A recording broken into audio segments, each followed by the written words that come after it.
So we are going to give him a $50 Metro Diner gift card. You can celebrate Metro Diner's 30th anniversary with past favorites for a limited time, including their classic Reubens, stacked with deli sliced corned beef, sauerkraut, melted cheese, Swiss cheese, that is, and Thousand Island dressing on garlic, rye bread. And you can visit metrodiner.com for all the information. So a little bit of a follow-up on Leslie Jordan passing away. For weeks leading up to his untimely death on Monday, he apparently reported he had complained of shortness of breath. So do they believe that he had some sort of medical issue while driving and that's what caused the crash? According to TMZ, the Will and Grace actor had even scheduled an appointment with a cardiologist to address his issues. Oh, no. Yeah, law enforcement officials told the outlet that they believe that he did have a heart attack. They're going to wait for medical to concur with that, but as of now, it looks like that. But it caused him to crash his car into a building in Los Angeles. There was a guy that I worked with back in St. Louis. Yeah, you mentioned. Who died that way. He had a heart attack and veered into oncoming traffic. And unfortunately, if I remember correctly, some other people died because of that. It happens more than you would think. Nick, did you have somebody? Yeah, my uncle. Your uncle, yeah. Yeah, and he was driving around Lake Tahoe with my aunt at the time and died. And then the car went off the road. But before that happened, he was already dead. Wow. Oh, my God. Was your aunt in the car, too? And did she grab grab the wheel or something? She tried, and then it spun down. It was an awful thing. I mean, she's okay. She lived. She survived, but I mean, she had several broken ribs. And there's nothing you can do. I mean, so especially if you're sitting behind the wheel. Speaking to that, the new iPhone configuration has a jostle feature that will call if it believes you've been in some sort of accident. Do you see did you hear what's happened? No, lately? what's happened? Roller coasters. Oh my God. No kidding. I had a story a while back. I never got a chance to get to it, but apparently of course that would the authorities were alerted of several different people on roller coasters, especially the ones that will come into a very quick stop at the end. Yeah. And alerting them that they had been in an accident. So they're tweaking that maybe a little bit. But nonetheless, they found out there were reports that he was not breathing and had no pulse when authorities arrived on the scene. They spent 40 minutes trying to resuscitate him. So I guess the accident, they didn't see injuries such that would go, okay, clearly this guy expired like this. And, right. He wasn't breathing or didn't have a pulse, so they're assuming that's what it was. The official cause of death is not yet known. Many, of course, took to social media on Monday to honor him, including his Will and Grace co-star Megan Mullally, who said, "My heart is breaking. I really can't believe it." Leslie Jordan was, hands down, one of the greats. People use the expression a lot, and I'm not sure that it was always applicable. There aren't that many people who are truly great at anything, but Leslie was flawlessly funny, a virtuoso of comedy. His timing, his delivery, all apparently effortless, and you can't get any better than that. Craig Lagans texted me and said Randy Macho Man Savage died while driving. Yeah, a few people were texting that into I didn't know that. Yeah, and he had a heart attack. He was 58 years old, and he was driving with his wife in Florida, and then became unresponsive and lost control of his Jeep Wrangler. By the way, when you're driving, and you're driving long distances, it's the same when you're sitting on a flight. You should move your legs a bit and try to help the circulation. Yeah, that can help avoid that. A little bit. They say that flying, you can get blood clots if you're not careful, if you're sedentary a little too long. Speaking of Leslie Jordan, there's an audio clip Steve sent over. Do we have that? It's when WAP came out. It resurfaced, and it's providing people with a lot of joy. I remember this when it first came out, and it was hilarious, his reaction. It was a reaction video to him listening to the song. And after he heard it, wait, that's... it just says IG popularity. Marissa resent it twice already, so I don't know if this is the one or not. I don't think it is. Hang on a second. What are y'all doing? This is awful.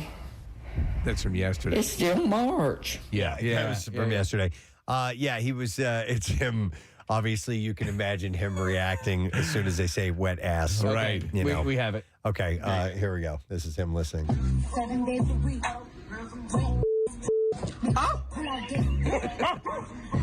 He's putting his hand over his mouth. Cardi B's new song, WAP.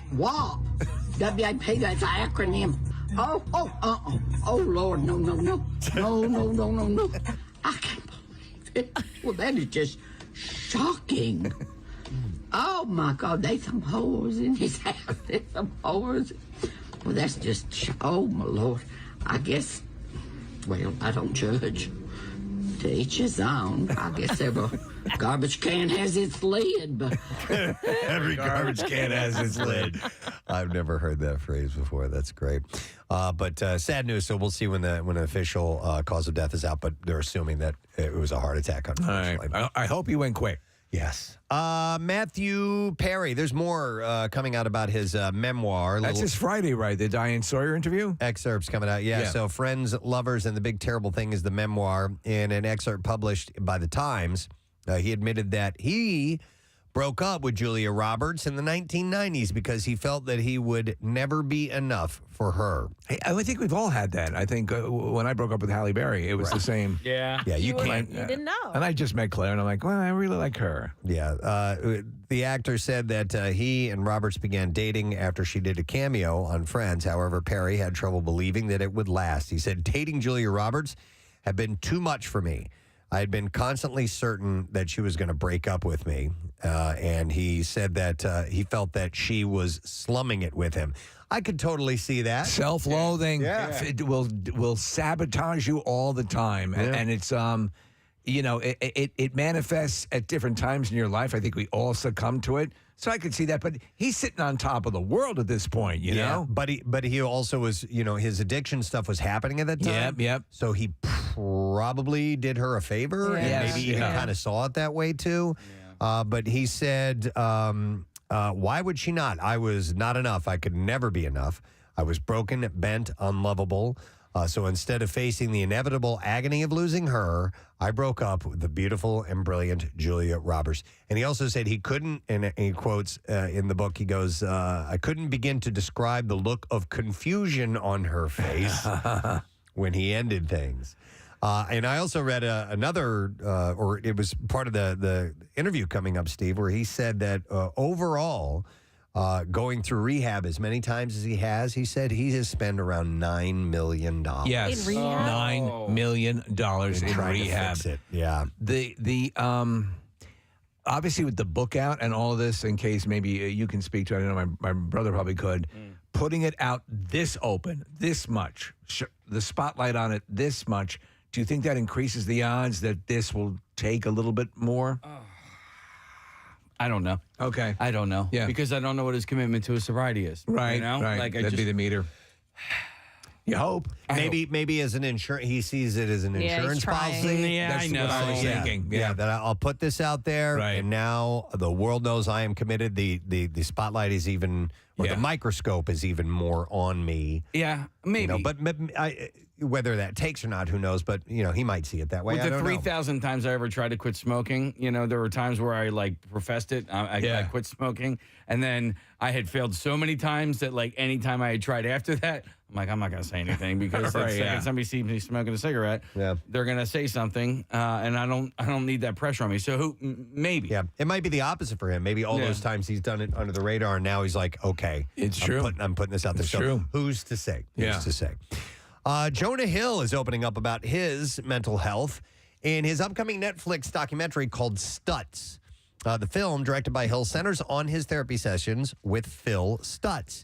And he said, I'm just going to acknowledge how odd this endeavor is, a patient making a movie about his therapist. In the recently released trailer, he says, but my life has gotten immeasurably better as a result of working with you. If it worked for me, maybe it will work for other people.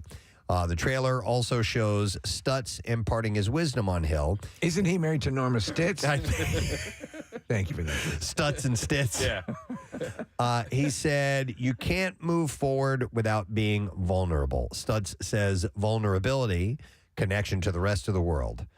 You're giving out a signal to the world. I need you because I can't do this by myself. Wouldn't this be considered if he's actively in treatment with this guy, isn't that sort of a breach of protocol? I mean, I guess if the therapist is into it. It's up to you. Yeah. I mean, if like when Dr. Mike, when we say, yes, you can talk about my problem, go ahead. It's up to Mike to go, okay, I feel comfortable talking about this. So. It's different than the Matthew Perry situation, but I kind of feel like it is a little odd that it's this public, that there's a film about therapy, but also it's kind of brave that he's putting it out there. And maybe just as an actor, he's so used to being filmed anyway. It doesn't matter. Yeah. Well, I can see on the if it leads to people saying, you know what, maybe I should talk to someone. Well, then look that's at- a positive. Well, that quote I just gave from the doctor is it kind of speaks to maybe potentially what Matthew Perry's trying to do and possibly him. It says, you can't move forward without being vulnerable.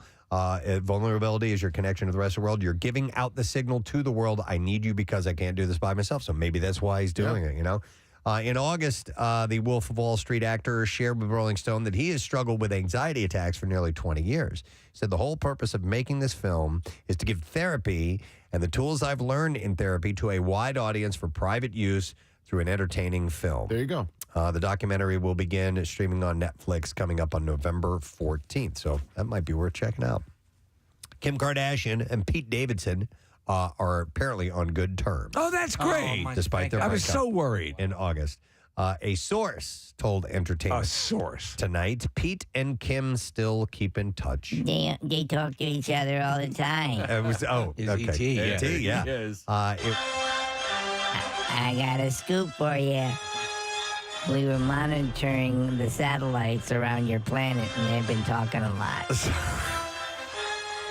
So the source said it wasn't a bad fallout or breakup. So things are good between them, and they've remained in contact. So you think that might rekindle? I don't think so. rekindle? No? I Okay. think she has. I think Kim Kardashian is very laid out in the way she proceeds through her romantic endeavors. Okay. I think next it's Jonah Hill.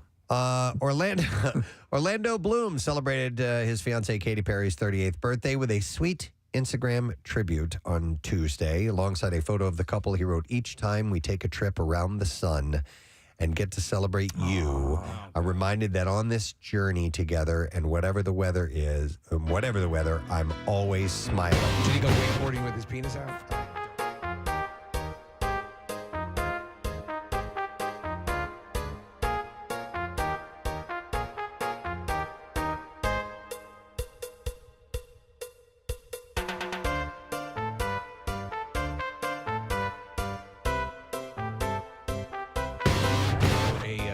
A new role he's playing. I forget what it is, but he's pretty beefy. Hey, will you guys help me? It's Rochelle's birthday tomorrow. Maybe you can help me come up with an Instagram post. yeah. And how to word it just right, so I don't use a hackneyed phrase like "trip around the sun." Right. Or I could use all of No, those. I was just going to say that's what you should do. You should talk about Overdue. your journey and trip around the sun. Let's cull from the most recent celebrities and their posts on Instagram and just take every other sentence. All right. You know what? I did one for my wife. Let me just see. Yeah, I saw that. It was a sweet one. On our trip Was around it- Kensington. I said, "Happy birthday." Usually on your birthday, you are the one that receives gifts, yet we have all been gifted with the presence of your presence. Oh my That was God. good. Yeah. It's amazing. That's the wow, presence of your presence. That play on words. Yeah. Nick spelled Present differently. as in a gift. Yeah, and then of your presence. presence, meaning Yeah. your Right. existence. Yeah. Wow. You should take a walk around one of your children, Preston, Yes. and just trip around the sun. Done. Yeah. Trip around my son. There you S-O-N. go. Actually, I Okay. could trip and fall. Yes, there you go. As I'm going around my son. I tripped around my son. Around Carter. Wow. I like that. Yeah. Or just simply, what are you going to do? Yeah. Yeah. What's up? Hey, Yeah. what are you going to do? Sometimes it's simple. I love you. That'll do it. Yeah. The honesty is too much. And I have to. Sometimes Yes, I when do it, we do it. touch, the honesty is too All right, much. we'll think about it. So let's see what else I have here for you. People reports that Bachelor in Paradise alums Kaylin Miller Keys and Dean Unglert are officially engaged. I love you. The pair, Mrs. Unglert. the pair met What was that again? on the show in 2019. It's Table for the Younglerts. and have been dating since then. I'm sorry, the Pud Pullers were ahead of you. Unglert shared on a podcast that the Pud Pullers shared that he lost the first engagement ring that he purchased. He lost it. Yeah. I can't. It's in my Cheerios. He said it might be in the garage somewhere, but yeah. Moral of the story is don't put your engagement rings in the junk drawer. He said, so I did have to go out and buy a placeholder ring for now, but it's not quite as nice as the first one. You're so stupid. How could you do that? Englert added that the proposal will happen by the time this podcast airs, maybe. Oh, they have a podcast. He said maybe the day after it airs. Yeah. So is this an actual Bachelor success story where it's 3 years later? I can't imagine. They've been dating since 2019. Oh, there you go. Yeah. So Something went wrong.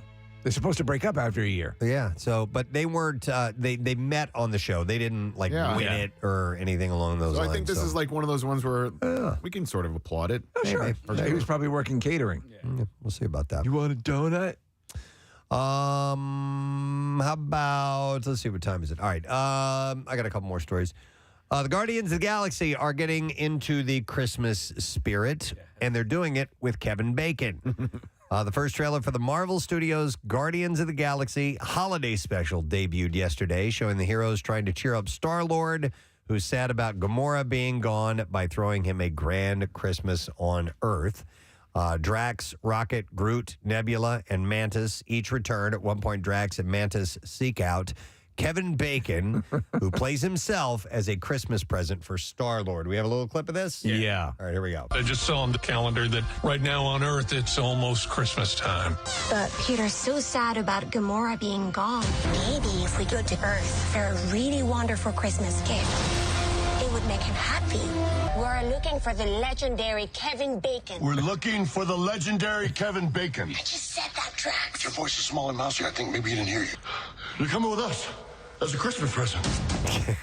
And they're chasing him They're down chasing the street. him, and everything. In July, writer-director James Gunn told Entertainment Tonight that the Disney special, about the Disney special, he said, we get all the holiday goodness that you would expect from a Guardians Christmas special with very little understanding of what Christmas actually is because they're in outer space. The team already wrapped filming Guardians of the Galaxy Volume 3, which will be out in May of 2023. So, the James Gunn story, which I send over to you, Preston, is pretty amazing. He's now going to basically head all of the DC superhero movies that are coming out. Yeah. So that's pretty amazing. Yep. He's going to be their Kevin Feige. Bryce Dallas Howard took to Twitter to share a first look at her character in the upcoming animated Disney Plus series Tales of the Jedi, which is an anthology show based within the Star Wars franchise. The Jurassic World actress will be playing Yaddle. Yaddle? A female version of the species that iconic Yoda character comes from. Oh. Who also first appeared in the franchise's prequel trilogy. So there's Yaddles and Yodas? Yaddles and Yodas, exactly. She said, so little is known about the she didn't say this. This is just a commentary. So little is known about the Star Wars species that created powerful force-wielding Jedis. Perhaps Yaddle will finally reveal some secrets about this particular world. Howard is not at all new to the Star Wars franchise, having previously directed 2 episodes of The Mandalorian. And she did a great job. And 1 episode of the Book of Boba Fett. Her father, of course, Ron Howard, stepped in to direct Solo, a Star Wars story, after its original directors Phil Lord and Chris Miller dropped out of the project. Howard spent a lot of time on the set of Solo with her father, honing her directing chops with advice from him and franchise creator George Lucas. So now she is voicing a character. Ron Howard offers one of those master classes, where you can, those were all the rage for a while. I was watching some of it. He has a really good, I think he makes a good teacher because he dumbs things down for the neophyte, Yeah. All right, Tobin Bell, the actor, is set to return as Jigsaw Killer John Kramer as Lionsgate and Twisted Pictures get set to start production on the next installment of the Saw franchise. Bell, have you seen any of the Saws? I saw Saw 1, and that's it. I didn't see Saw 2 or see Saw... No, but we're not going to do that. What was the last Saw? That's probably the last one that I didn't see. I think they're up to like 6. Or, okay. Yeah, 5 or 6. I've seen a lot of the Saws, almost all the Saws. The first one, very unique, inventive, and then I think all pretty much... Well, this after one, that. apparently, Steve, the one that he's filming now, they're titling it Saw 10. Holy crap. Yeah, and it's supposed to come out next year. The Chris Rock movie, Spiral?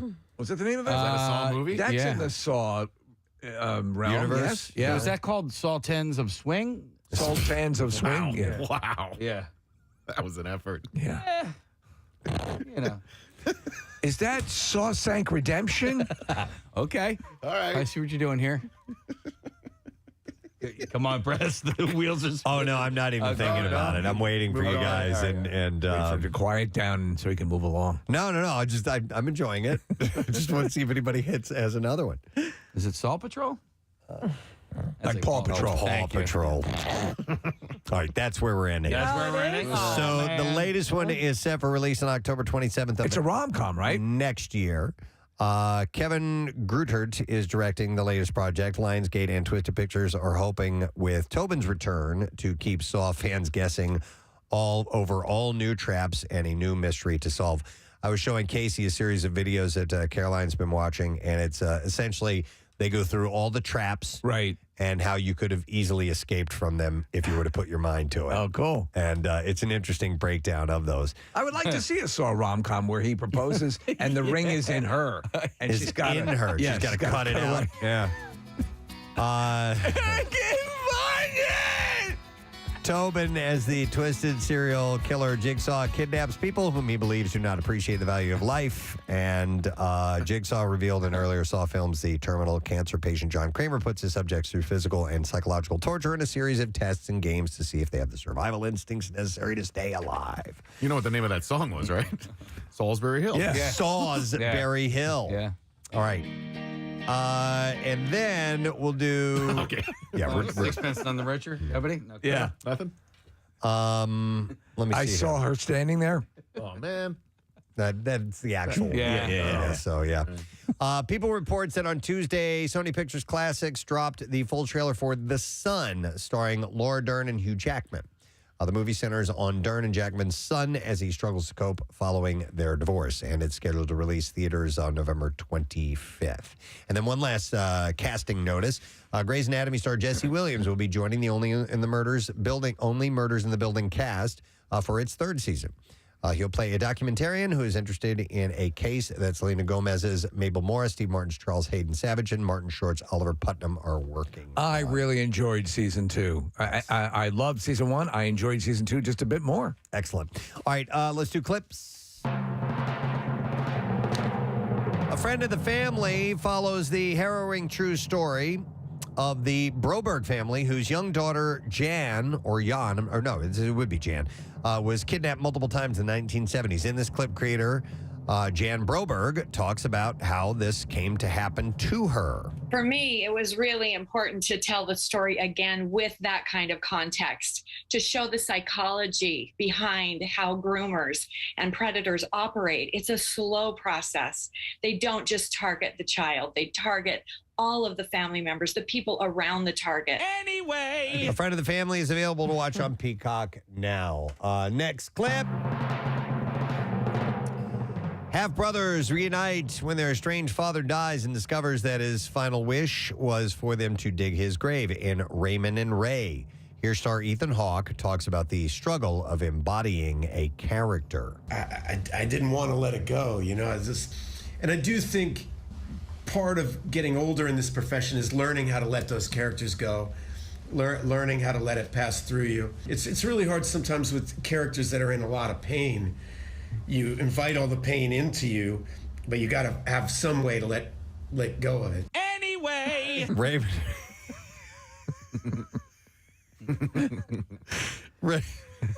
Raven and Ray is available on Apple TV Plus now. Ethan Hawke is excellent in the movie The Black Phone as the villain. Yeah. And an atypical role for him, but really good. All right. By the way, you want some more Saw puns? Yes. Better Call Saw. Yeah, I like that. Yeah. Saw 10 Pepper. Saw 10. Yeah. Saw Pepper. 10. Absolutely. Saws and Sensibility, Kathy. Yeah, there you go. Jane Austen. That's for you. And another one is how about I Saw What You Did Last Summer?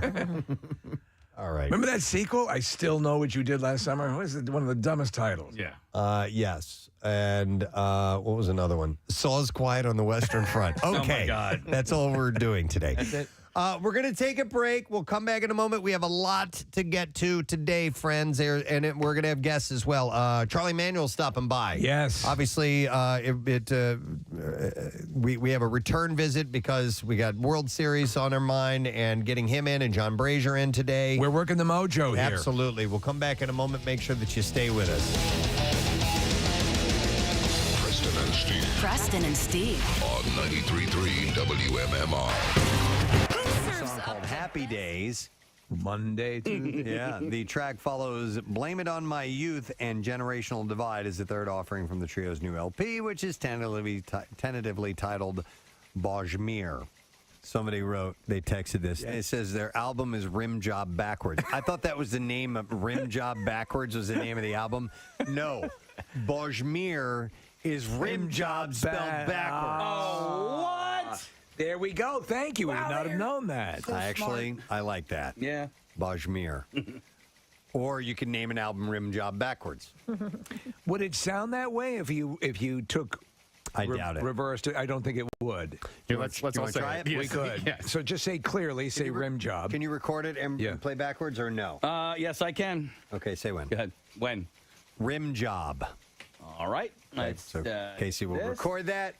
All right. Reverse it, and we'll see what that sounds like. All right, okay, say when. Go ahead. When?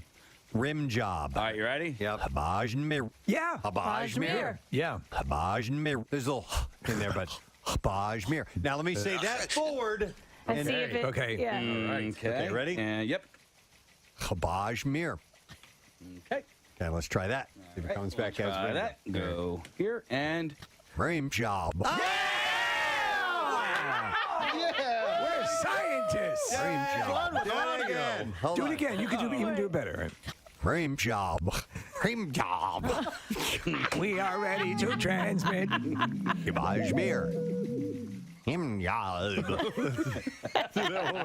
The aliens are about to transmit a message. Rim job. Play it again, Casey. Rim Job. Wow. You really got that in there. I love our And now the envoy from Neptune is about to speak. Rim Job. Rim job. Rim Job. Rim job. It's so It's like you've just met in the jungle. Rim job. Rim Job. You. That's my favorite one. It's a Rim greeting. job. It's a Rim greeting. Job. Rim job. You like rim job. Rim. Rim job. Rim. Why did that... I don't know why it's stopping. Me? Neither. Rim Job. Rouge job. You tongue to cream butthole. At the end, I go, Rim Job. Yeah, of course. Wouldn't you? Yeah. It's definitely Rim enough- Job. That's the natural gagging. Rim Job. Job. Someone wants to point out that we've won awards. Yes. Yes, we have. I know. True. That doesn't Yeah. mean they can't rescind them. Yeah. What? Do you get the spicy chicken at the Chick-fil-A, or do you just get the regular chicken? I have gotten the spicy before. I think I'm just a spicy chicken guy. Like there. Oh, dear God. I'm just a spicy chicken guy. Are you coming out right now? I'm coming out. I mean, Pride Month ended Mom, yesterday. can we Did it end talk? yesterday? Yeah. Yeah, June. June. All right, anyway, Okay, I was what- just joking. I'm Go a ahead. spicy chicken guy. Oh, no. But I just wanted to let this be known that Wendy's has, Well, I'll always love you. has the spicy chicken nuggets are back. So That was, yes, I yeah. did see that announcement they made. So you wanted to get the word out? I just want to get the word out. Want to All let right. people know it's usually like $6 for $1. Yeah. I heard. This morning on the Preston and Steve show, Casey Boy reveals something concerning fast food and an extended offer. We go now to Jim Englishevsky outside of the Pentagon. Jim, did Casey in fact confirm there was an extended offer? That's correct, Tom. Thank you, Jim. That's all you had to say. Yes, it's correct. It's confirmed. I think I'm just a spicy chicken guy. Like Just a spicy chicken guy. Spicy chicken guy. Oh no! Dear God, I'm just a spicy chicken guy. I just want to get the word out. Want to All let right. people know. Okay, so I want to talk about the movies that are opening this weekend. Where'd Casey go? Do you think he had to make a boom boom? I'm not really sure. There's a lot of things that are off about him today. So Is it even Casey? It might not be Casey. Did we check? Maybe it's No, the hair. we usually take a urine specimen every morning. So we usually have a little song that we play. Marissa, I don't know if you can find that or not. It's the 20th Century Fox with the recorder. Yeah. Maybe it's under. I don't know what it's even labeled under. I'll admit this. I'm a little scared. We have kazoos. You could do that, Kath. You're a master of it, Kathy. Yeah. Play it for us. I got mine, Kath. All right, I have my A. Do you know how it goes? Yeah. All right. I'll give you the. Okay, ready? Wait, hum it for me. Yeah. Okay. Ray, 2, 3, 4.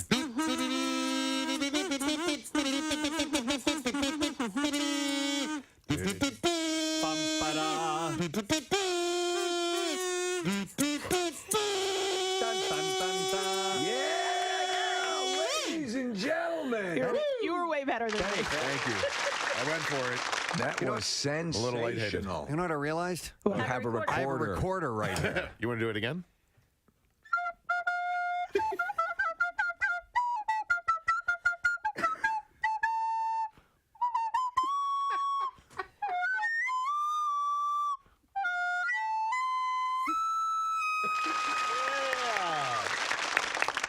You okay? I'm better. Okay. Sorry, I don't feel good, guys. Right over here is Jason Kelce. How you doing so far? You enjoying the off season? Yeah, it's good. You know, we just started up again about 2 weeks ago. This week was the first week on the field with the coaches.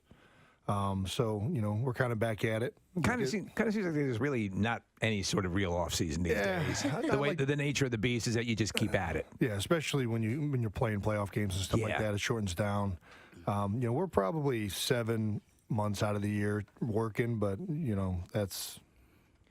Pretty intensive work for 7 months. But Jason, is it a case of and is it sort of better that way because you gotta do more getting up to speed? Yeah. If you take too much time off, and if you kind of sort of keep at it, you're always just to take off, fighting weight, basically. Yeah, I think most guys lift year round pretty much. Yeah. I mean, you'll take a few weeks off here or there, go on vacation, whatnot, but most guys are always staying in shape.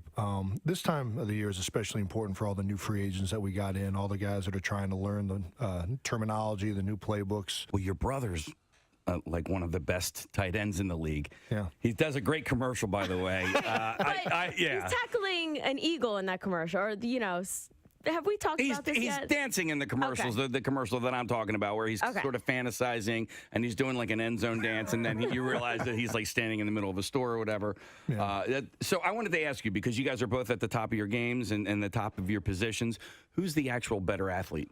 Oh, Travis is not even close. Oh, really? Not even close. You got to call him as you see him. Yeah.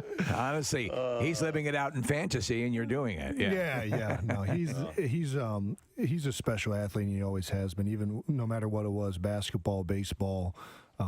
He's just had a knack for sports. I think that I've always been big, fast, and strong, but the type of athlete he is, how fluid he is, the way he moves, his ability to change direction and things like that, and spatial awareness. He's a tremendous athlete. Jason, you and Nick share something in common. You guys have both climbed Mount Kilimanjaro. You climbed Mount Kili? I did. Yeah, I did it for charity as well. The organization you guys did it with was Chris Long and Bo Allen. And the Water Boys is a fantastic organization. And, when I did it, I thought I never want to do it again. Because same here. Yeah, it is the hardest thing I've ever done in my life. But now it's been several years and I want to do it again. And part of the reason why I want to do it again is because of the work you guys have done for such a great organization. And I love philanthropic climbs at all. And to do it and make it that challenging is really impressive. Tell me your impressions of the climb itself. Same as you. Yeah. The moment I started going up that last night, about halfway through, I was like, "What in the hell am I doing?" Yeah. You're in the pitch black. You're going. What route did you go up? We did Umboy. Umboy. Yeah. We did Rongai, which is the only one from like the north side. Yes. It's the shortest, but I think. Is it steeper? I think it's at the top. It's a little bit steeper. Because everyone says it's like Nick was saying that basically as climbs go, it's a gradual. But there was one route that at the end, it's probably what you did, that it becomes a lot steeper. The summit is the hardest part of the climb. Exactly. And you're already tapped out because you've done a climb for several days in a row, and then it becomes the steepest part at the highest elevation. Oh, that's wonderful. I don't know if it's any steeper, I shouldn't say that, but you do have to, once you get to the top, you don't go right to the peak, so you have to like walk around to the other side of the peak, which is a little bit more of like another 2 hours once you're already at the top, which is kind of like, well, you know, why in the heck am I? Are you walking? I should already be here. Is that so you summit like at daybreak? So you get up at midnight the night before. That's what we did on this route. You have a headlamp on. It's the blackest of black you've ever seen. I mean, there's not a light on a mountain. Yeah, and you just start making your ascent. And at this point, it's a little bit too steep for, like, you know, guys like me to go straight up. I mean, the porters and guys who do this, I mean, it's nothing to them. They're walking up and down like it's, you know, just another day of work. Bastards. But, for us, we go like kind of like sideways in these skipbacks, and it took us 7.5 hours to get to Gilman's Point, which was the top of the Rongai route, and then we had to walk another 2.5 hours to the peak. So I got to the peak around 10 a.m. Who else climbed with you guys? So it was me, Chris, Bo, and Haloti Nada were the 4 guys that have played with the Eagles. And Haloti? They said Haloti and Bo were the 2 heaviest guys that they've ever seen climb the mountain. And he announced his retirement from at the peak, at the summit. After the climb, the mountain is now 16,000 feet. As we're sitting here talking to you, the texts are coming in, and I wanted to find out what you hear most. Do you hear hungry dogs? What is it? Hungry dogs run faster? Yeah. Okay. Or if I don't eat breakfast, I'm pissed off. Yep. Or from that speech, there were several highlights. Do people just yell those out to you sometimes? Absolutely. Okay. Yeah. Which one do you hear most? You know, I was actually surprised nobody this morning asked if I ate breakfast and if I was upset or not. You've heard it enough, yeah, man. Oh, thank you. You know, I probably hear hungry dogs. I probably hear hungry dogs run faster than and that's not just from. I mean, that's still a mantra of Jeff Stoutland. I mean, he was just grilling some of the younger guys with it today, and or not today, but yesterday, about, you know, we got some rookies coming in here. We got some new free agent signings. You want to talk about, you know, hungry dogs, and he's trying to motivate people with it. I mean, it's something that, you know, was such a big part, I think, with the team and the city, and it kind of all correlated together that I probably hear that one the most. That's Jason Kelce. Yeah! I did notice something else. More from the noticer. He notices so you don't have to. I noticed across an empty field, down the dark alley. I do notice that I will use digital assistants from time to time. The 2 that I use are your fingers. No. And your toes. Not those digital. Oh, I'm sorry. Meaning Siri and Alexa. Those are the 2 that I use from time to time. Now, Alexa I mainly use for like a timer when I'm cooking, or music to listen to real quick, or something like that. In your kitchen, do you have the show, the Alexa show? Which has the screen on it? Oh. No. It's actually very cool, especially if you're doing recipes or things of that nature. Right. Yeah.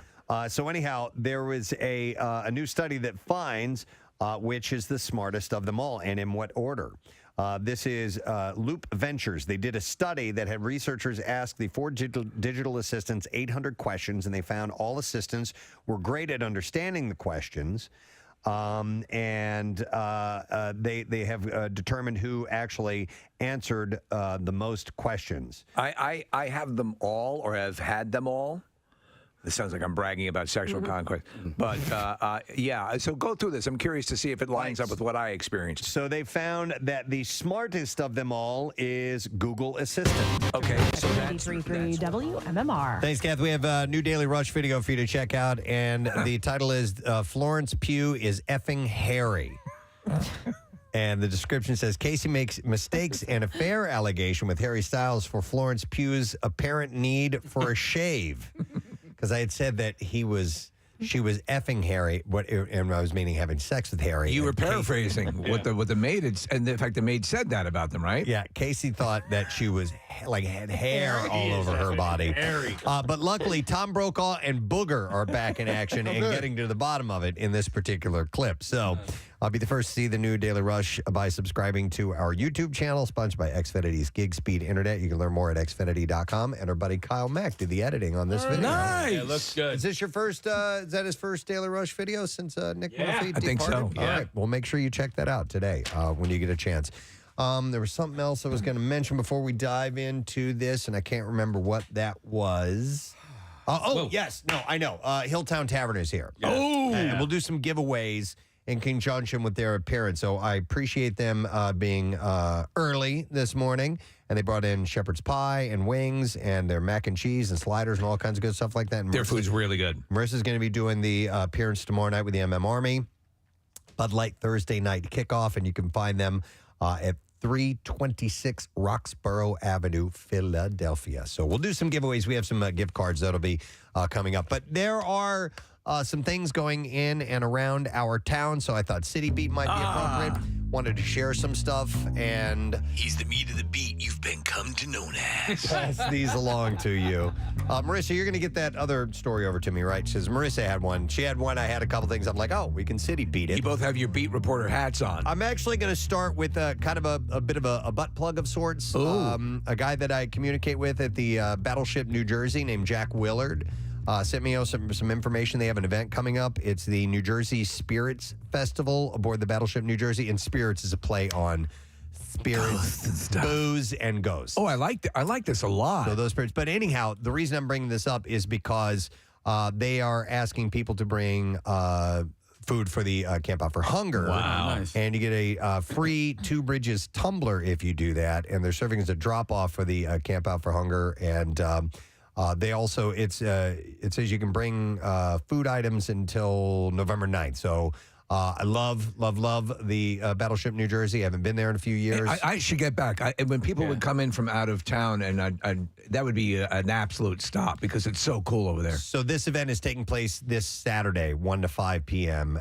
Is it a haunted thing? Like I don't Halloween have thing? all the details, but you can go to battleshipnewjersey.org and get the information. But I wanted to give them a little mention for that. But I love that place. It's very impressive. I've not been there, like I said, in a while, but it's so cool. All right, there's your plug on the City Beat. All right, now another City Beat story. That was just a quickie. That was a pre-beat. So this is from a group called Shane Co., and they researched some factors in and around our nation to find out the safest place to live should there be a dragon invasion. Okay, all right. so in case we are attacked like in the movie Rain of Fire, yes, what to do in that scenario. And it's more along the lines of the House of Dragon, House of the Dragon, and why they have brought this out. But it was because of the finale came up. But they found in their study nationwide that Philadelphia ranks number 2 as the safest place in America to be should there be an invasion, dragon attack. Okay, so I'm going to break down why that is the case. But you know what? We get so little in the way of compliments that we'll take it. Hell yes. Yeah. That's what I was thinking. Yeah. It's usually the other way around. Like I thought we would have been fried by dragons. But all right. Who was number 1? I don't want to go negative here, but who beat us? Indianapolis, Indiana. Oh, it doesn't even count. Is the safest city overall. You would think, like, you just referenced the USS New Jersey. Like, we could retrofit that to shoot down some dragons. But they're being more practical. Like, it would take time to retrofit that. This is like right now. Yeah. Right. What do we dragons were to fly? We're ready to roll. Okay. Why would we be safe? So you're right. I was being unrealistic. Yeah. So I think you were being realistic, Nick, because I was wondering about the New Jersey and other cities and why we have decommissioned, quote unquote, decommissioned battleships in all these cities. And I think it's because just in case something were to happen, a la a dragon attack, or maybe an or actual... like the movie Battleship, where they really reactivate. No, I mean, I think that those are put in place for, Just I think, in case? dual purposes. All right. Yeah.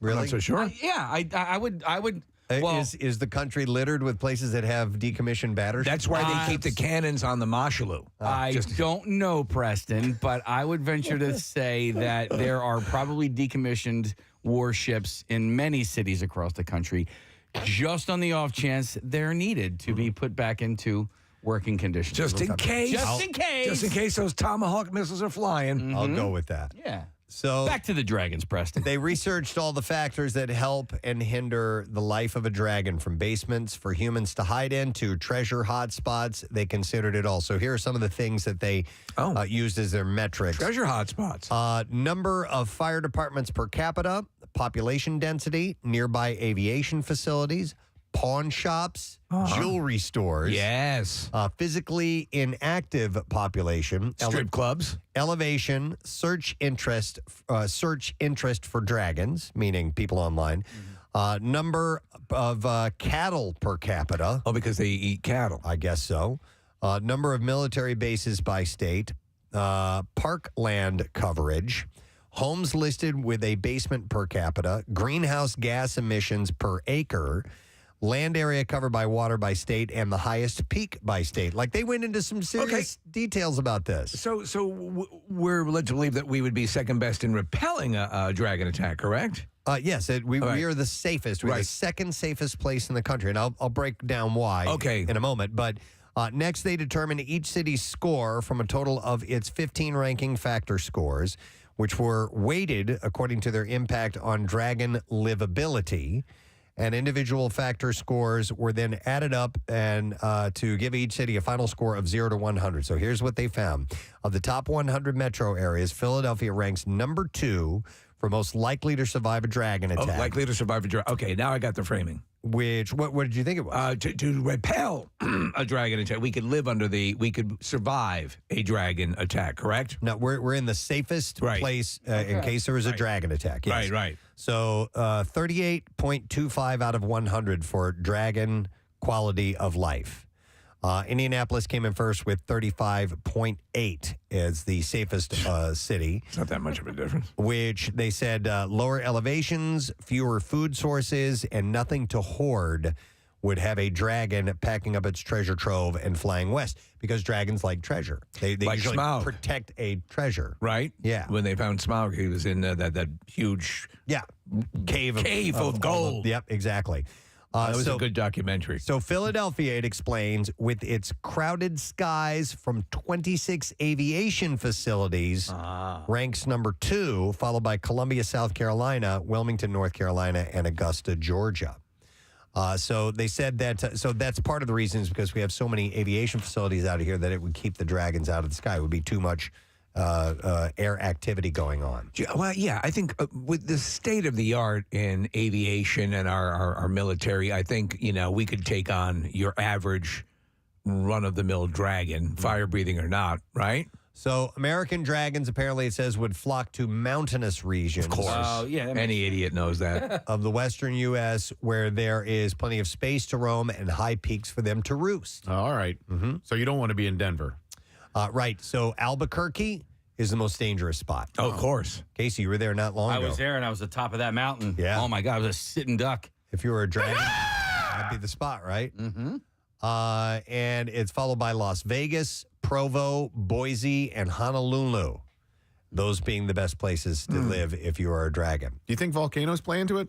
Like with Honolulu? They didn't say that here. I've always understood some dragons live in volcanoes, right? Or maybe a place to hide because they could survive it. I don't really know. I trust the science on this. I've not watched House of Dragons. Well, yet. if you like dragons, you're missing out. Because there is nothing but dragons in this series. If you were waiting for dragons when you watched Game of Thrones, they don't make you wait in House of the you had to Dragon. wait a whole season before you got to dragons. Yeah, and in, Game of Thrones. No spoilers here, but the last episode in particular. And then the dragons had to grow. It took years for them to get bigger. You should probably watch House of Gucci before. Yeah. Okay. Yeah. Just where are all the dragons? To get ready for that? Yeah. Okay. By the way, 115 U.S. cities have warships parked there. Okay. Yeah, whether they're for, I think, for like quote unquote museums. Right, but they actually have laser cannons installed. And Casey, is Indianapolis one? I do not know. Isn't that funny? We have the USS Indianapolis. Right. No, we have the New Jersey. No, I'm saying in Indianapolis, that was part of the fleet. Of course, that was the one that delivered the atomic bomb, and it was sunk. Right. I don't. Nick, and you don't know dragon history, do you? No. Don't make fun of me. I don't know if is there a freaking river in Indianapolis? River. Yeah, there's one in Evansville. Oh man, Indiana. how's this for irony? The USS Indianapolis was built in Camden. What in the hell? Really? That must be a knee slapper over at the shipyard. Was there the Navy Yard is in Philadelphia? I wonder if it previously was in Camden. Yeah, that and must they have moved it been across the river. Yeah. Preston, Rome, Italy was built in Delaware. Oh my God! They built it in Delaware and shipped it over in pieces. That's crazy.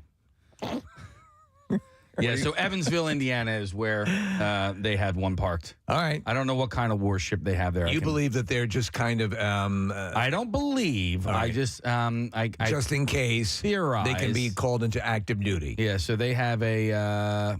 it's a landing ship. Do you know that at the height of its activity, the battleship New Jersey, the main cannons could shoot something the weight of a car, 22 miles? Yeah, the 16-inch guns. Yeah. From 1899 to 1967, Camden was home to the New York Shipbuilding Corporation, which at its World War II peak was the largest and most productive shipyard in the world. Naval vessels included the USS Indianapolis and the USS Kitty Hawk, the aircraft carrier. Both built in It all Camden. ties together. That's amazing. Impressive. All right, I have something else from we're done talking about dragons. All right. We got something else here. So with the World Series coming up, if you are not paying face value for tickets at Citizens Bank Park, it's going to be a tad bit pricey on the secondary market. Game 3 and 4, potentially Game 5, are astronomical, according to data from Ticket IQ. World Series games in Philadelphia are, on average, more than double that of those in Houston. Of course. The average secondary market price for a game in Houston... And this is the cheap end. Yeah. $1,584. That's in Houston. But in Philly, the price is around $3,200 per ticket. I think so. I know somebody who purchased tickets like right off the bat and paid $2,000 a seat. $2,000 a seat. Do you mind if I ask where those seats are? Do you know? So, Nick, I think they are. I think right field, but the first row of the upper level. Yeah, that's a lot, man. Yeah, I know some people that are considering going to Houston because they can afford those tickets more than staying in Philly. And they found a cheap flight, and they're like, you know what? Let's make a weekend of it and go see a game in Houston. Well, and here's the thing. I think that, so they jumped on it and purchased the tickets. There was a reason that they wanted those seats, and it was a viable reason. But won't those ticket prices come down once they release the tickets that are going to go on sale to the general Will that public? happen? I think they'll just go up. I mean, I think demand in between now, especially if the Phils win a game in Houston, I think any home games in Philadelphia, the closer we get, the higher the prices. Do you think, Nick, our Dragon sustainability will help drive those prices down or no? Probably. Yeah, but there'll be more tickets that'll be going to StubHub. So that's gonna if they're gonna be better prices, you know what I mean? That'll bring those $3,200 a seat price down. So let's say you have you're going to buy a pair of these, and it says the average on the secondary market is $3,200. Let's say you buy 2 tickets, that's $6,400. Yeah. What else could you do for $6,400? You could go to the Caribbean. For a week. Yeah, you could buy a car for a used car. Right, you could do a vacation for a week somewhere else. You could watch the game, but you can't. But you can't always think like that because. Sure you can. Well, no, you can, but like you could say that about anything. No, I know. You know what I mean? Like instead of buying your iPhone, your $1,500 iPhone. You could buy 6 of them. Yeah, but that thing's going to last you years. Yeah, True. but she's talking about you have this experience, right? Right, the experience of going. This is like it only happened. What was it? 13 years ago. Mm-hmm. So it's like. You could buy 6,400 things at the dollar store. Might happen again next year. Yeah. It might not happen for another 13 years. I know. But still, I just think it's obscene. Yeah, well, and yes, it of is course what it it is. is. Yes, And of I'm not course going to it sit is. here and bitch about it. But I mean, I feel bad for people who can't afford. Yes. Like no way in no way in hell would they ever be able to afford to do something like this. And I think buying them through second parties is kind of ridiculous. I mean, if I can get them face value, I'll do that. I have a friend that bought Kathy also right off the bat, but standing room, 4 standing room only tickets. She got through the lottery. She was able to buy 4. She just got offered yesterday $4,000 for 4 standing room tickets, and that's just hanging out. That's not seats. Wait, so what did she pay? Not $4,000. Okay, Yeah, I mean maybe a couple $100 each, but standing room, are relatively affordable. I would have a hard time saying no to that. I mean, someone's offering you $4,000 for tickets. Yeah, I know for sure. Dude, I have a friend that bought World Series tickets to the Dodgers a few years ago, and he had to buy them because he had season tickets, and he bought all of the home games. He ended up selling them for $46,000. Wow. They were 4 So seats. is there a case to be made that what you do is you sell those tickets and the money you make, you have a huge party at your house with a huge screen TV and blow it out? You know what he ended up doing? Buying Dolly Parton's tour bus. That's where the money came from? That's how he was able to afford it. He sold 4 tickets to 1 game. Yeah. So for $10,000. Jeez. All right. So the series starts on Friday. The Phils win any of those games in Houston. That's just going to jack the prices up even more. Sure. For these. Yeah. Imagine they win 2 games in Houston. Or wow. Wolf. Man, if I had 2 tickets. Or a battleship. Or a battleship. I'd maybe buy a battleship if I sold them on the secondary market. That's crazy. All right, so say you sell them for $4,000, right? And then the Phillies win Game 5, and you're not there.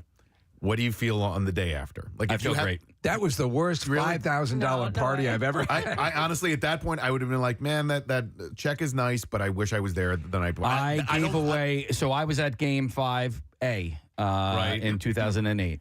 And then when it came time for 5B, I gave my ticket to my sister so that she could experience it as well. Yeah. And I was fine. I honestly was A-okay with that. I watched it. I enjoyed it. And what if it was the Super Bowl? Because baseball is a sport, obviously, that you love, but football more. Yeah. And when you're talking to Kathy's point and you weigh it out, the experience that, I know. Okay, so I was at the Super Bowl that we lost in Jacksonville. Right. That ride home was awful. Sucked a donkey ass. More so than if they had won in the celebration you could have had. So I would pay more money for something than an experience that nobody loses, like a concert or something like that. Yeah. That, you know what I mean? Yeah, very good point. Most people don't think about the potential of a loss and how bad it sucks. And then you go, and I spent all that money on it. I don't know. You could go down to the box office and say, can I get some of that back? Considering that they lost. I mean, it's sort of an unspoken thing. Nick just saw this text come across, says tickets behind the plate for the Halloween game are going for $44,000 a pop. You know what, Dor? Yeah, but you get a towel. In 2009, it actually drove up the prices a little bit. And yes, it was 13 years ago, but because it was against the Yankees, a lot of Yankees fans came down. So when they were buying through third-party ticket vendors, New York prices drove Philly prices up. Preston, when you were in that your buddy or your friend gave you the tickets to that special area, that where you were like that, where they I don't play. Yeah. What do those seats normally go for? Oh, I don't know. I didn't ask. Yeah. I couldn't even tell you for a regular season, run-of-the-mill game. I have no idea what those are. Those are, you can't buy those. Those are like season tickets, I assume. All of them. I don't know. I'm not really sure. Yeah, I never really, dude, I don't. You never even consider that you're able to do that. Sporting events, and I just don't go that often, but I got to imagine they're pretty damn pricey. What if you could ride around on one of the players' backs at the Masters? Yeah. How much? I'd consider maybe paying an extra couple of bucks for that. So in the piggyback me, the Eagles Super Bowl run, I have season tickets, so I had tickets for that Falcons game, and then I had tickets for the NFC Championship, and I sold my tickets for that Falcons game. But I had stipulations. I'm like, I can't sell it to a Falcons fan. Right. I had to go to an Eagles fan. And I sold those seats to essentially pay for. So I went to the NFC Championship game for free. No, I didn't gouge people for, you know what I mean? No, you played it smartly. Yeah. That makes sense. Marissa? Steve, if this gives you any idea, Miles Teller, one of the biggest Hollywood celebrities out right now, is sitting in the section next to the fancy seats. So he can't even get the fancy seats. Wow. But you do get free donuts and Shake Shack. Wow. Free Shake Well, Shack. then there Free you Shake and a Shack. towel. They bring that out at like at the stretch. That'll be $44,000, please. Right. That was a good burger. Yeah. Listen, I'm not spending that money on it, but I just think the experience. Like I actually was thinking of Marissa and her dad and how they go to opening day together every single day, and every single year. And so just to have that experience. That's interesting from you though, a because child or you're of the mind that I'd rather just buy something that I would like or whatever. But it's refreshing to hear you say experientially, this is something, it's a moment in time, and if it means a lot, go for it. It's refreshing to know that there is a bit of a heart inside of me. Is that what you mean? Yeah. Well, I mean, just that you'd be nostalgic or put it that way. You know what I'm saying? I'm trying to think of any of the greatest moments that I've experienced in my life and gone, would that have been worth $45,000? If one of your kids probably not. If one of your kids was with you and they had a smile on their face and they remembered it for the rest of their life, you need to tell me you wouldn't have thought that was worth it. For $44,000. Not that. How about if I give your my kid kid was like, $10,000 cash and to see the smile on their face with that? If your kid was like, Dad, thank you so much for that. That was awesome. I loved every minute of that. Come on. My kids say that for dinner sometimes. That's Preston. When you turn and go. That's when you turn and go. By the way, that was a loan. Yeah. Okay, so I'm just I'm a financial wizard here, Steve. Yes, absolutely. What if you take your tickets that are going to get you $4,000 a ticket? Yeah. You sell those. Now you got $8,000. Right. And then you can buy standing room for $2,000. No. Yeah. You're playing the. There you go. Yeah. By the way, nothing wrong with standing room. No. Yeah. Oh my God, no. I think part of it is just being in that. That's what it's about. Being around other people. It's not necessarily having the best seats in the house. But for some anyway. Yeah, I was with my whole family when the Eagles won the Super Bowl. I would prefer that over being with 40,000 you and some other strangers. chucklehead. Yeah. All right. Yeah. That's cool. But I do understand both. I do get both. Both. All right. Question. Do I have time for one more? It's got to be a shorty. All right. Marissa wants me to pass this one along. I like this. On Tuesday, a Facebook user, Laird Frazier, made a post on a Phillies Facebook fan group. She wrote, missed connection at City Hall celebration. Please help. And went on to tell a story about how her friend, Jim, went down to the Broad Street to celebrate the Phils clinching the World Series. In the mayhem, Laird and Jim lost track of their other friends. While they were scanning the crowd, a person that Laird described as a female fighting fan asked them for a drink. Jim immediately obliged, smitten by her beauty. In exchange for the drink, she offered to help us find our friends by doing the unthinkable. She said, "Do you want to get on my shoulders?" And Jim's eyes lit up, both amazed and intrigued by the other. I was a bit skeptical that she could pull it off, but she effortlessly hoisted him up and spun around. Our missing friend saw the signal, and we were reconnected. Oh, that's awesome. Which led to a joyous singing of the Philadelphia classic, "No One Likes Us." But that's where the story ended. But he wanted to meet her again.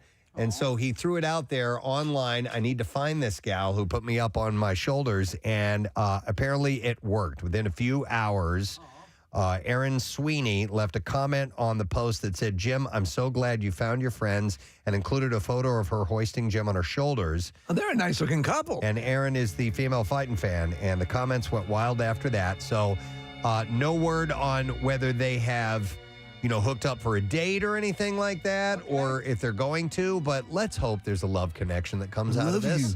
Wouldn't that be great? Think that my grandmother always used to say to me, find a woman who can carry you on her shoulders. Yes. Yeah. Like physically, literally, and figuratively. Right. Yeah, if she can physically lift you and thanks, Grandma, be the support you need emotionally. Can deadlift you and be there when you need her. Win-win. Yeah.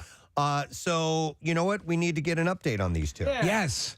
So, if I anybody... want to hear about love. If anybody knows Aaron Sweeney, or let me see here. Was it Laird or Laird's friend Jim? I don't know Jim's last name. Should we give them, Preston, a pair of those $44,000 tickets? You know what? We'll consider it. Yeah. Actually, I was just thinking, I can't verify. If the Phillies got word of this, it'd be a good PR move for them to send them to a game. That love? Yeah. Love came from this? I'm not saying we don't want to prematurely rush it. Yeah. But it seems like it's destined for marriage. Yeah. All right. That's all we have time for. I'm sorry to keep that short. That's it for the City Beat. We got to take a break because we're going live on Fox Good Day, and we have You Who Loot coming up. So stay with us. We'll be back in just a moment.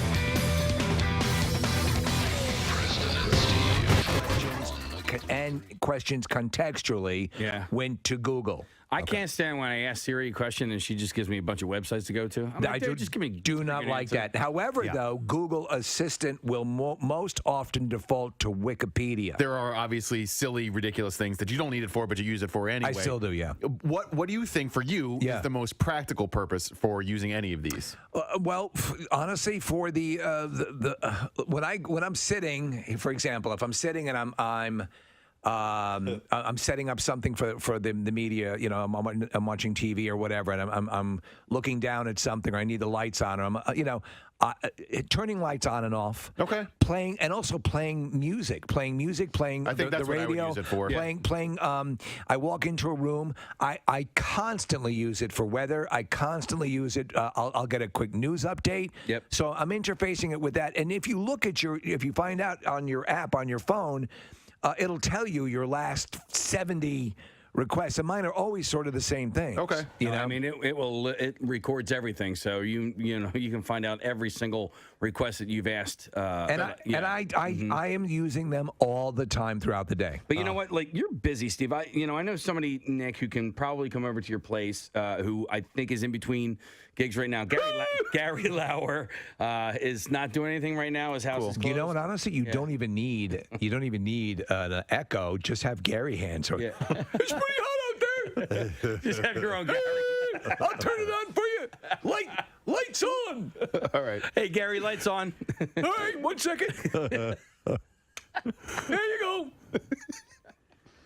Gary, should I wear a sweater outside? I'll be right back. It's pretty chilly. Lauer. Yeah, Lauer. That's what it would be. Yeah. Hey, Lauer. Because Gary would be too common. Hey, Lauer, play Allman Brothers.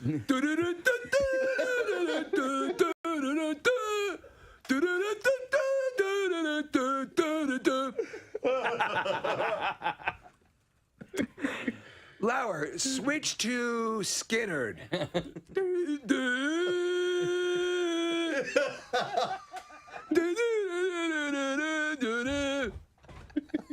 Hey, Lauer. Yes. Switch to Killers. Somebody told me. All right. Hey, Lauer, play MMR. Well, don't you have to kind of have like a bing bong prompt? Yeah. You know. Hey, Lauer. Working. Play Summer Breeze by Seals and Croft. Summer Breeze. I met a guy. Bill parties hard. I met a guy. Let's do some heroin. At our gig the other night, who is Bill's neighbor, and he told me you should hear Bill at church because Bill is a lector. He's a lector, yes. And so he speaks at church. Could you imagine being at church and you hear the other people that are kind of speaking like this, and Bill steps up to the microphone. And then Jesus. I didn't know this. Oh, yeah. Said Peter, you'll be the third leg of the stool. Yes. The word of the Lord. The Romans are the low-hanging fruit in this scenario. Forgive them, Father, for they know not what they do.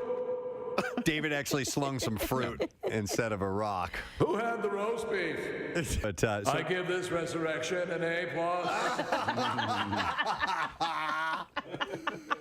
But listen, in my short amount of time that I was going to a Catholic church, my wife is Catholic, and the priest initially spoke at such a level, and you guys know my hearing. Oh, yeah. I sat there. I'm like, what am I even doing here? What is he saying? What is the point of me being Honestly? here? I don't hear anything. You would want a Bill Weston. You'd want someone Sure. who projects. Yeah.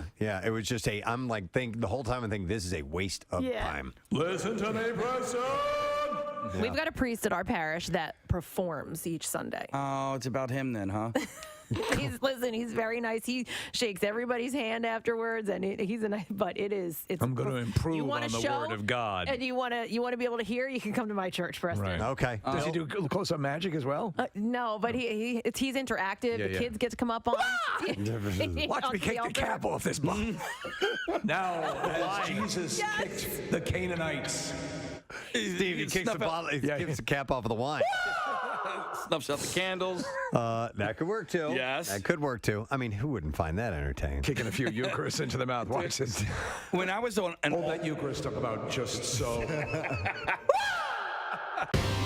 You can travel down a street named after you. That's pretty cool. Yeah, it's pretty cool. I think a statue would be more awesome. You like a statue? I think on top of a horse with a raised sword? Yeah, with rearing That's up. Preston Elliott. Yeah, rearing up. Both of its front hooves in the air. Yes. I'd love to have that. Wait a second. He fought in the Civil War? What does that mean? There's a difference. It doesn't mean anything. It doesn't mean nothing. There was a long-standing myth, at least this is what I've read, that it would depend on if there was one leg raised or two, whether they died in battle or, but... Oh, I heard completely other. Apparently that's I heard gay, not gay. You're gay or not gay? Gay general. Gay general. Oh, she's on one foot.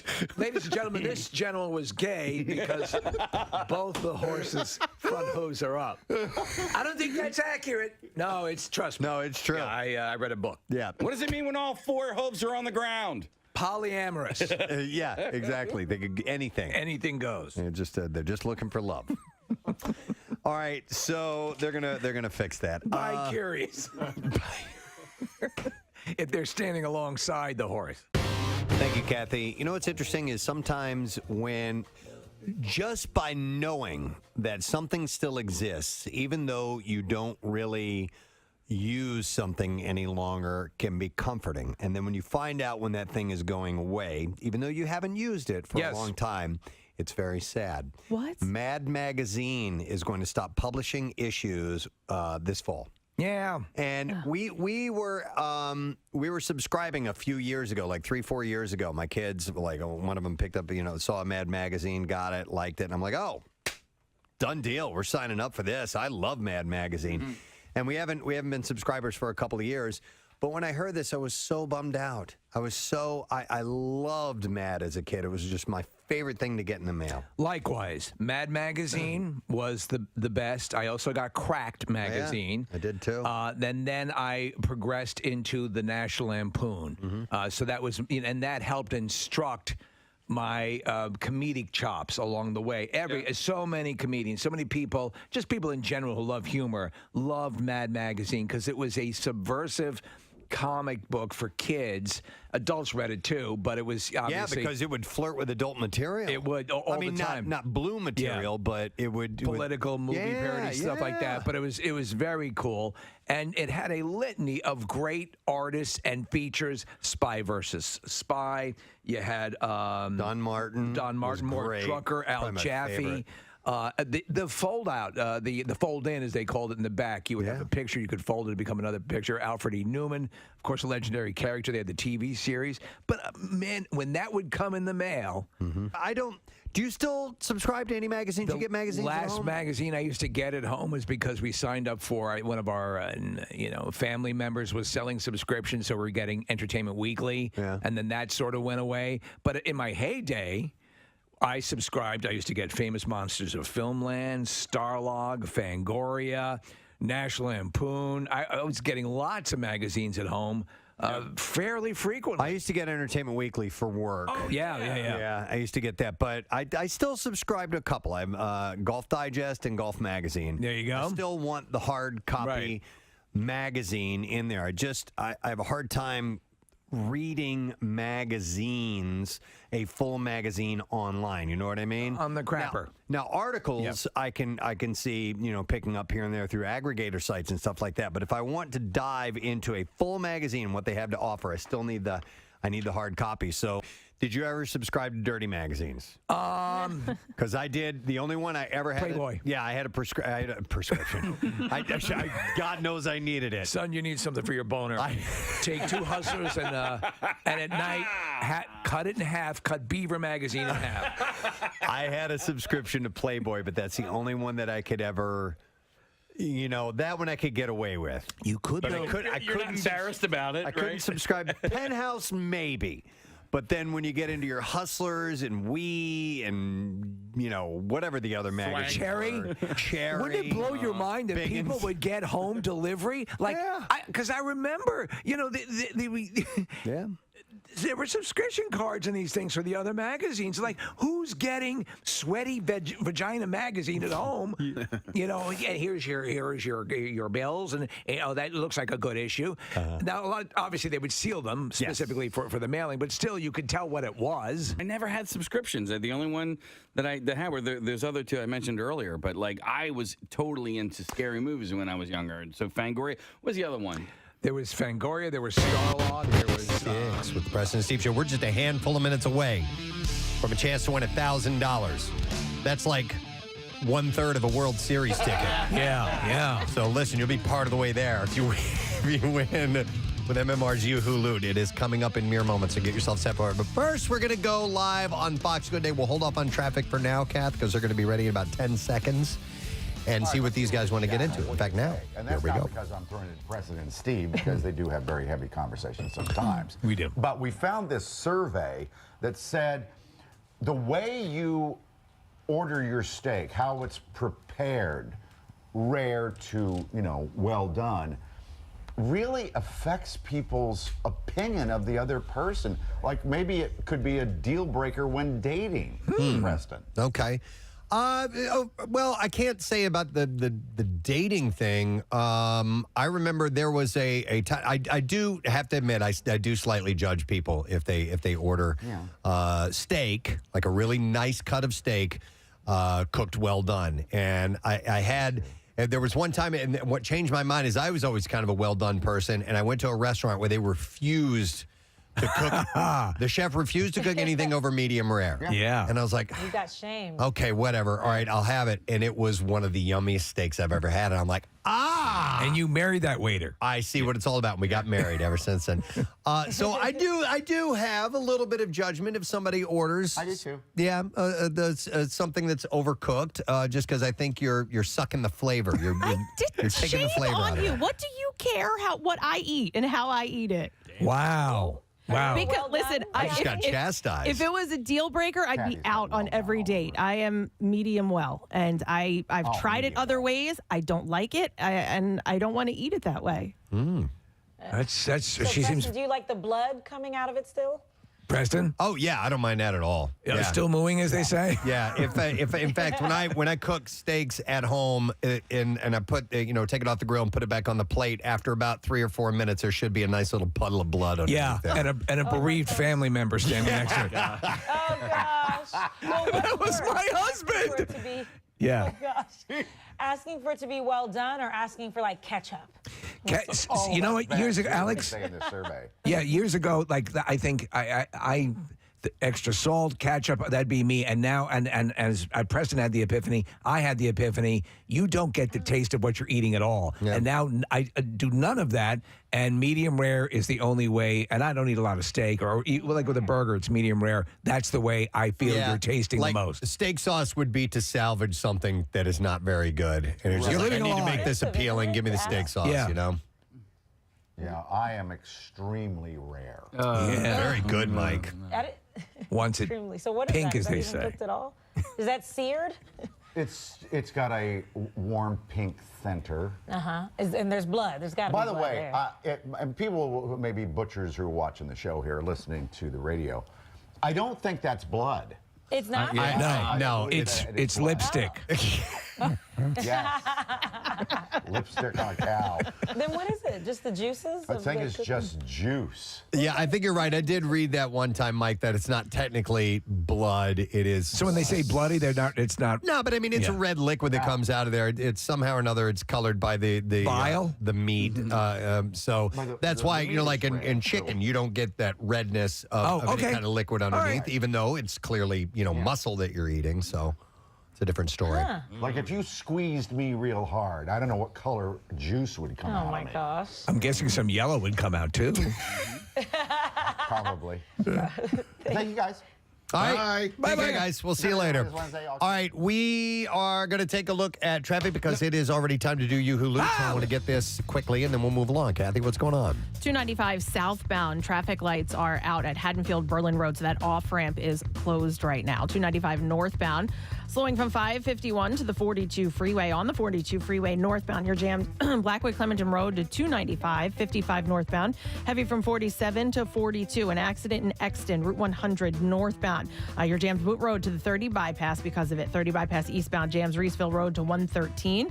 On the Pennsylvania Turnpike westbound, that's slowing from Willow Grove to Fort Washington. Blue Route northbound, heavy 95 to the Media bypass. Also southbound side, the Mid-County tolls to the Schuylkill Broomall over to Media. Schuylkill eastbound backs up 202 into Belmont. The Boulevard to Spring Garden. Westbound Passyunk to South Street. The Boulevard to Belmont. The Blue Route to 202. 95 southbound. Heavy from Cotman through to Bridge. This traffic report brought to you by Whole Foods Market. Save big at Whole Foods Market. Get 2 organic large avocados for just $4 through November 1st while supplies last. Prime members save an extra 10%. Shop in-store or online. Terms apply. And that's your traffic on 93.3 WMMR. Here it is, MMR's Yoo-hoo Loot. Now, listen up. Here's your keyword. When I first glanced at the word, I thought it said entrails, but that's not it. It's entertain. Oh. Okay. I like entrails. So, yeah, we're getting close to Halloween, right? Yeah. That would be kind of grody and gruesome. But, all right, entertain is the word. E-N-T-E-R-T-A-I-N. You have until 15 minutes after the hour to enter it. 3 ways to do so, and you can text to the special contest short code number, which is 4591, or enter it via the MMR app or at WMMR.com, and one random entry wins $1,000 in our company-wide contest. Each winner gets called from Beasley, so make sure you answer your phone. Contest rules available at WMMR.com, and it is sponsored by Horizon Services. So the word is entertain, E-N-T-E-R-T-A-I-N. Make sure that you enter that now. What is this, Nick, that we're looking at? Just to answer what the juice is that comes out of a steak when you eat it. It's not blood. Even the rarest and reddest of steaks is actually bloodless. Instead, what you're looking at is a combination of water, which makes up about 75% of meat, and a protein found in muscle tissue called myoglobin. Myoglobin. That's what that is. That's not blood. Yeah, I thought I'd heard something along those lines. So thank you for clarification. And time now for the beat file. WMMR presents Preston and Steve's Bizarre File. All right, we're going to start with a tale of heroism, and I like these types of stories. A cane-wielding great-grandmother saved another senior from getting robbed in broad daylight in Oakland. Ring video from 76-year-old Miss Faye's home shows her running out her front door. She had spotted a vehicle she thought was a rideshare driver cruising down the street, and that's when she says a young man came out of the sedan and attacked her elderly neighbor who was also in her late 70s. Wow. Well, she knew she had to jump in the action. In the video, you can hear her yelling for her German Shepherd, Troy, to come out and help. Since Troy was in the backyard, Miss Faye ran out with her cane to stop the attacker who was grabbing her neighbor's purse. She even used her cane to hit the car several times. That's great. Which led to the suspect dropping her neighbor's purse. Anytime you see an old lady hitting someone with a cane, it's wonderful. I love that. And that's when the whores come in. She said, if my knees weren't hurting me, then I think I would have been out there a little faster.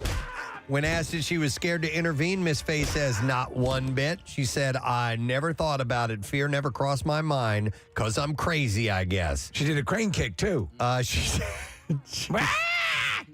She said, I don't know. It's just something that's in my nature. I do things, and it doesn't bother me until a couple of hours later. That's how I've always been. Well, at a certain point, you get to that age where you're like, F it. I'm not going to take this. Law enforcement never encourages people to interfere with a crime in progress. So Except for old ladies. Miss Faye is grateful because this situation could have been much worse. She has these words of advice for a more harmonious community. She said, just try to be neighborly.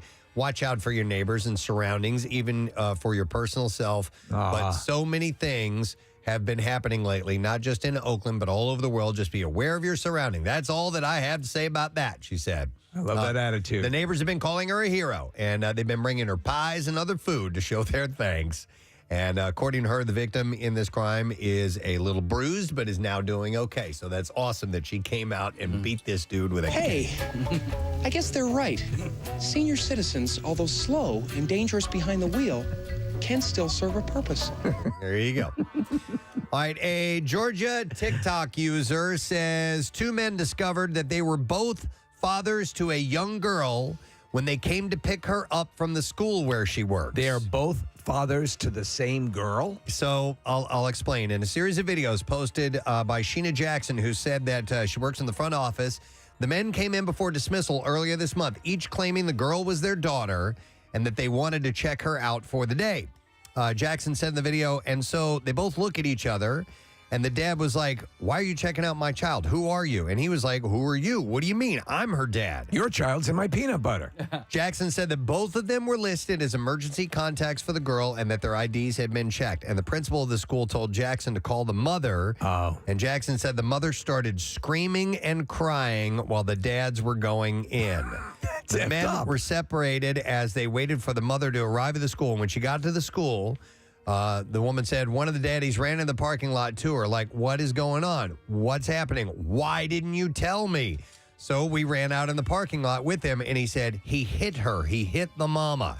Jackson said that the mother said she had been telling both men that they were the father of the girl. Whoa. And apparently neither one of them knew that the other was being So I thought told. maybe they were both having sex with her at the same time and never saw each other. It says here, she was telling both men that they were the father of the girl who was not present. So the girl My wasn't there God. at the time. Yeah.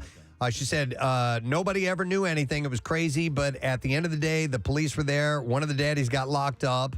Mama went to the EMS. Grandma had to come and get the child because nobody could get the child at that point. But And Grandma got run over by a reindeer. It was a terrible day for everyone absolutely. involved. Yep. That's the day I learned I had 2 dads. Jackson called the mother to follow up, who told her that her best friend was responsible for getting the men together at the time and that she had not gotten around to telling her daughter about the 2 men. Could you imagine playing someone like that? No. Making them think they were the father of the kid? No. Wrong. A man carrying a concealed gun at a corn maze over the weekend ended up injured after his weapon was accidentally discharged and he shot himself. Dude, I never do a corn maze unless I'm packing. Police say they responded to the shooting Saturday morning. Officers say the victim, a 38-year-old man, was at the maze with his family. Of course, if you got your family, you got to protect Yeah, got to them be in the shooting maze. from that corn. You know how aggressive that corn gets. Police learned the man, a licensed gun owner, It stalks you. was legally carrying a concealed firearm when he got some corn in his boot while in the corn pit. It hurts! He just starts shooting. Shooting wildly after he got some corn. Corn in my shoe! So investigators say the man bent over to get the corn out of his boot and the gun discharged, hitting him in the leg. Police say the gun... Gotta get this corn out of my boot now. Police say... It's like being back in Vietnam with corn in my boot. Police say the gun didn't have a safety or hammer, and police are still investigating why the man mishandled the weapon. He is currently not facing any charges. A former security guard accused of murdering his boss in Aurora, Colorado, refused to appear in court. This is a messed up story. So Lloyd Love faces 1 count of first-degree murder of the shooting death of 52-year-old Marvin Johnson. According to an affidavit, Love shot Johnson because he was mad about a typo in his paycheck. Oh, my God. There was a typo in his paycheck, so he shot him. And killed him. Yeah, Love received his first paycheck from American Eagle Protection Services on Thursday, but was unable to cash it because it listed his middle initial incorrectly. His paycheck said Lloyd K. Love instead of Lloyd C. Love. It says Julie Jerkoff. Frustrated by his inability to cash his paycheck, Love told police he called Patricia Johnson, co-owner of the company, demanding a new paycheck immediately. Love showed up at the parking lot where Johnson was providing outdoor security for an aerospace company. Johnson reportedly told Love that she couldn't issue him a new paycheck until she could account for his old paycheck, but he couldn't do it because he had ripped it up in frustration. Patricia's husband and company co-owner then drove up and tried to de-escalate the situation with Love, even telling his wife to go ahead and write Love a new paycheck. As Johnson turned his head to tell his wife to write a new paycheck, multiple witnesses say Love pulled out a gun and shot Johnson in the face. Oh, my God. Yeah, police recovered 538 shell casings from the scene.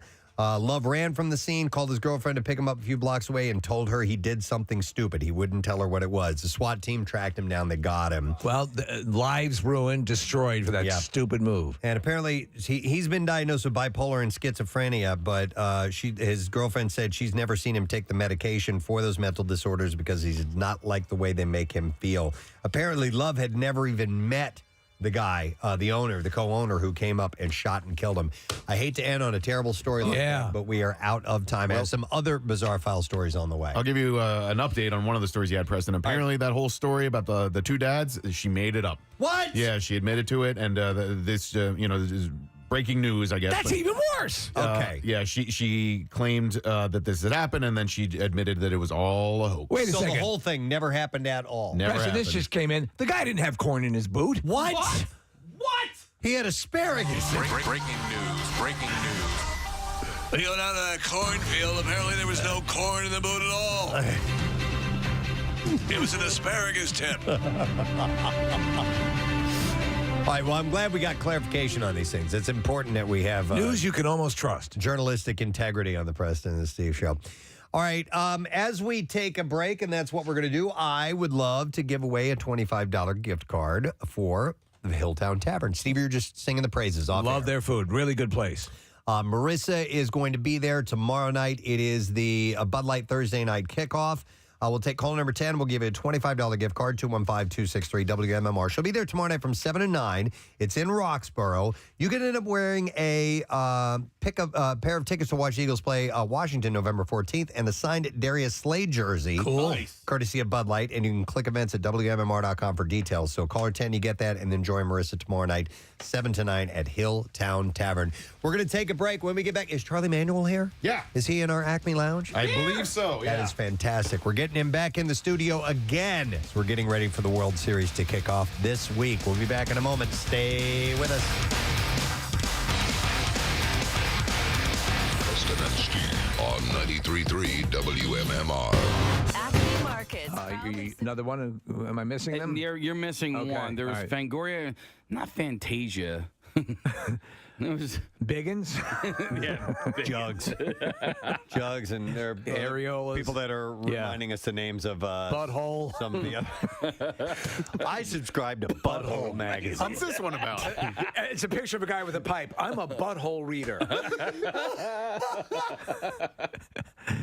For this Christmas, give Dad what he wants. Yeah. Butthole.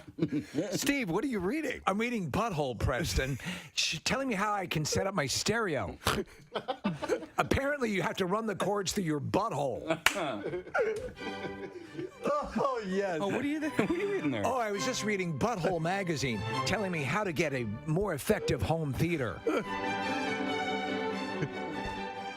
Apparently works better if you put the cord through your butthole. Huh. Oh, this is the 10 tastiest cheeses for the holidays. Many of them are better if you put them in your butthole. Some guy with an ascot on. Everything. Lord Buddington. An ascot. And butthole. And abscot. Oh my God. Okay. You know what? I think now that I'm reminiscing, fondly about Butthole magazine. No, I'm pretty certain it had to have been Mad Magazine. Had to have been my very first subscription to anything. I'm going to say likewise. Yeah. I loved it so much. And there's just, do you remember when you would see something in it? And it's not like you could do today, obviously. You would look at this, you'd lend the magazine. I And never read it. Oh my God. Yeah, I don't. Yeah. Unfortunately, the only thing that I know that what you're talking about is Alfred E. Neumann and that little thing in the back. But Preston, the fold. So Case, not only would you have the picture in a lot of these cases, but what you would love is in the background there'd be like flies with little fly lines around them. Yeah. There'd be these little things that they would do to just augment the picture that made it great. Yeah, agreed. And the artists were great. There were almost little Easter eggs throughout as well, and outside of the frames All and over things the like that. place. Yeah. Yeah. So you really had to. you could spend a lot of time reading the magazine. It wasn't just you pick it up and tear right through it. I mean, I would hang on to them and go back and see things that I would miss the first time around. I remember laughing out loud, as a kid, and one of the first times really laughing that profoundly. And that carried over to National Lampoon, which, again, great memories of that. And Nick, you saw the documentary about. Yeah, with Will Forte. Yeah, and they Phenomenal. I remember they did a piece on, it was an old-style brochure for the largest ocean liner ever built. I think it was called the Tyrannic. And the artist illustrations were done in that sort of Art Deco style, where, I mean, they drew the ship on such an enormous scale that you were just howling with laughter. Yeah. You can't describe it. You have to see it. But to have that reaction from a magazine that you're sitting there, to read something and laugh that loudly is just, you don't get that. Mad Magazine had published 550 issues prior to its reboot, by the way, which was in 2018, I believe. DC purchased Mad Magazine in 2017, but they're going to hang it up. At its height, it had 2.8 million subscribers. Now they took which was in like 1973, I think. They took a big hit when editor Max Sherman went over to handle the chores at Butthole. And, yes, exactly. Do you know what you're getting into over there at Butthole? Oh my God, Butthole Magazine. Someday. I'm curating their wine list. Yeah. Apparently, it tastes better when you drink it from someone's butthole. But it's sad. It's sad that it's going away, even though I haven't, actively been a subscriber for a couple of years. But nonetheless, anything from Silicon Valley to Patriots Day to Crazy Rich Asians to It's Always Sunny in Philadelphia. The list goes on, ladies and gentlemen. This is Jimmy O Yang. Yeah. How you doing, Jimmy? Morning. I'm doing well. It's Excellent. great. Thanks for being here. Yeah, thanks for having me. Patriots Day, you were fantastic in. Thank you so much. Sadly, not a lot of people watched it. Your character was the one who was kidnapped, held hostage by those guys, and eventually escaped and alerted the police. Hey, I know where these guys are. I know who they are. I didn't know that story. Yeah, that guy was amazing. Yeah. Danny Mang, Chinese immigrant, college student, and this is about, of course, the Boston Marathon bombing. Yeah. And I bugged him every other day. Spoiler alert, he stays alive, in the movie. Yeah. So I bugged him every day when I was in Boston, and we had dinner, went to Chinatown every other day. He was a really nice, warm guy, and he came to the premiere and tapped me on the shoulder. He's like, hey, I think you did a great job. There you go. Is stand-up comedy where you kind of started, or acting, or where'd you begin? That's where everything started. I started doing stand-up at the Ha Ha Comedy Club. In L.A. I had to pay $5 for 5 minutes of stage time. You were born in Hong Kong, correct? I was born in Hong Kong, yeah. Came here. I know you have a book called How to American, An Immigrant's Guide to Disappointing Your Parents. Yes, that's true. And so you're working at a financial firm, or where was it? Yeah, it was Smith Barney, which was under Citigroup. And I graduated 2010 from college, which is right after the financial crash of 2008. It's a perfect time. Nobody in finance was hiring, and nobody was going to trust a 22-year-old kid with their money. Right. So my dad hooked me up with an internship, and one day he came home, he was like, Jimmy, great news. They're going to hire you full-time. You're going to be a great financial advisor. And literally, tears of joy was coming out of his eyes. And I thought that was just the worst news ever. That to me sounded like a death sentence, And I just didn't know how to tell him. And I was like, I don't want to do this, I had to, disappoint my parents in order to not disappoint myself. Yeah. That was the creed that I lived by. So after college, I did that internship for a little bit just to appease my dad. And then after that, I got 3 jobs when I graduated. I was a used car salesman. I worked at a comedy club as a doorman in exchange for stage time. And then I was a strip club DJ at night. So I did all those 3 things, still not knowing what I wanted to do. But there was no customers in that club, so nobody ever did. What was it? Were you doing day stripping, or was it the night stripper? It was night stripping. It was after my comedy club show. There was no prime time in that club at any time. I started off with just a stand-up community, which I thought was so cool. That's one of the main reasons why I did stand-up. So you've seen Bobby Lee's penis then? Sadly, no. I feel a bit left out. Wow. I feel a bit That guy gets naked every time he comes in this studio. Oh, really? I've been to his house, and he still has not shown me his penis. We're not even Asian. We're closer friends. I know. We're not It must even be be something wrong with me. Maybe he only shows penis to white people. It might be that. That might be it. And he tells you guys about, listen, here's what I do with the white. Whip it out. But yeah, like Bobby was somebody I looked up to. I watched Matt TV religiously. Steve Byrne was somebody I looked up to. Ken Jeong, and now we're all like really close and good friends. That's great. Ken, of course, was in the movie. Yeah, it's great. And you know, we all love each other. And doing this movie, one of the greatest thing, you know, was I felt like I found my creed. You know, of actors, comedians, because we all kind of went through the same phase of disappointing our parents to do this job. We all had the same experience. And like when we're hanging out in Singapore, there was no questions of like, hey, can we go to Chinese food? Like, look, it's not like weird Chinese food. It's just like, no, everybody was just down. We're going to authentic Chinese food, and we did karaoke every night. Everybody was just on the same page, and it felt so good. Did you do work with the Harlem Globetrotters? Oh, man. You know, people ask me that. It was one of my very first paid jobs ever. So the Harlem Globetrotters, they go to China for like a world tour every year. Right. And I was like one of the only Chinese American comedians they could find. This was like 10 years ago. And I was the only one they could afford, I guess. They paid me $200. To do what exactly? To be a consultant. So they sent me the script for the Chinese tour to make sure nothing's offensive. Oh. Honestly, I didn't even read the script. You're good to go. I didn't know. I was like, that was my first job as a comic. I didn't know. And I skimmed through the script. There's something about like they bring out like a Hello Kitty thing, you know, in the middle of their show. I just told them for $200. I was like, dude, you know, Hello Kitty's Japanese, not Chinese. Okay, just so you guys know that. And that was it. That was my $200 worth of advice.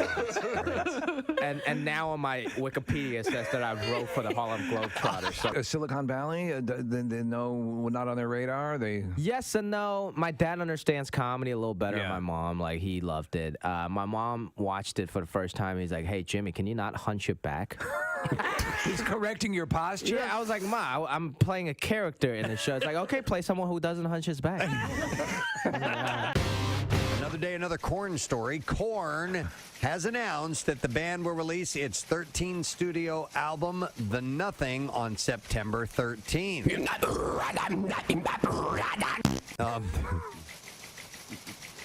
The follow-up to 2016's The Serenity of Suffering has been preceded by a first single called You'll Never Find Me, which arrived on Wednesday. Again.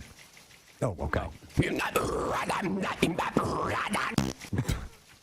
Jonathan Davis said, deep within our Earth lives an extraordinary force. He's right. Very few are aware of the magnitude and significance of this place where good and evil, dark and light, bliss and torment, loss, gain, and hope and despair all exist as one, pulling at us every moment of our lives. Welcome to the deep, dark caverns of energy.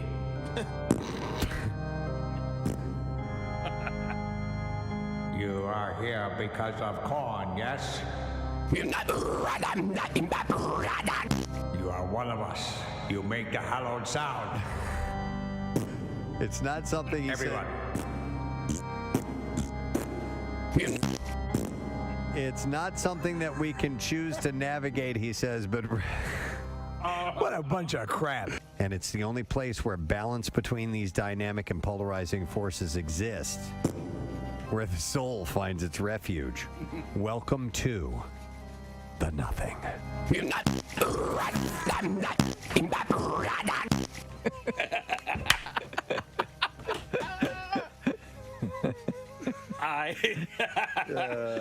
you just make that? I just made that. Put it at the beginning. One more time. Yeah, all right. We are in the nothing. Play the ceremonial sound.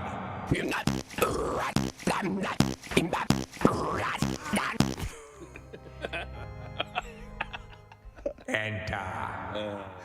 Oh, that's like the password. Yes, at the door. yeah. It's open sesame. Okay. You have approached the boulder of truth. To enter the hall of corn, you must emit the sound of recognition. Proceed.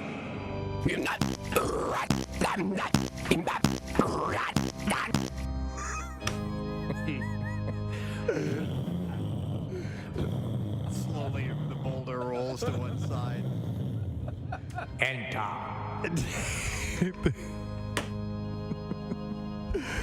This is as stupid as it gets. Davis is living. Hi! Come on in. Come on in! I love songs like that are just, oh my God, you just said it. Yeah. You just said it so plainly. Not a lot of, flowery language or metaphors. You just said it straight out. I know one that comes immediately to mind. That actually, when I had gone through a breakup, laid it out, and I was like, I know got what it is. Say it. Heart of the matter? You got it. I knew it. It's the economy of words. Telling you. The message. Yeah. It nailed it. I agree. Don Henley. Yeah. And it's so plainly speaks. And he managed to make it all rhyme. And he too. made it rhyme. How the hell do you do that? These guys. But I wanted to throw this out as a subject of the song that gave you the strength, whatever it was. Jim, you're on the air. Good morning. Hey, guys. Good morning. How are you? Good. What's up, Jim? Hey, so 15 years ago, I was working for Johnson & Johnson, and we were working on a new Tylenol product, that's Tylenol Rapid Release Gels. Yeah. So I'm down in Puerto Rico. I was down there for about 18 months. Thank you very much, Kathy. We had this guest in just a couple of weeks ago, and we could have kept going on talking forever. Now there's even more of a reason. Oh, yeah, only because, one of the minor reasons, he's the winningest Phillies manager in history. Ladies and gentlemen, Mr. Charlie Manuel is here again this morning. Nice to see you, Charlie. Thanks for being here. Thanks, guys. It's nice to be here, of course. Excellent. And Missy is here, too. Your wife, she was with us last time, so nice to see you, too, Missy.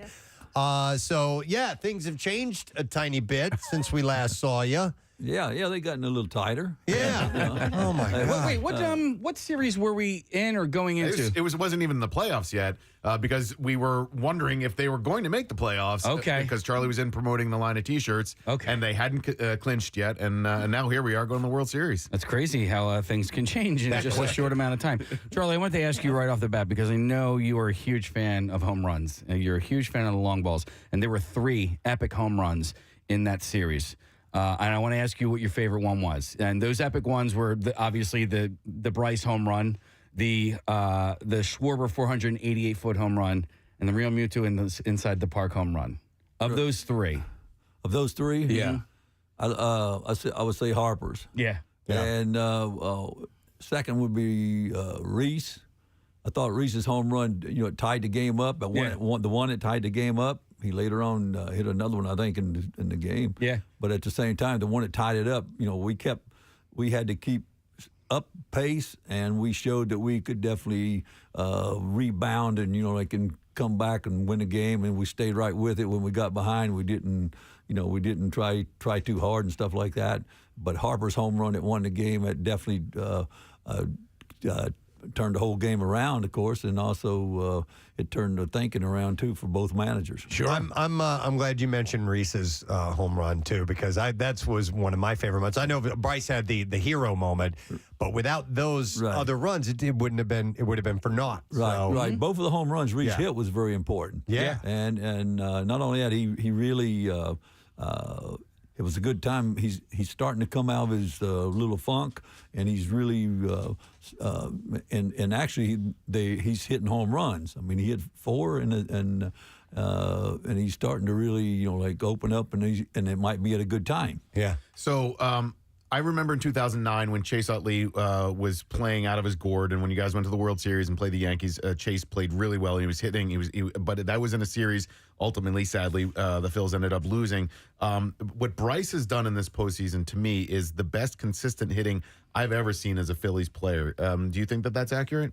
I think I think you can look at it that way. I think because he not necessarily he hit a home run, but he would hit a single that meant something. He hit a double that means things, and he definitely has picked the team up when they were behind, and he's hit some his hits were mostly important hits. It's such a weird question, but how does a player get locked in like that? I mean, they always want to be locked in. They always want to be in a groove and hitting as well as they are.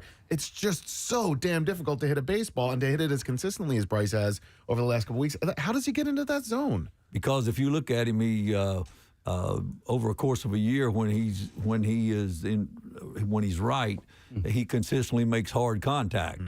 And that's what it's all about. You know, like people say, how many times you have to hit a ball hard to hit 300? Well, you got to hit it, like say, 100. If you're gonna hit 300, and you got to get 100 hits. What? At 300 at bats. At 300 at bats and things like that. Well, that means you got to hit more balls hard than 100. Yeah. And he, like I used to say about Tony Oliva, somebody would say, how come Tony Oliva hits 300 or something like that, or Rod Carew?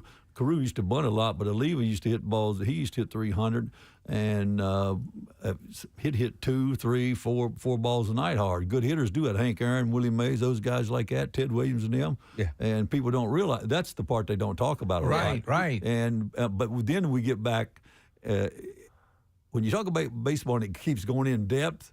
And then when you start talking that way, then you get into the luck part. Yeah. Well, yeah, because you got to hit them where they ain't, right? So, and I want to ask you about, because I was having this conversation with my brother and my friend on Friday night when we were watching the game, and I wasn't aware of this, and I don't know if you are, but they said that the major league hitters, a majority of them have better vision than everybody else. Like apparently their vision is like 20/10 or something like that. Have you ever heard that? Yes. So they can lock in better than the average person, and I never really thought of that. You're talking about perception of speed, pitch timing, and all there were that. like you know they pay attention to things. They can see just in a split second the grip on the ball, the spin on the ball, like these things that and they can process. The rest of us can't. That's wild. I saw a video not long ago about pitches and how they can appear different as like a slight pinkish blur because of the way the seams are turned. Wow.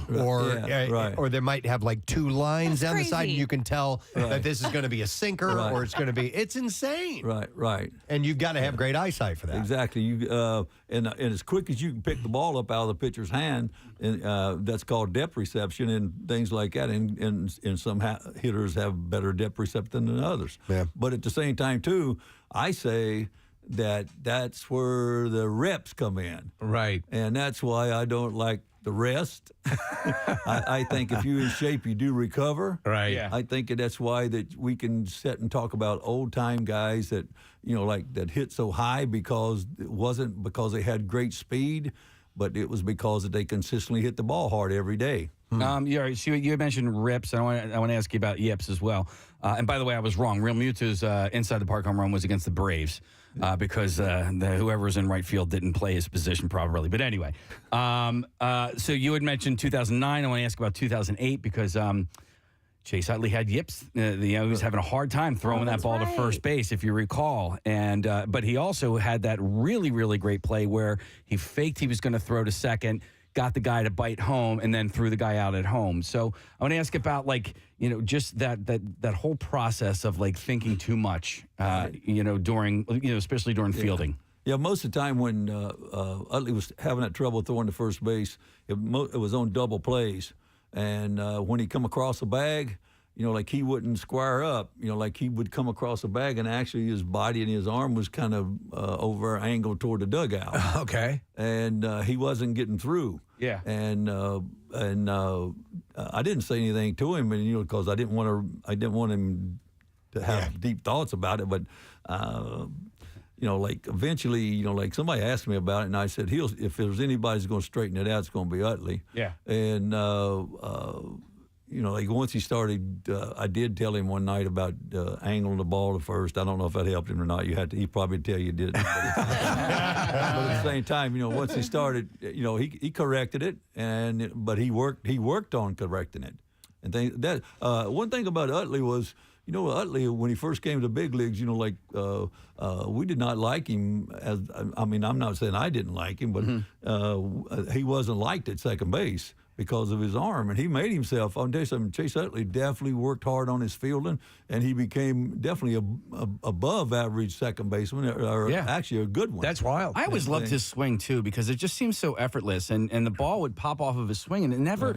There were times where I'm like, how did that go out of the park? It didn't even look like he had a full swing. It looked like a three-quarter. You know what I mean? Yeah. And it's just, I guess it's just all about bat speed or whatever. But I think he had a very unique swing. One of the biggest things about it is nowadays people talk about velocity. Mm-hmm. The guy that throws hard, the little guy, he can hit a ball a long ways sometimes, and it's because the pitcher supplies most of the power, Right. The momentum, because the speed of the ball, and all you got to do is catch balls out front and get the fat part of the bat on them. Don't really panic. Yeah. I'll tell you, to me, one of the funniest things that I like. Yeah. Cole Hamels, he was throwing a shutout in the playoffs, I think, against Cincinnati. And he was hitting like in the ninth inning or top of the ninth inning, and they bring Chapman in to pitch. And I'm standing there at the top of the dugout, and he tells me, he looks at me and like he's going to hit him, like he says, he goes, Chuck, how'd I hit this guy? And I said, just get your base and just stay strong on your backside and just throw the head of the barrel of the bat at the ball. I said, he'll supply the power. Yeah. And he drove the left fielder. The left fielder made a heck of a catch running right at the top of the wall, right, in left field. Yeah. And he was throwing in a shutout. He come back to the bench. He actually liked hitting the ball better than he did like his shutout. I'm telling you, I know he did. Oh, man, when you hit the ball properly, and it's just like with golf, too, like, you don't even feel the ball hit the bat. You know what I mean? Right. It's just such a great feeling. Although it's pretty wild now because with the super slow-mo that they'll use, and they really zoom in on this stuff once you get to the playoffs, and they'll do these replays, you will see that bat wobble as it makes contact. You know what that is? That's tension-free. That's what I talk about. Okay, in the grip? Nowadays they talk a lot about tightness up in here. Yeah. I never talk tightness. I talk loose. Turner for the Dodgers, the shortstop, he's free and easy. And anytime when Harper is free, his hands work better for him. When he's tense, he's trying to muscle the ball, like and swing real hard. And when he's just nice and easy, he's way stronger than he thinks he is. And really, and you're quicker than you think you are. So therefore, and the velocity on fastballs, you don't hit velocity up. If you watch in the playoffs, the other day when Harper hit his home run, I was sitting upstairs and Milt Thompson and Bo and Tommy Green, and the pitch was 1-2. Right. And they asked me, he said, what would you throw here? And they said, like go down and away or change up away or something like that. Yeah. And I said, I cut his throat. Yeah. and actually what that means is, like I get the ball above his head. I'm not trying to hit him. Yeah. But I get the ball above his hands, and I want it anywhere from here down. At the top of the zone? As a manager, out of the strike zone. Are you wondering why he pitched to him at that moment? Was that the I mean, obviously hindsight is 20/20, but why pitching he threw that pitch? Yeah, everybody has their own philosophies, and I'm sure like when some people would second guess you. Of course, that's part of the game. It never hardly bother me at all, really. But at the same time, too, the other day, what I would do, that guy necessarily doesn't have to do what I want to do. But I definitely, my left-hander is going on him, and that guy's supposed to be the best closer right now in baseball. And he didn't even get in a game, but he's going to lose that game for me. Right. I want to ask you how the lineup and the approach to baseball has changed over the years, because when you were managing with the Phils, Jimmy Rollins was a pretty prototypical leadoff batter. He hit for average, he had speed. Kyle Schwarber is not that. Kyle Schwarber hits for power, has a lot of home runs, led the National League in home runs, but his average hovers around like 215, 220. Right. And then you got a guy like Gene Segura, who seems to me, I'm 47 years old and I've been a baseball fan my whole life. Gene seems more like a pure hitter, right? Like he'll just get the ball and play. But I'm not managing the team, nor would I ever be qualified to manage the team. So I trust Rob Thompson and his approach. For you, Charlie, why do you think having Schwarber as a leadoff is better than, say, a Gene Segura? I think about it to me like I like Rollins, I like Kenny Lofton, and things like that, and Ricky Henderson, Vince Coleman. I call them table setters, energy guys.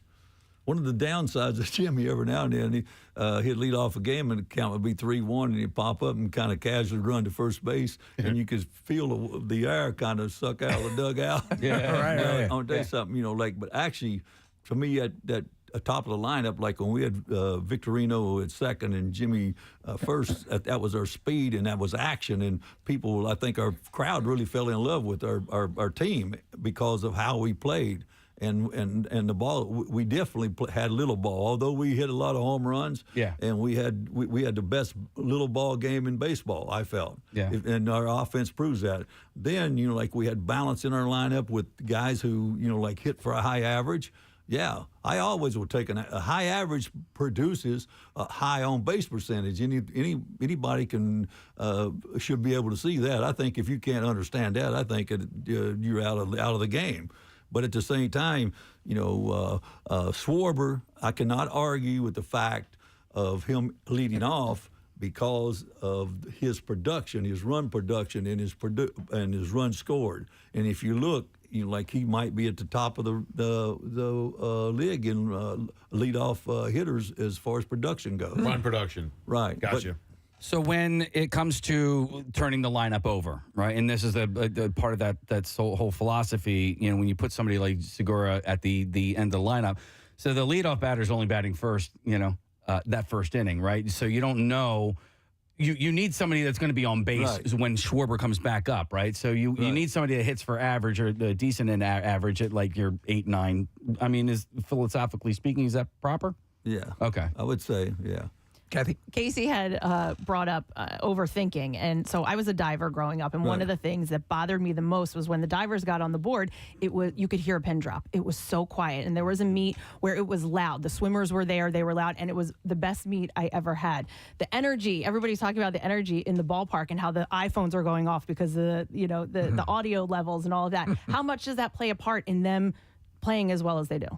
I've always said this, if you listen to when I first came to Philadelphia, and I've always said this, if you sit down in our dugout, when we have a large capacity crowd, and we used to fill our ballpark up almost every day, and we have the loudest fans in baseball. And this is my, actually, after the end of this year, will be my 59th and a half years counting rookie ball. But now, and I've been a lot of places, and you get this time of the year, like in that noise that we had in this last series we just played with San Diego, and you sit there, and it has a big effect on how we play, and it creates energy. It's kind of like a comedian talking in a small room to a lot of people instead of talking out in a big open area.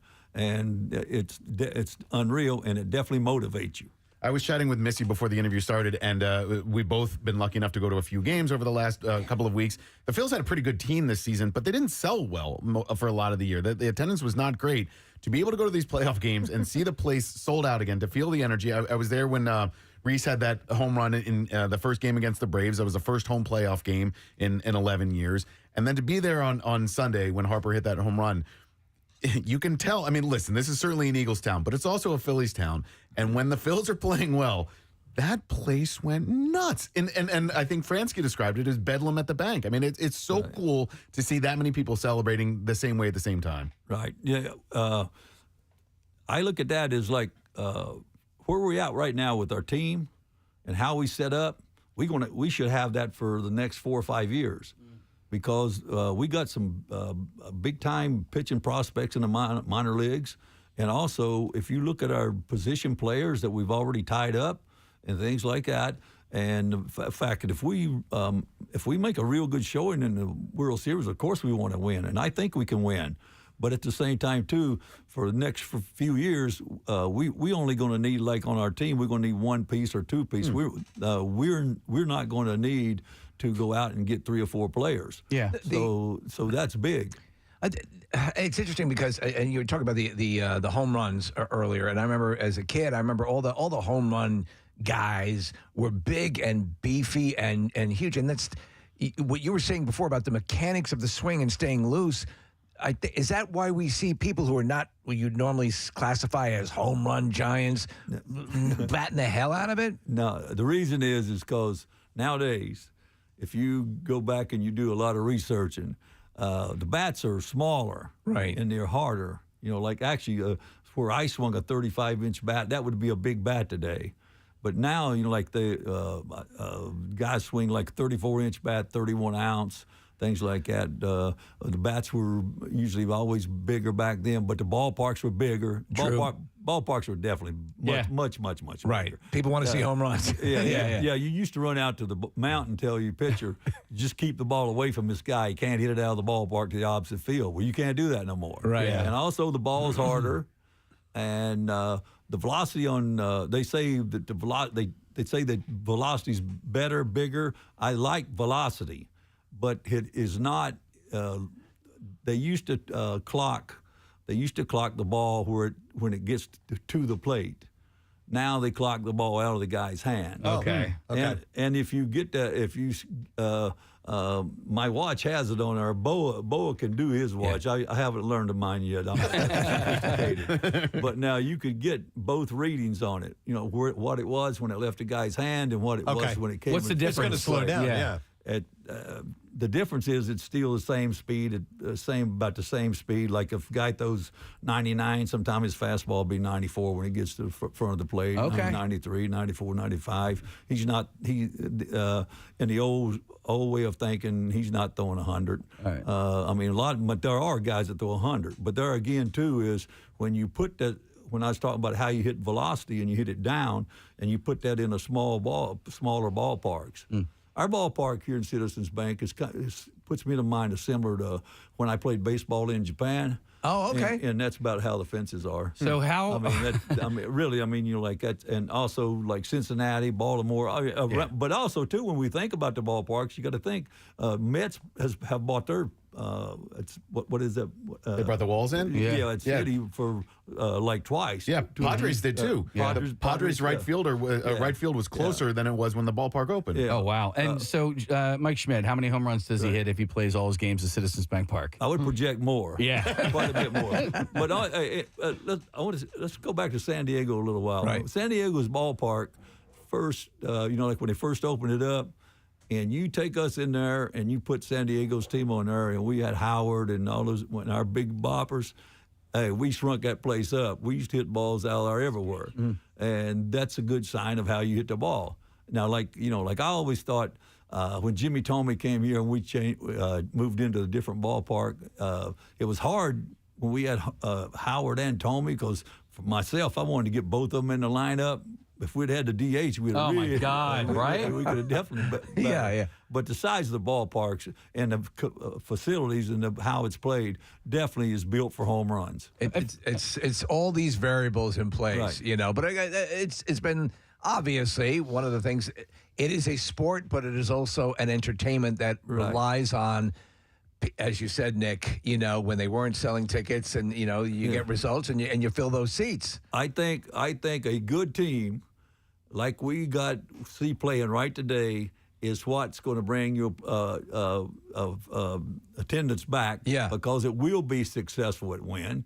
And any way you want to cut it, if you're going to have a winning team, you got to think win before thinking, like Showtime and just today. Right. Nowadays, I think Major League Baseball, of course, it's there to make money, but at the same time, they enforce the show or the entertainment today and not not down the road. All right. Well, we're sitting here with Charlie Manuel, and we've been talking for a half hour. We haven't even mentioned Houston one time yet.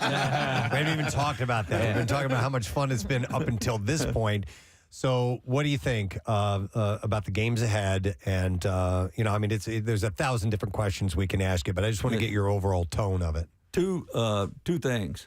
I think when we open up in Houston, me personally, I would love to see us win one game at least there, because it's like when we come back home, I think that we've got a good chance of winning 2 out of the 3.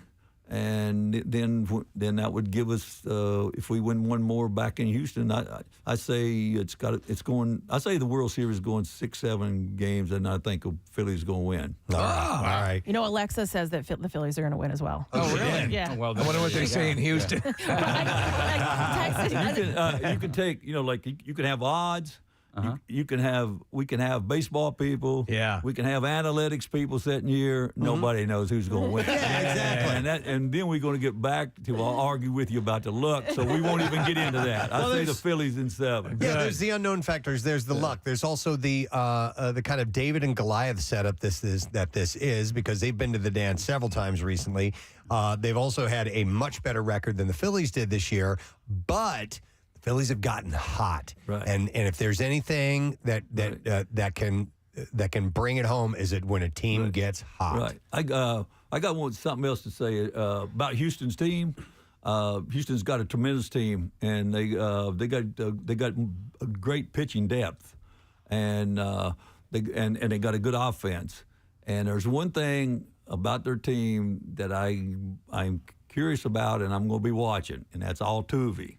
He got 2 hits the other day, and he was 0 for 30 before that.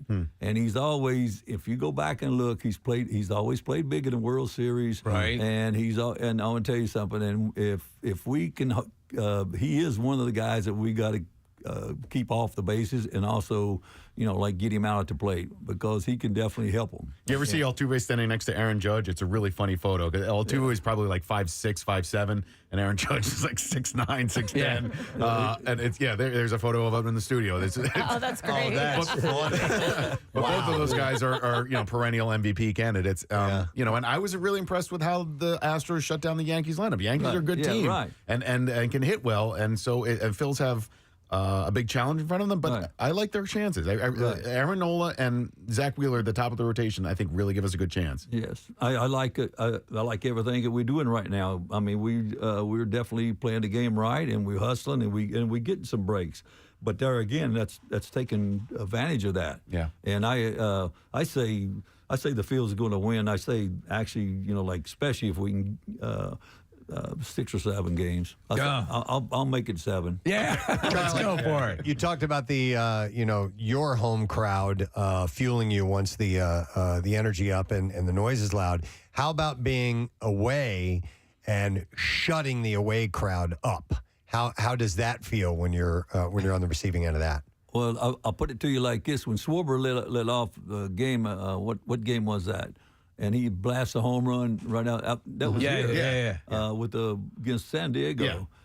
I that's a big lift, and then for San Diego, that's a downer. You got to react, and you got to come back. Yeah. But now I can only tell you, Joe Madden told me in 2008. He says here at the ballpark, he says he was standing in the dugout and he could not hear what the guys were saying. If you want to talk to somebody, you got to get right up in his ear. That's amazing. He said you could not hear it for the roar. Wow. And that plays effect, and that kind of shuts you up. Yeah. And the best way to quieten that crowd is to throw some runs up there. I don't know if you noticed a little bit the other night when we got behind by 4 runs and the crowd kind of settled. All of a sudden, we didn't let them go. We picked them back up. We came right back and got 3 runs. Yeah. And it kept them right in the game. Yeah. No, definitely our ballpark, especially, it definitely helps our team. Great. And you were there for Game 5, this most recent one, right? Yes. And how did that feel? I saw pictures of you on social media, Jason Kelce and Miles Teller, and people must have been pretty excited to see you and be around you while you were there. Yeah, I was excited to be around them and everything, things like that. And hopefully they were excited, but I was more excited about the game. That's what you love. That's what you love the most. That's so cool. Do you think that Top Gun Maverick is a better movie than Top Gun? Because Miles Teller's in Top Gun Maverick, and I bet you haven't seen either. I've seen Top Gun. Okay, all right. I haven't seen Top Gun Maverick is haven't seen great, and Miles is great in it. Yeah, I've seen Top Gun a couple times. All right. I didn't know if you had time to. There's a lot of baseball to watch, Hey, I've seen Elvis Presley. In concert? Yeah. Get out. Where were you? You remember Missy? Oh, yeah, Winter Haven. Okay. First time I've been to a movie probably in 25 years. He's talking about the movie. The movie. Yeah. I thought you meant you actually saw Elvis live in your younger years. The movie is Right, good. right. It's just like Top Gun. Right.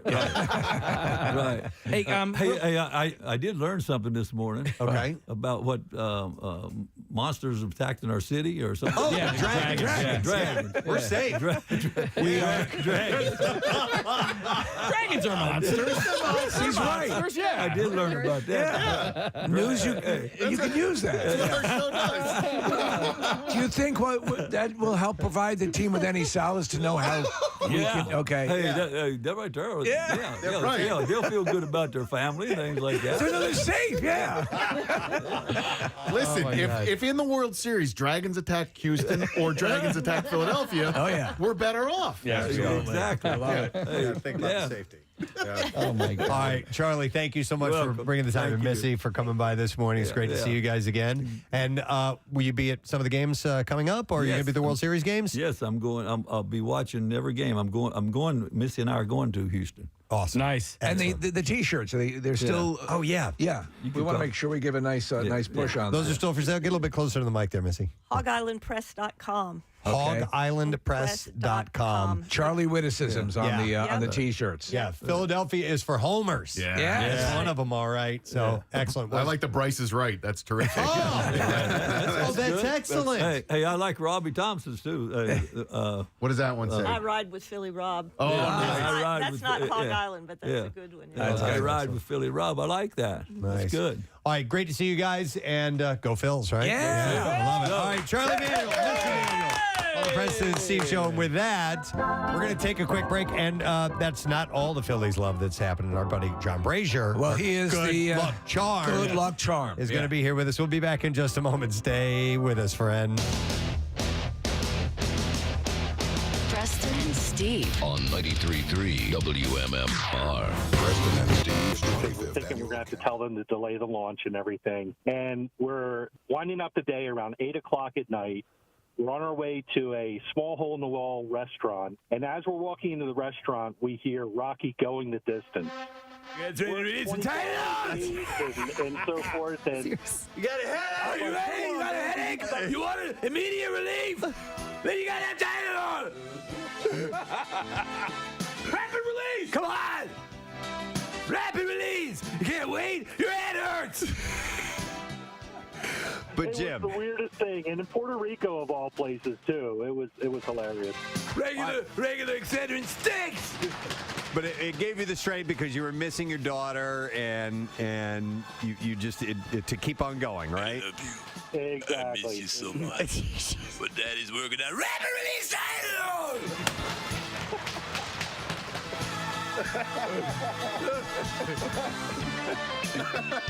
Down here in Puerto Rico. Oh my God! You can't come home right now. It's with the Puerto Ricans trying to mix the rapid release Tylenol.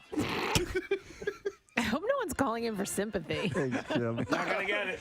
Because when you got your head, it feels like it's a punching bag. You gotta have immediate relief. Yeah. Well, listen, it could. What's that up on the roof? It sounds like a seizure. You have to take a few Tylenol, maybe like a billion. But it's like a billion. Yeah. Does it shut down your kidneys? An artificial tongue that can taste minute differences between varieties of Scotch whiskey could be the key to identifying counterfeit alcohol. I was watching this story yesterday, and I guess the guy who invented it, Preston, has a really thick Scottish brogue. Yeah, so they're engineers from the University of Glasgow and Strathclyde in Scotland that created this. Yes. So and it can. The whole purpose is to distinguish knockoff Scotch, basically counterfeit alcohol. Wow. Well, because you're talking about big money when it comes to also some brands of alcohol. Listen, Angus, I'm taking this home for the weekend. It's the missus's birthday. Yeah, it's the artificial tongue. Here, sit on this for about an hour. The study you'll be seeing Israeli parasites in no time. Involving arranging submicroscopic slices of the two metals in a checkerboard pattern of taste buds. Look at that tongue go. Which are around 500 times smaller than those on a human tongue. So the scientists measured the plasmonic resonance, or the tiny difference in how much light they absorb, to identify the types of whiskey. Will this be the companion piece to the fleshlight? Maybe, or the Sibian. It could be used in food safety testing, quality control, security, frat parties, really any area where a portable, reusable method of tasting would be useful. But one whiskey expert casts doubt on the artificial tongue's effectiveness. Charles McLean. This is a crock of crap. A master. You and your stupid tongue. I see right through your ruse, you knob niffler. That's a Scottish insult. Is it? I just made it It up. is now. You knob niffler. Niffling knobs all day. No, his title is he is a master of the quaich. You're a master of the quaich. The Scotch. You wee weenied prick. The Scotch whiskey industry's highest accolade. Oh, it's a compliment I just paid you. I didn't even know it. Is master of the quaich, by the way. You're a master of the quaich. Master of the queef. And your wife is a master of the queef. Yeah, I said it. You tongue-building ass. He said, flavor assessment in the whiskey industry is done by smell, taste, and texture. Of all the 3 R's. Of all... What? I'm Scottish. Of all the senses employed, smell is the most important, he says. Absolutely. Whiskey blenders and quality assessors rely entirely... Stick your tongue in your nose. So anyhow, they made an artificial tongue. You made it. Look at you. Yeah. You're finally living the dream. You made your stupid ass tongue. You fake tongue freak. You frig nibbler. Frig nibbler. He's just making things up. I'm making them up and they're sticking. I love it. I'm rubber, you're glue. You frig nibbler. You frig nibbler. You chowder huffer.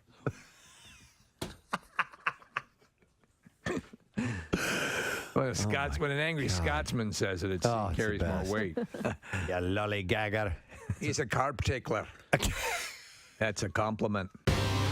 Here's the thing. When I make jokes about people that have disabilities, never the person with the disability gets mad at me. Well, there you go. Ever. There you go. It's always the person who knows the person with a disability. It's always the person who is like, my son. Do you get extra firepower because you are a person of smaller stature? Yes, I'm a dwarf, midget, person, short stature, and I know it's my voice. You can't tell. I'm not on the radio like, oh, Preston stuff. Woohoo! Like, no, I don't sound like that. But yes, I get a little more leeway because it's really hard to get mad at the dwarf who's making jokes. Do you ever have someone get pissed off at you and then not realize that you are, and then like you see them like. Yeah, on the radio. Yeah, on the radio that happens because, like I said, I don't sound like. And then they come like, "How dare? What? How would you like it if you have a disability?" It's like, I can't wear adult clothes. Like I gotta pick up chicks with Bob the Builder on my T-shirt. All right, yeah. Like I did a show a few weeks ago, and there's a guy in the audience, and he was in a wheelchair. And he didn't have any legs, right? And I immediately started making fun of him. Right. And he laughing. You can tell he's laughing because the chair was moving back and forth real fast. And the audience got mad. And like one dude stood up. He's like, "Stop making fun of him. What if he gets mad at you?" And I was like, "I'll run up some stairs. I'm not worried. This guy's not gonna do. He's not a threat." So yeah, like it's always the people that don't have the ailment that I'm talking about that get mad. Do you ever get hit up for do scripts come your way for yeah. And what's the most bizarre you've gotten sent your way? Oh my god. Because you know you had when the Hervé Villechaize story was being done, right? Well, yeah, because that's Dinklage though. Yeah, that's the problem. He produced it. He's the Dinklage is the top guy. I hate Peter Dinklage. It's strictly jealousy. It has nothing to do with him as a person. He's probably a delightful human being, but he's in everything. If they made a movie and called it the Brad Williams story, it would be starring Peter Dinklage. It's madness. What's the craziest thing you've been offered? Yeah. Well, the craziest thing I was ever offered, and I actually did it. So this one dude wrote me and said, "Hey, I'm doing a horror film, and I need you to be like a monster or whatever." Really?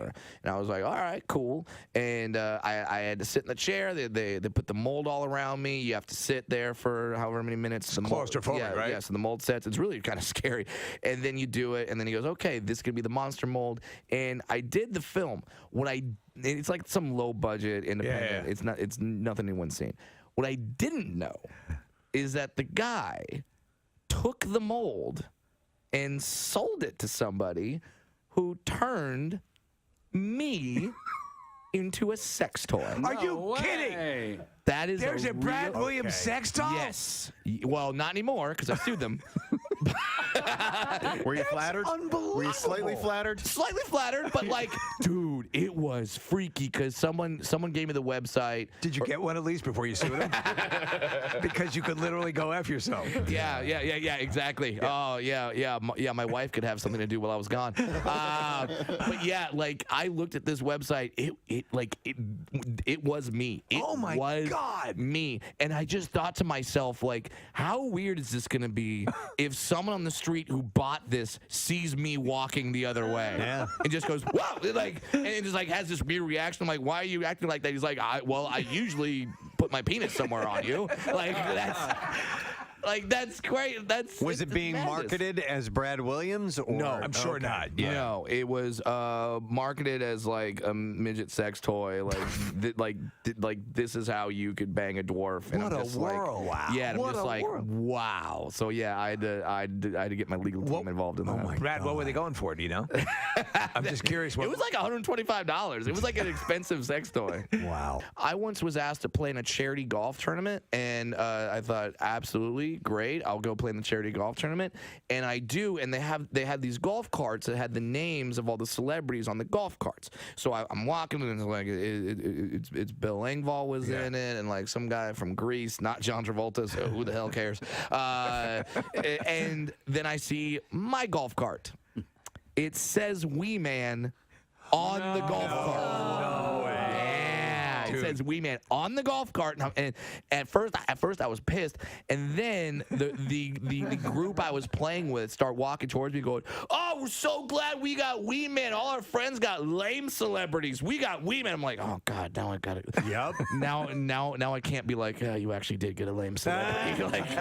So I faked it. I faked being Wee Man because I thought, these guys are giving a lot of money to charity. Sure. Let's make sure they have a good time. So like I faked it. I started saying I was Wee Man. Then we get to this hole that's sponsored by Hooters, because if you play in these charity golf tournaments, there's all the holes that are sponsored by different restaurants, corporations, whatever. So the hole is sponsored by Hooters. It's a bunch of girls. They're the Hooters girls. They have the wings and beer and stuff. And we walk up, and this Hooters waitress sees me and goes, "That's not Wee Man." Wow. And I'm like, wait, what? No, I'm Wee Man. Like, yeah, because now this has gone down to like 12, 14 holes. I can't just suddenly turn around. So I'm like, no, what are you talking about? I'm Wee Man. And she goes, no, that's not Wee Man. I had sex with Wee Man. Oh, God. You are not Wee Man. And I'm like, what? So I run up to her. Oh, my God. I grab her by the wrist, and I kind of explain to her the situation. And I'm like, hey, I know I'm not Wee Man. These guys are doing it for charity. Think I am. The freaking charity thought I was. Yeah. Like, so it's on them. This is not me trying to do this. Just play along. And I peeled her off like $40, because when you give $40 to a Hooters waitress, they'll do anything. So did she immediately? Was she receptive to it? Or did you have to work her? She immediately flipped around. I was like, oh, okay, totally get it. And then she's like, never mind. I was wrong. Wee Man. And I thought, kudos to her. Yeah. Because she's, first of all, she blatantly just yelled out in front of a group of strangers, I had sex with a midget. And then a few minutes later says to the same strangers, I had sex with a midget and forgot which midget it was. So that's kudos to her. Yeah, that's worth $40. That's worth $40 just for that moment. But then, oh my God, here's the best part. All right, it's not done. Here's the best part. I like, so now the problem is solved, and now the guys are like all teeing off, and I go to the back, and I kind of go to her and go, hey, so you had sex with Wee Man? And she goes, yeah, I had sex with Wee Man. And she goes, here, he came in the restaurant. He chatted me up, and it was good. I recognized him, and then we had a little fun. And then she goes, here, I'll show you a picture. And she busts out the picture, and she shows me the picture, and I look at the picture, and I go, that's my dwarf friend, Sean. Oh, no! Yes! That's not Wee Man. That's not She Wee did Man. not have sex with Wee Man. She had sex with Sean. I like Kevin Costner, so I'm sticking to. You know what he's doing? He does the voice of the dog in The Art of Racing in the Rain, that new movie coming out. The Art of Racing in the Rain. What's that about? So it's one of these endless series of stories like a dog's purpose of dogs. I'm a sucker for all of them, but this is another. You're hearing the dog's thoughts. Right. And Milo Ventimiglia, and who is the girl from Mean Girls? I know who you're talking about. Yeah, you know what I'm talking about. I love her to death. Amanda Seyfried. Amanda Seyfried. Yeah. And so it's my wife's favorite book, but I kept seeing the commercial. I'm like, I know that voice. It's Kevin Costner. Cool. I would love to see what they're actually thinking. Why don't you lick her butt? Go ahead. Never mind. No, you'd love to see what? Is it about the dog thing? Yeah. All right, what? Don't worry about it. Okay. Just It's move the on. story of a dog and his thoughts. Lick her butt. Go ahead, lick it. You'll love it. I licked mine. I love that. Hey, where do you want to go for dinner, buddy? Doesn't matter. I eat frozen turds. So when are you going to lick her ass? Get off that! Lick her butt already. Yeah. Oh, my God. Hey, buddy. All right. I love you, man. I know you're getting up there in years. Yeah. Did you lick her butt yet? Because that's really a lot of what dogs think about. That's what they do. They love it. Yeah. Hey, I just ate some tampons. Oh, my God. Dude, we eventually... So I know. That's finally stopped in our house. We finally got a trash can with a little closing lid on the top of it. Right. They're predators. For the bathroom. If they're going to rip a rabbit to pieces in your yard, Yeah, exactly. A tampon's like a buffet. Oh, my cats can get into those trash cans. Oh, really? I have to put the heavy tissue box holder on top of the trash can with the lid. No kidding.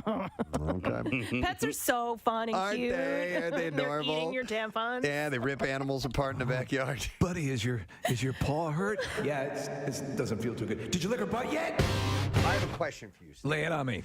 Should I get into the Bachelorette stuff here in a little bit, or we can... We did it as a separate segment. We can parse it out here if you want. All right, so Jed popped the question. All right. We got the clip here. Now this is the dummy who is a up and coming musician, and to this point, the only thing he's sold is a dog food jingle. Hey, that's an accomplishment. That's it's not even a good dog food jingle. I would love to see throughout the series when he's talking to the camera and saying, I'm really just looking to find someone that I can fall in love with and all this. And at the end of this going, well, I really did this for my career because I figured it would boost my visibility a little bit. Right. That's really what I was doing. But if you're trying to paint yourself as sort of an emotional, in-touch singer-songwriter. WMMR. All right, thanks, Kath. Before we welcome our guest, I have a caller on the line, and I believe this is David. Hey there, David. How you doing?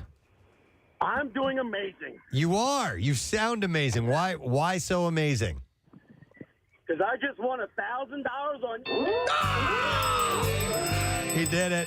He won $1,000. MMR's Yoo-Hoo Loot. David, give me your best Yoo-Hoo, please. Very well done. That's what $1,000 richer Yoo-Hoo sounds like. That's awesome. David, where are you from, my man? I am from Portrait River, New Jersey. Excellent. Another Jersey winner. Yes. I love it. We get them from all over the place. Absolutely. And we're really happy. So, nice. What are you going to do with your grand, bud? You got any plans? My anniversary is next month. I'm taking my wife out. Oh, that's how you do it. Fantastic. You've been a long-time MMR fan, Dave? Yes, sir. Excellent. Well, it's paid. 15 years. 15 years. I love it. Appreciate it. All right. Well, we're going to give you some cash. Congratulations. Thank you for listening to MMR. Let's give it up for David. Another winner, MMR's Yoo-Hoo Loot. Your next opportunity, less than an hour from now. 10 o'clock is when we will get to that. All right. We have, like I said, a guest who is here and talking about the Preston and Steve Camp Out for Hunger 25th year that we've done this. And a few years ago, we partnered up with this gentleman. Actually, he started coming out several years ago with his group. And now it's turned into an even bigger event, which happens the day before the Camp Out for Hunger. Yeah. It is the Fill a Trunk. It used to be called Fill a Frunk, and now it's Fill a Trunk. Please welcome, and the car show, by the way, is coming up at the Wells Fargo Center F Lot on Sunday, November 6th. Our friend Jeff Walton is here. Hey, Thanks, guys. Thank nice you. to see you again, Jeff. It's nice to be here. All right, I mentioned Phil A. Frunk, and just to give a little bit of history on this, you are the president of one of the local Porsche clubs. That's correct. And you had gathered everybody at years and years ago and said, hey, why don't we contribute to this Camp Out for Hunger thing? That's correct. 9 years ago, we started in the parking lot. 9 years ago. That's unbelievable. Yep. And so on a Porsche, you have a frunk because the engine is rear. Correct. And so people would fill up the front part, and you guys would come up in this huge caravan of Porsches and drop it off, and it just got bigger and bigger and bigger. Yes, it got really big, and then, you know, it rained at night, and then I think the crux of the situation when they emptied the Wells Fargo Center, they canceled the Sixers game as we were coming off of 95 onto Broad Street. I remember that night. So we had a caravan of about 3 miles of cars, 250 cars, and we're competing with 8,000 people coming out of the Wells Fargo Center. Right. And we're I clearly remember. We got to do something about this. No, and that was a good turning point. But I mean, the fact, and honestly, as a tribute to what you guys pulled together and what you've done, 9 years from where it started to where it is now, that's just an incredible acceleration. Yes. Yeah. Oh, it has. Yeah. And this is the 4th year at Phil Trunk. Right. Now we invite every car club, and just more and more car clubs keep coming. It's become a car show now, too. Yes, right? yes. So this year we're sponsored by Faulkner Auto Group, which is great, and we have a lot more cars because we've had the Jackson's Jeep Club come. Yeah. We have now the Pine Barren Venom Jeep Club. We got Jaguar this year. Oh, cool. Alfa Romeo. You know, so Philadelphia Exotics. Oh, man. So that should be pretty cool because they bring there some Lamborghinis and some Ferraris and things of that nature. It's going to be a wild day because this is going off at the same time. Then we're going to have the Burger Brawl. Burger Brawl, maybe a parade, Phillies parade. Who knows? Throw it all down there. Yeah. We also are doing probably a little mini autocross event. So we're going to set up cones in a parking lot. After you drop your cars off, you can, for fun laps, like $5 a piece or 2 for $20. I forget what we came up with. But we'll be riding through the parking lot in cones and time you. Wow.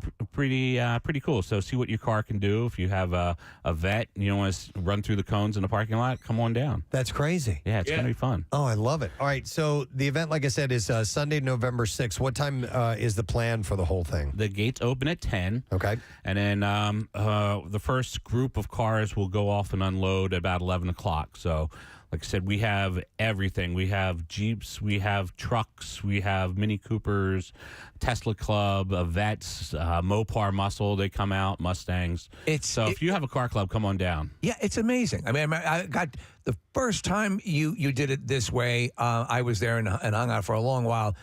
Even at that point, there was just an incredible array of vehicles and everyone kind of showing off their wares.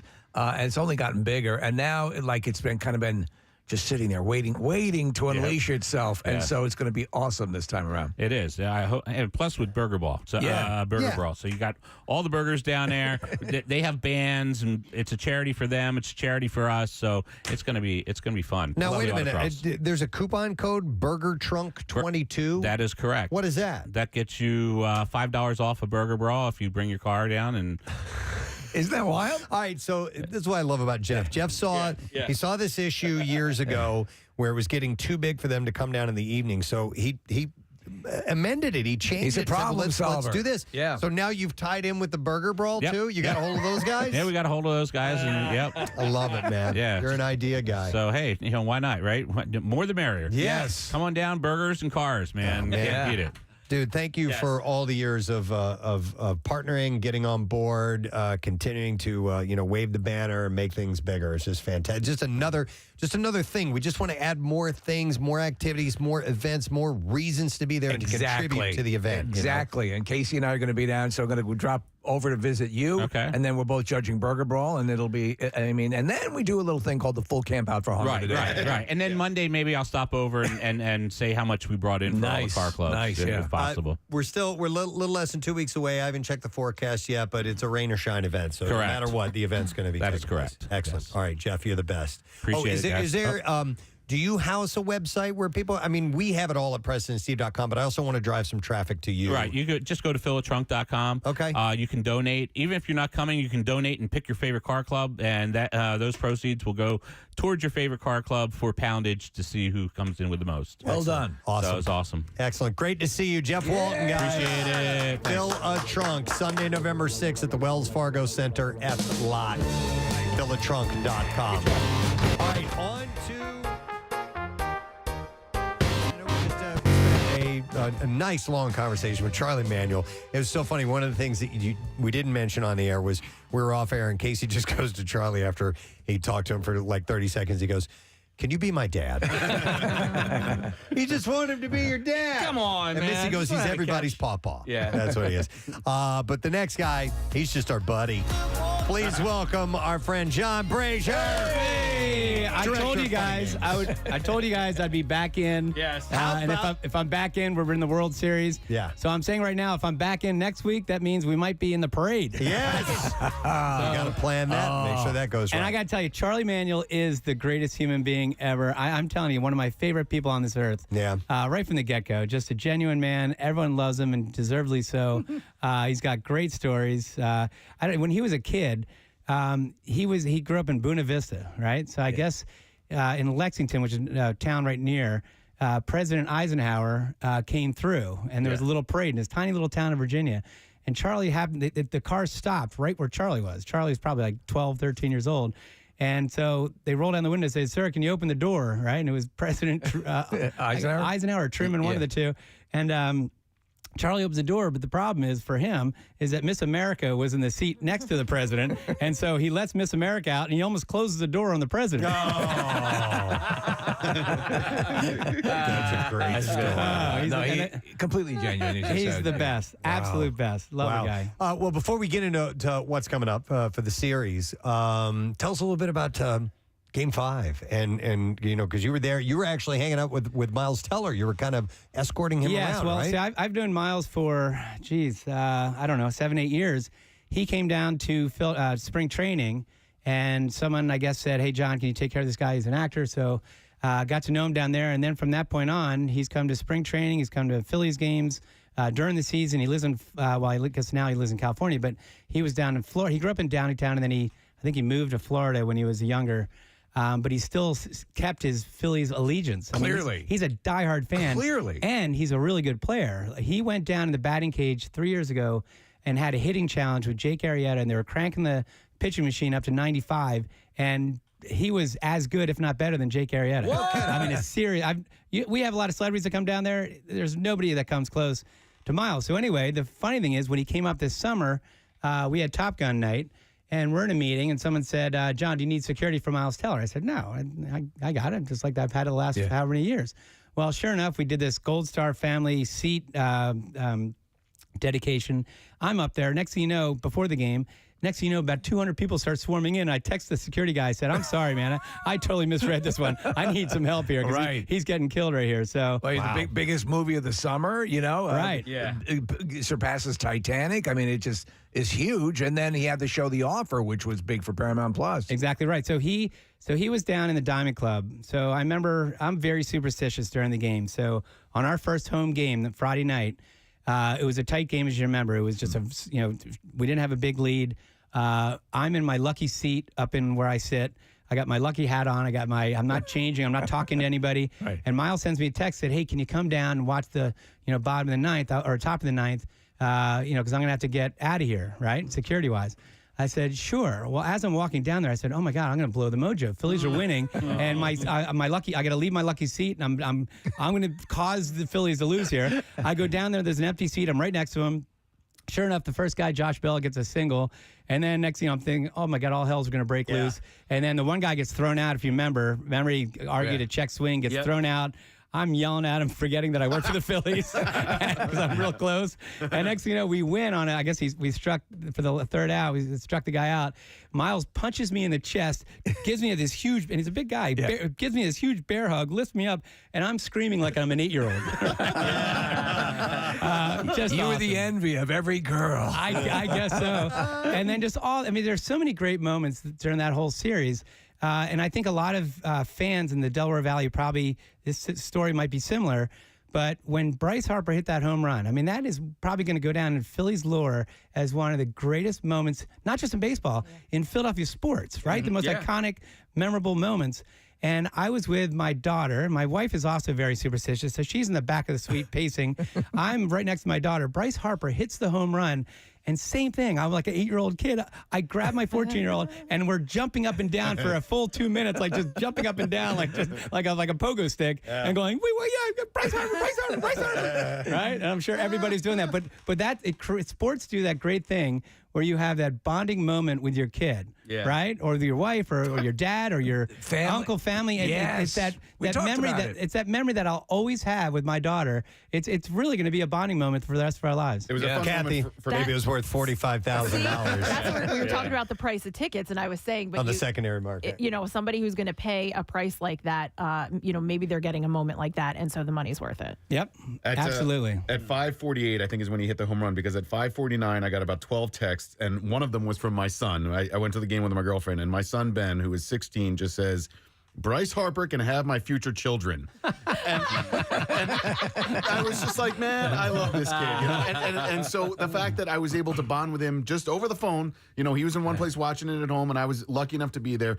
It really was one of the greatest moments in Phillies sports history. It was so much fun. And to me, it's still kind of unbelievable that A, that happened, B, that it's sending us to the World Series, and that C, we're actually in the World Series. It's wild. And I was down on the field after the game, for the ceremony, and same thing. It just felt very surreal. I told you guys this off the air, but this is funny. So, we celebrate. I'm on the field. It's chaos. There's media. There's fans. We go in. We had actually an employee party in the Diamond Club. So we went in the Diamond Club, and it's packed. And I knew that I had to get on the road at some point. This is Sunday night. Right. I knew I had to get on the road because I had committed to a charity golf tournament down in Northern Virginia with Mickey Morandini and Tommy Green. And it's a mob scene down there. I don't know where they are. I'm trying to gather them because we're supposed to meet to then start driving down at 8:30 at night to D.C. So we finally get together. We get in the car. We're exhausted because just, everything that's gone on emotionally. And we're in the car, and we're listening to MLB Network as they're recapping the game. And one of the announcers says, and that Bryce Harper home run will go down in the pantheon of iconic moments, iconic home runs, from Ralph Branco to Bobby Thompson to blah, blah, Kirk Gibson and blah, blah, blah. And he said, and the one I'll remember always is 1993 Joe Carter. And Mickey, who was quiet the whole time in the back, goes, blank Joe Carter with true venom. So I guess it answers that question. Does it stick with guys for 30 years? Yes, it does. Yes, it does. Yep. That's wild. Wow.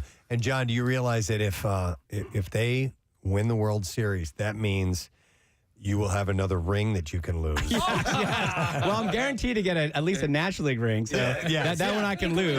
Right? The World Series I can. So I'm just going to make a paper mache one and wear it around. If I lose it, I lose it, right? I remember when that happened. They were like, employee loses ring. And we're like, we wonder who it is. And then when it came out that it was you, we were like, oh. Well, I people were calling me before it came out. People were calling me, hey, media, and said, hey, can we talk to the person that lost the ring? And they have no idea they're talking to me. And I'm like, oh, yeah. When this whole thing gets resolved, we'll get this whole thing. Meanwhile, I'm like, no chance.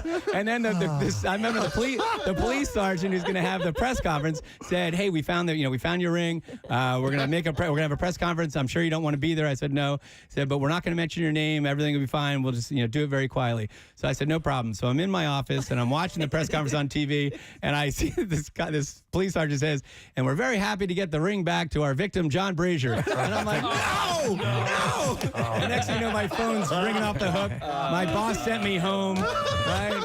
And then to add fuel to the fire, I went home because I had a night off now. I didn't have to work a game. I realized I had a championship men's league ice hockey game. I went and played in the game, and the next thing you know, I come home in crutches because I tear my MCL. It was just a bad 24 hours. Magical. But I still have a ring. I got the ring back. Well, let me ask you a quick one. We were talking about, we don't want to put carts before the horses, but let's say that, there's a possibility that a parade could occur while we're doing the Camp Out for Hunger. Yeah. Is everything I assume you're having. Oh, yeah, yes. There's planning. There's been planning for a while. Which so. is, you have to. Yeah, you have to. Right. You have to. And it is odd when you start doing that. And this is sometimes you have to do it before you even make the playoffs. Yeah. And there's a lot of people that roll their eyes. Yeah, right. We're not even going to make the playoffs. Right. But you have to start talking. I remember Dave Montgomery back in 2008 was adamant about having porta potties on the float. Well, I remember, a lot of us were thinking porta potties. Well, why is he really stuck on porta potties? But but he's very detail oriented, right? Yeah. And so, well, thank God, Dave Montgomery is a genius, absolute genius, because that was a 3.5 hour parade. And if we didn't have porta potties, I guess people are handing you guys beers. Yeah, and everything. So I mean, I remember back in the 70s, right? Bernie got out of the car and went into some lady's row home. Yeah. And I think, or actually went in the backyard, and I think he christened her lawn back there. That's great. We had in 2008, it was Halloween, we had the haunted horror ride that morning. Oh, my and God. it was the same. And somehow we were able to manage the haunted horror ride with a hearse and a bunch of strippers and who knows what else. Was Butch Patrick part of that one? I don't know if he was that Eddie one. Munster, He might have been 2010. Okay, but anyway, we did that like down Delaware Avenue and ended at Club Risque and then went from Club Risque over to Broad Street parade. and watched the parade. And it was this beautiful day and it was just a memorable moment, Oh my God, that parade was just. I told I was lucky enough to be on the float with the players, and I said, "These guys, you have no idea what you're about to witness." And they're like, "Yeah, And next thing you know, it was complete chaos and people crying. I remember grandmothers crying, and people it's as if we liberated France. People are like, "Oh my God, you Phillies, my grandmother!" Right? But you're right. All the planning has to go in just in case on the chance that they do bring it home. And I would imagine that it's like, okay, if they sweep it, or if they win in 5, or if they win in 6, because you have to have plan all contingency plans. I all even have ready to plan go. because I think I told some of you guys I have a wedding on game 6 and 7. So I've already figured out that if we win in game 5, I'm not going to the wedding. All the other scenarios, I'm pretty good, I think. But if we win in game 5, so if we're up 3-1.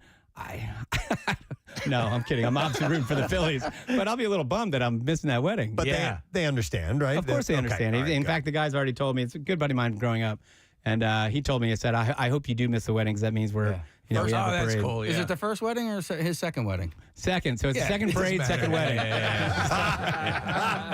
Hey, speaking of planning ahead, something we haven't been able to do for a few years is spring training. When do you start thinking about spring training and broadcasts and things along those lines? Right now, you guys are coming down for St. Patty's Day. We were supposed to last time. It never happened. We're going to do it this year. St. Patty's Day. We had the plane tickets lined up for 2020, and Kathy and Marissa still went. And with Rodney.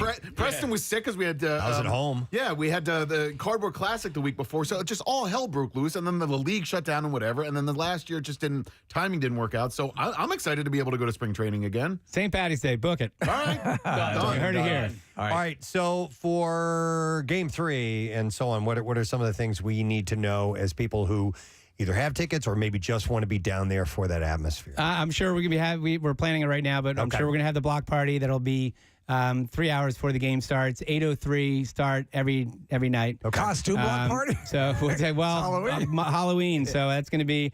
I know my daughter's coming down. She's kind of at the tail end. Being almost 15. Yeah. But she's a little bummed that she's going to miss Halloween more with her friends.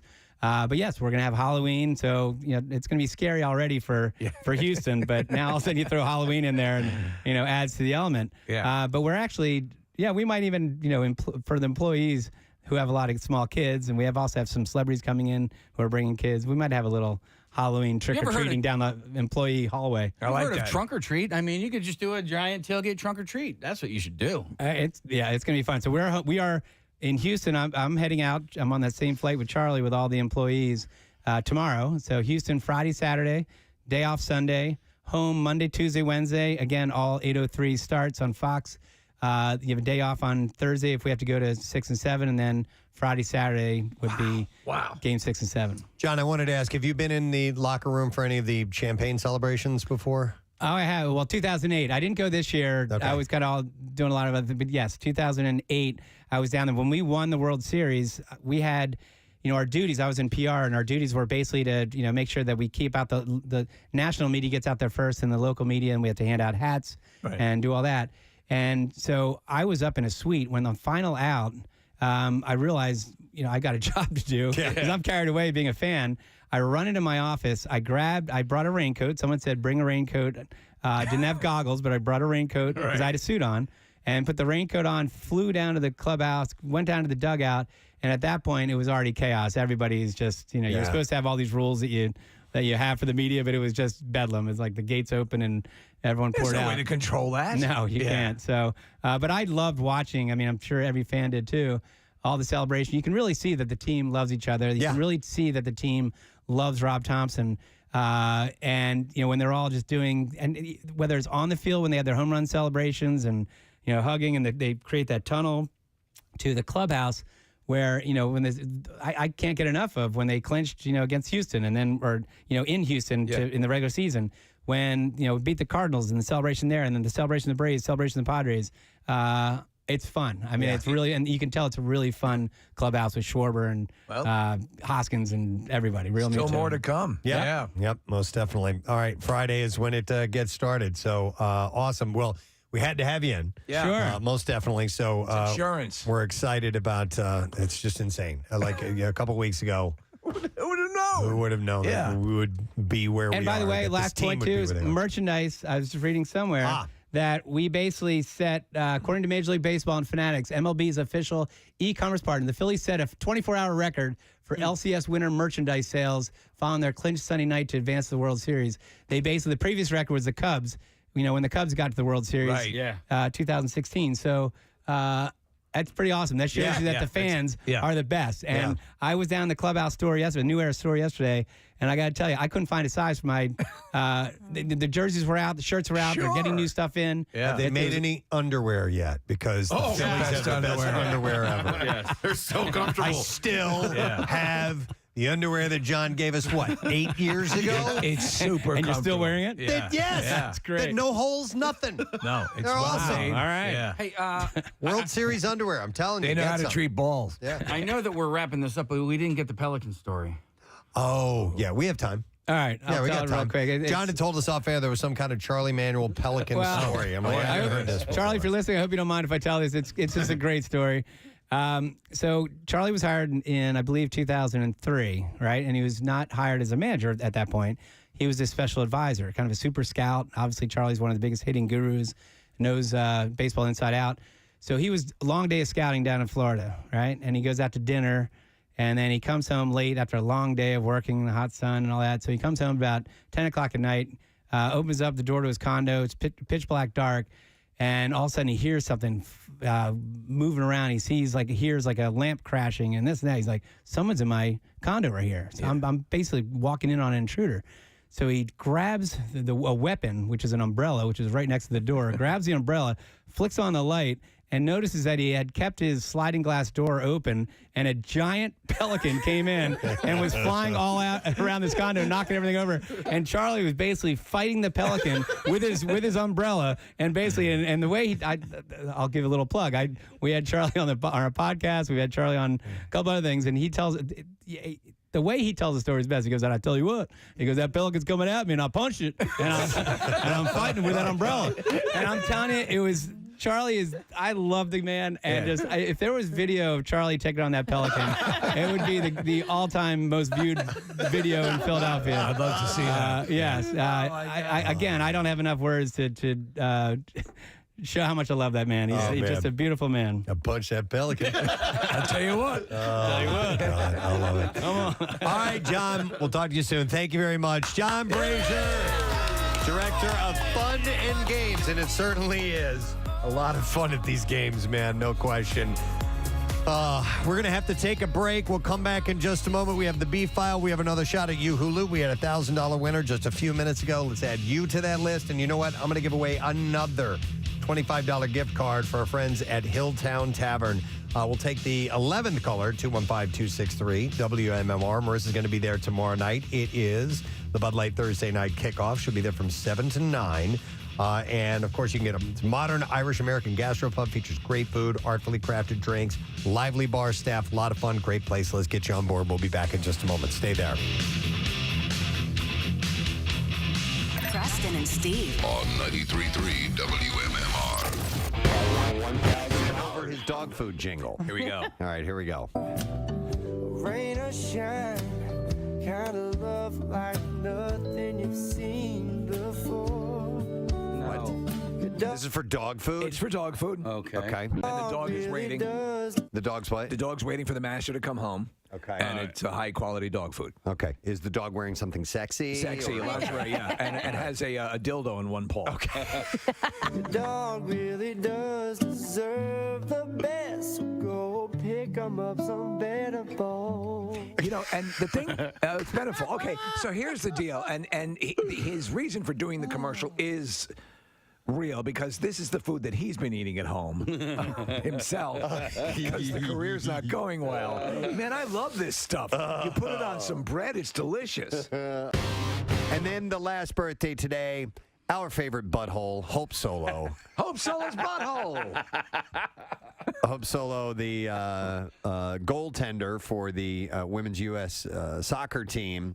And then we found out there was a Twitter account called Hope Solo's Butthole because she had posted naked pictures of herself, and apparently you could see that particular part of her body, and somebody took upon that name, and we just thought it was funny. Our favorite Twitter account. That and Bill Weston's hair. Do you remember she had, there was some controversy of her being abusive, I think it was? Yes, to an ex-boyfriend. Yeah. A family member too, right? Yeah, something along She those beat lines. the hell out of like a niece or nephew or something. I've forgotten, but she was arrested in 2014, charged with 2 misdemeanor court accounts. Of assault and in the 4th degree. Wow. Lest I remind you that her butthole has never been arrested. Not once. Yeah. How old is she? I'm just saying. I'm sorry, ma'am. We're going to have to arrest your butthole. Why? How do you cuff them? Wait a second. I'm just collateral damage. I didn't do anything.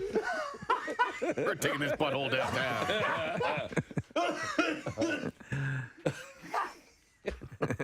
Why does anybody talk to me about it? This is not right. Get my lawyer. What, do you just expect me to pucker up and go along? Right, sorry, Gabby? Mr. Butthole. Oh, yeah. Mister. Yeah. Happy birthday, Hope Solo and her butthole. You guys are just being wacky. They both turned 38 today. They're both 38. He's one of the co-creators of the band Mr. Big. He is one of the biggest, most badass guitarists in the world, in my humble opinion. Ladies and gentlemen, please welcome to the program, Mr. Paul Gilbert. I want to explain to some people who may not know the name Paul Gilbert. You have a lot of fans. Most guitarists would know who you are. Everybody who knows me knows me. Yeah, exactly, right? 100% of those But I've only had one. I was only famous for 2 weeks in 1992. So that's So, Paul, when I do meet people and we're talking music, and I'll say, one of my favorite guitarists, is this guy, Paul Gilbert. If they're a guitarist, they'll know exactly who I'm talking about. Some people don't, and I have to explain. Okay, so, he was in this band, Mr. Big. Before that, there was this band called Racer X. You may or may not know. Metal, real intense, shredding, crazy, really technical, awesome music. But then I try to explain your solo career as well. good luck. It's hard to quantify it, because there's elements of blues and jazz and metal and all this stuff. What's a good way to describe your music? Well, it's still evolving, and the discovery I made was that I really always wanted to be not a guitar player, but a lead singer. Because when I was a kid, those were the records I had. My parents had the Beatles records and Stones and bands that had lead vocalists. And I liked Led Zeppelin because Robert Plant had a great voice. Now, I didn't have a particularly great voice, and that didn't stop me from trying. Right. But it also didn't stop me from kind of not doing as well as I would have liked to as a lead singer. So the discovery that I made on this new album, Behold Electric Guitar, is that I can actually play the vocal line on the guitar. So, take it like a really challenging vocal, like, the "Hey, Mama said the way you move," which, with my little falsetto is not so great. Right. But, you play it on guitar.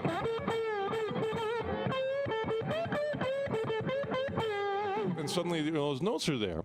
And it's just, it's my responsibility to get them right, but at least I can hit them. Well, I was mentioning to you the song Let That Battery Die, which is on the new album, and that is exactly what I thought. I'm like, it sounds like someone singing. Yeah, well, that's how I wrote the tunes, was that I would have a lyric, and, the initial lyrics for that were like, what was it?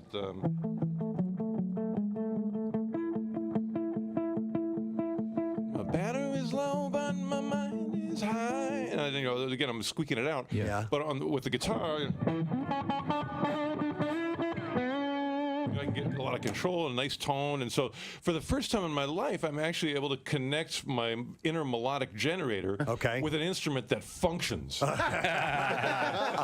Can you give us a little of the Rocky you were playing before, the Rocky theme? Oh, yeah.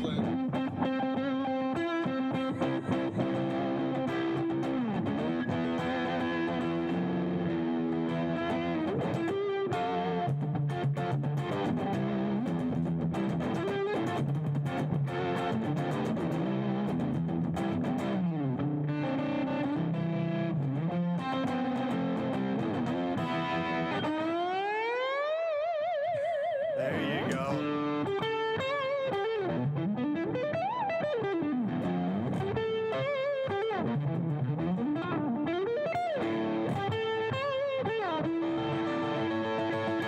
Whoa! Yeah! The YouTube thing you mentioned is amazing. You know, I grew up with albums, so I never expected to communicate with the world that way. And I do have to mention one. If you're in YouTube, there's one where I was doing a clinic and I had this little loop pedal, and I decided to put like the most scary, frightening shred lick that I could ever do inside the loop pedal. So I just pressed the button and it goes. Yeah. And I would pretend to play with my teeth, and then I would press that button, and the whole audience was like, "Oh my God!" and so of course he's playing with his teeth. Yeah, he was playing sweep picking with his teeth. How did he do that? And it was a guitar clinic, so everybody raised their hands and goes like, "How did you do that with your teeth?" And I said, "Well, it's pretty impressive to do sweep picking with your teeth, but I said it's really impressive to do it with your ass." Oh, yes. And then I just wiped the guitar, That's great. on my backside. Yeah. And I'm still a fan of the Beatles and Led Zeppelin and Aerosmith and the regular rock bands. And so now I can step on stage and really be the lead singer via my guitar. Hey, I had a story that keys off of teachers, and I thought this was kind of interesting. This is out of, where is this? Somewhere in the South. I think it's in the... is it Florida? No, it's North Carolina. The teacher at Northeast Carolina Preparatory School in Tarboro, North Carolina, had apparently punished one of their students. By punish, I mean making them write a phrase over and over and over and over again. A la Bart Simpson. Because he called her ma'am. Ma'am? Yes, ma'am, and she didn't like it, and so he had to write the word ma'am numerous times. His teacher asked him to write it. He told his mother that he had to return this with the parent's signature after he repeatedly called her the word despite being told not to do so. Okay, well, if she told him not to, then... Yeah, he completed his assignment during class hours, which made his mom worry that maybe it had interfered with some of school, the schoolwork. Yes. According to the mom, Mrs. Wilson, the teacher also told the young boy that if she had something, she would have thrown it at him. I'm sorry, said to the boy. So if she would have had something, she would have thrown it at him. After the mom signed the paper, she had also had the boy write down the definition of ma'am, which is a term of respectful or polite address used for a woman, according to Oxford dictionaries. There's some people that hate being called ma'am, and I hate it. My wife uses ma'am as a sign of respect when she's on the phone with someone asking for help. Yes, ma'am. Yes, ma'am. Yes, Thank you, ma'am. It is, and especially as you start to go south, you're going to find it is a term. It is a respectful way to refer to people. Yeah. I would it's a weird thing, and I know, Preston, you're right. Ma'am to set someone off? Yeah, I don't know. I've always known it as a respectful way to refer to someone. Maybe she's younger and she doesn't want to feel old or something like that? That's how I see it. I see it as an older woman. So when I remember the first time he was a kid, probably a high school kid, called me ma'am, and I was like, oh my God. I mean, I didn't tell him don't call me that, but it made me feel old. It's not. Did he just say ma'am? Yeah. Pretty much. Well, I never.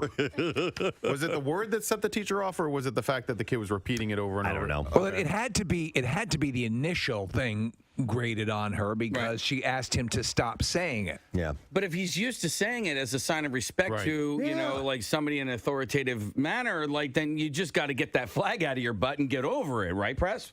I would think so. Yeah, get the flag out of your butt. Yeah. Did I say that one day? Yeah. Okay. I was walking, I was hiking around the area, maybe on Friday, said hello to this young feller, probably 13 or 14. How are you? How's it going? Very well, sir. I'm like, yeah. It's a title. It's a title. We're not this kid walking along, that you come with me. I want to show other people what you just did because it was so good. It's a title you've earned. I earned it. Hey, here's a text that says, women should know better than to call other women ma'am. I joke that they're traitors. And then she writes, it's well known that most women don't like it. What do you mean? How do you know that? Because that extensive survey she took. Yeah, exactly. Maybe amongst a handful of your friends or something. But what do you mean most women? Yeah, but I would agree with that. But how do you know most women? Because anybody, just anyone that I know, it's not like I took a survey, but anyone I know would agree. Then it's got to be everyone. Yeah, and you know what? Here's the thing, too. I think it's, no, but I do, like you said, it's regional. Do you know what I mean? It's I can see that. In the South, yes, they do that. They're here, not as much. But I've born and bred in, Northeast, and ma'am to me was always a sign of respect. And I would say ma'am. Or maybe is it an older thing? Like it, I don't know. I don't know. You keep going back to old. No, the standard thing would be prithee, good ma'am. Wouldst thou takest me? But here's the deal. I think it's all about intent. And if you hear someone saying it clearly as a sign of respect, you should understand that they're just being polite. Yes, of course. I'm not going to get mad at them, but it doesn't make me like it. It's still, right. I still think it's. I don't like it. Yeah, no, I don't. One gosh darn bit. I'm looking at my activities list. Oh, God. No, I listen, and if it rings to your ear and you don't like it, you can simply say, oh, it's okay. You don't have to call me ma'am, or I'll punch you in the throat. Yeah. I would never read it as an insulting thing. That's a way to respect. It's your own fault for being old. Jesus Christ. No, What's with you and that aging thing? It's not insulting. It's just we just don't like it. And that's fine. But all right, it's your personal preference. I don't think somebody saying it to me is insulting me. All right, but what do you want your like server? What do you want your waiter or waitress to call you when they go up Sugar to your teas. Yeah. Young lady, maybe? I'm lady. Oh my God, she has to see my ID. Now we're living in a fantasy. Now you're getting into pandering territory. I haven't been underage for 38 years. Wait, let me tell you something that happened on Saturday. I have to tell you this. So I went out for Preston. I went out for my birthday, and we went into the bar, and they were carting everyone as we were walking in. And me, I was with Elisa. We're both 40, and she goes, "Oh, let's see if we get carded." So we walk up to him, and we stand there, and he goes, "Hi," and so we were like, "Do you want to see our ID?" He goes, "Sure, if you want to hand it to me." See, he did. I want to see what you think of this, Kathy. Kim Kardashian, Chrissy Teigen, Queer Eye's Tan France, and trans model Andreja Pajic are sporting some eye-catching new accessories. It's all in the name of Simon Huck's conceptual art experience called A Human, and it's already roiling social media. So Kim has a glowing necklace, and it looks like it's implanted in her skin. But Preston, okay. And I want to WMMR. Case, are you just stretching, or did you want to say something? I had a quick question. I just got a text message. Cardinal O'Hara's varsity field hockey team is in a championship tomorrow night against Carroll, and it's like the arch nemesis. So I'm looking for a bus company to transport the team from Cardinal O'Hara to their game. I believe it's at Neumann University tomorrow night. So if anybody knows any bus companies that do that, you can send me an email, KCBoy at WMMR. Are they having a hard time finding somebody? Yeah, something happened. Something slipped through the cracks, and they don't have transportation to bring them as a team. Right. You want that. You need that. You need that. Rather than rolling up in separate cars and stuff like that. Ragtag. Yeah. So that's all. I just got that message, and my niece, who's a senior at O'Hara, she's a first team All Catholic. Oh wow. Defense. Yeah. So for her and the rest of her teammates, this is a huge match, and like I said, it's Carroll has been their nemesis for. Seems like forever. Okay, I didn't go to Catholic school. What's first team All Catholic? It's like the all-stars of all the Catholic schools. Yeah, okay. Yeah. Good for her. Yeah, she's a good player. Rock good player. on, man. Good defense. Right. Well, let's dive into the bizarre file because I want to make sure we're on time for you who loot. Here we go. WMMR presents Preston and Steve's Bizarre File.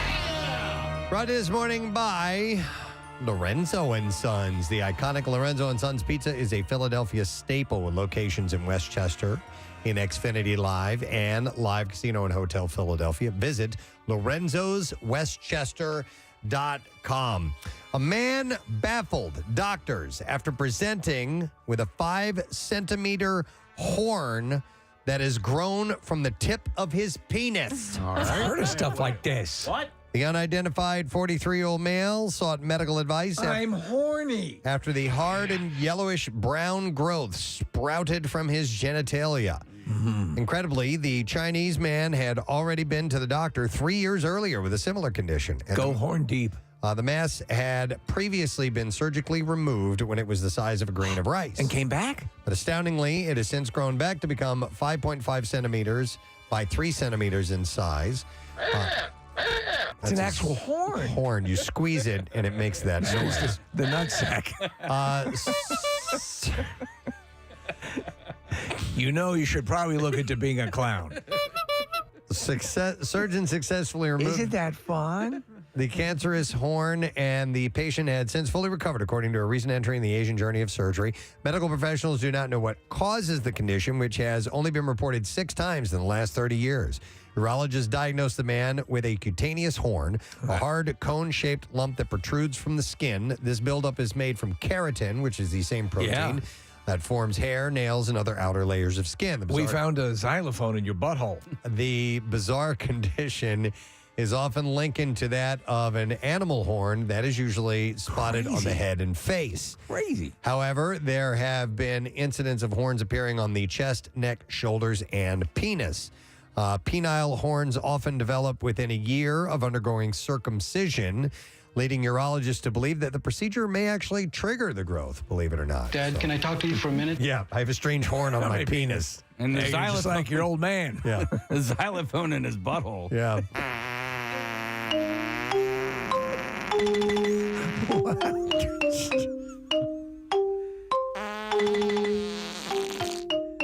Wow, for Halloween, too. That was silly. That was a marimba. Was it? Just silly. All right, so Well, they're doctors. They can't. I know they don't know everything. I don't want a music store. The first ever Miss Sri Lanka New York beauty pageant held in Staten Island ended in a brawl. The beauty pageant was marred by a physical fight involving several attendees at the pageant's after party. The event was held at the Vanderbilt venue on Staten Island, which is home to a large Sri Lankan diaspora. And as Sri Lanka faces medicine and equipment shortages amid the dire pandemic economic crisis, organizers planned the pageant to raise funds for the nation's National Cancer Hospital. At the event, Angelica Gunasekara was crowned Miss Sri Lanka, New York. And videos of the brawl have since gone viral on social media. The footage shows men and women, including the contestants, engaging in the physical altercation. Although it's not clear what led to the fight, the brawl reportedly resulted in damage to property. Now, that's a pageant. And multiple arrests as well, yes. This is a terrible story, and very little details on this as of now. But in Ireland, a radio DJ died in the middle of his morning show, the station said. Yeah. Tim Goff was his name, 55 years old, was an hour into his broadcast when the music stopped halfway through a song. The music resumed a few minutes later, but the presenter did not return to his show. The broadcaster, Gen X Radio Suffolk, later confirmed that Tim sadly died. He was 55 years old, and the rest of the story was about people offering their condolences, so I don't know what happened. It wasn't part of their cash cadaver promotion, was it? I don't think it was. Don't think it was, Steve. Now, one of us is going to die during the day. And we're going to die on air. When we do, call in.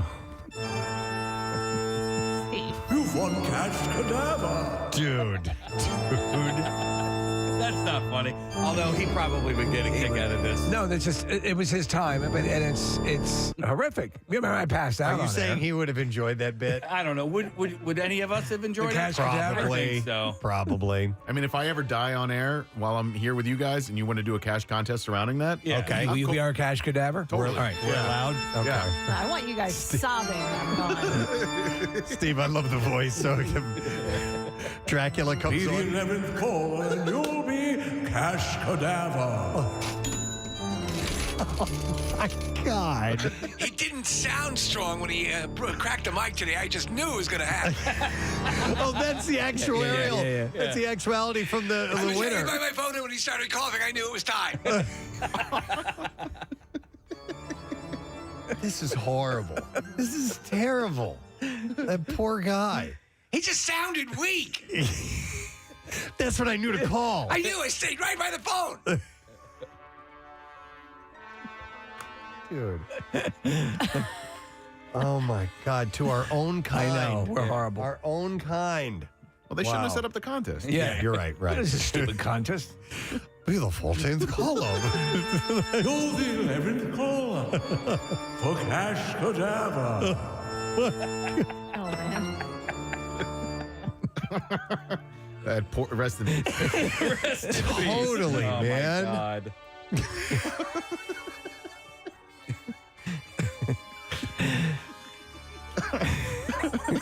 It's just beyond. It's beyond the pale. I'm not going to be able to stop thinking about that. All right, we got a text that it should have been called the morning show, MOURN. Ah, yeah. No. Okay. We should send flowers or something. Right. I mean, now. Yeah, now. Don't All right. send them in advance. I have another story. Just in case you pass. Coconino County deputies say 5 people have been stuck underground at the Grand Canyon Caverns since Sunday after an elevator malfunction. So they have a suite in this cavern. You can rent it, and you can sleep in the cave. And there's an elevator that goes down Did you know to about this before? I had heard about this. I've seen this on one of the I'm sure I've reported Discovery Channel shows. And so, Yeah. deputies said a technician was working to fix the elevator to get them out. As of the time I saw the story last night, they were still there. I don't know if they've gotten them out by today or not. There's a small hotel and restaurant where the group stayed in a suite overnight. If the elevator can't be fixed, deputies are going to attempt to rescue them. But listen, they got food and electricity and a bed. And Yeah. leave down there until you fix the elevator. Yeah. They're located just east of Kingman, but it's called the Grand Canyon Caverns. So they are working on fixing that. And that's all we have time for, believe it or not. We'll wrap up the bizarre file there. All right, it's time. It's 10 o'clock. It's time for Cadaver Cash. Here we go. Here it is, MMRs. Yoo-hoo loot. Now, listen up. Here's your keyword. Stop it. You're the winner. The word is source, Source. And you have until 15 minutes after the hour to enter it. There are 3 ways to do it. You can text to the special contest short code number, which is 45911, or you can enter it via the MMR app or at WMMR.com. One random entry wins $1,000 in our company-wide contest. Each winner gets called from our company, Beasley. Make sure you answer your phone. The contest rules are available at WMMR.com. The whole thing is sponsored by Horizon Services. So, again, the word is source, Source. So send that over right now. We're going to take a break. We're going to come back in a moment. Don't forget, we have a secret text word, too. So if you're in the texting mood, text word secret to 39333. We have tickets for Chris DiStefano's sold-out show coming up at the Fillmore on Friday. We'll be back in just a moment. Stay there. Preston and Steve on 93.3 WMMR. They made to look like an implant. And it lights up, Kathy. That freaks me out. But you've got to it gets worse. Marissa, see if you can find, she's on social media, and there's a comment. She says, It's going to my heartbeat. And just her, and she looks like an android, dude. To begin with. I know, Like it's this, so Preston. it's such a shame. She's got the lips like. Yes. Yeah. Full on constructed duck lips, so she doesn't have to make the She doesn't pout have to do duck anymore. It lips. does it automatically. Close to the beat of my heart. Yeah, exactly. It's like this. Who finds that? It's dysmorphia. We're looking at video. Look at this, Kathy. It lights up, and it looks like it's under your skin. Yeah, that's kind of Kind of wild. Well, there's a couple of different ones, Preston. So Chrissy Teigen had one. There was a disgusting one that I think it might have been the trans model had, where it looks like almost like mushrooms growing out of their neck. Oh, yeah. This is just somebody who has a lot of money, so is going to pay them to do this. This isn't going to be a fashion trend. But you can't. Be too expensive. And Yeah, exactly. no, it's not. How would you pay to get this put on? It's got to be a fairly And if elaborate it is, process. it's going to be so quick. Well, now I'm just kind of thinking out loud here, guys. Here's our fashionista. Well, I mean, for the people who don't have that kind of money to spend on a glow necklace, okay? And that's all that is just a stupid glow necklace. What if it was like some sort of like thing that you could insert glow necklaces into, Kathy? Right? What do you mean? Yeah, So you know what a glow necklace is, obviously, The right? things Like you glow, crack? yeah, the glow bracelets. Yeah. What if it was like just a vessel that was like decorative that you could insert the glow And make it necklace? different colors? Well, I see what you're saying. The pitch here, though, is that it looks flesh colored. It looks like you have altered your skin. You're saying not looking like it's implanted. not like no, but accessorizing your glow necklace. Like what Twiggy wore in Buck Rogers. Here's the audio of her showing it off. Here we go. My necklace glows like a heartbeat. It moves to the rhythm of my heartbeat. Oh my God! Shut up! Oh, no,